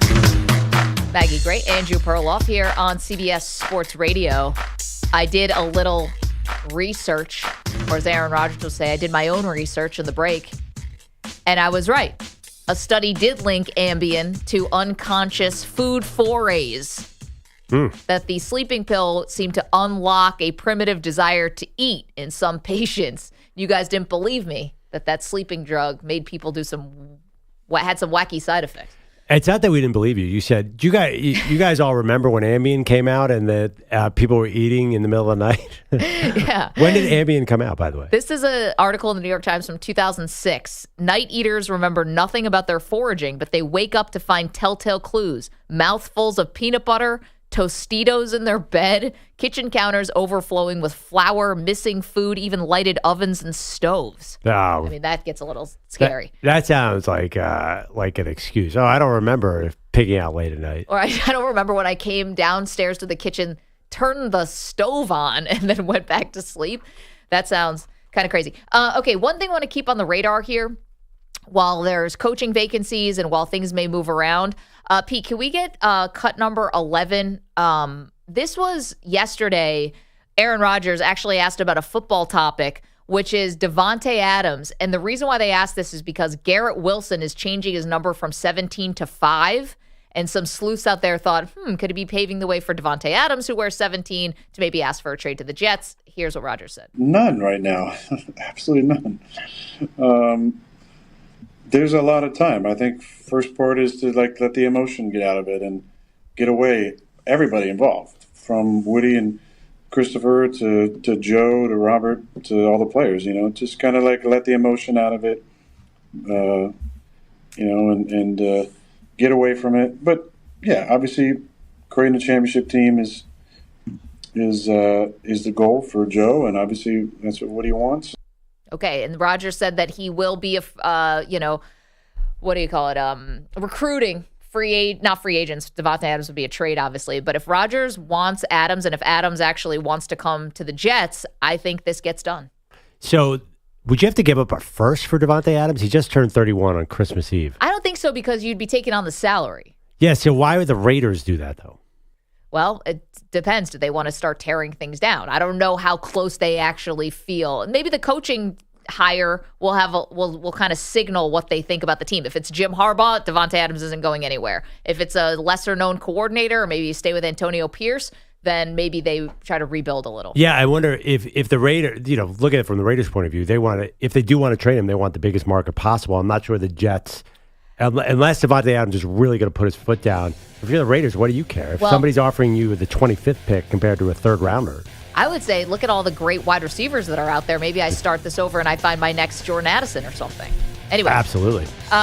Okay, that's it. Thank you to Ryan Botcher. Thank you to Pete Bellotti, of course. Thank you to Andrew Kaplan, Andrew Bogusch. Thank you to Saquon Barkley, who joined us earlier today.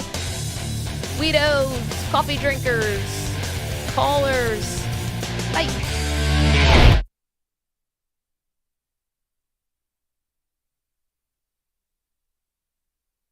You're in a 5-minute break.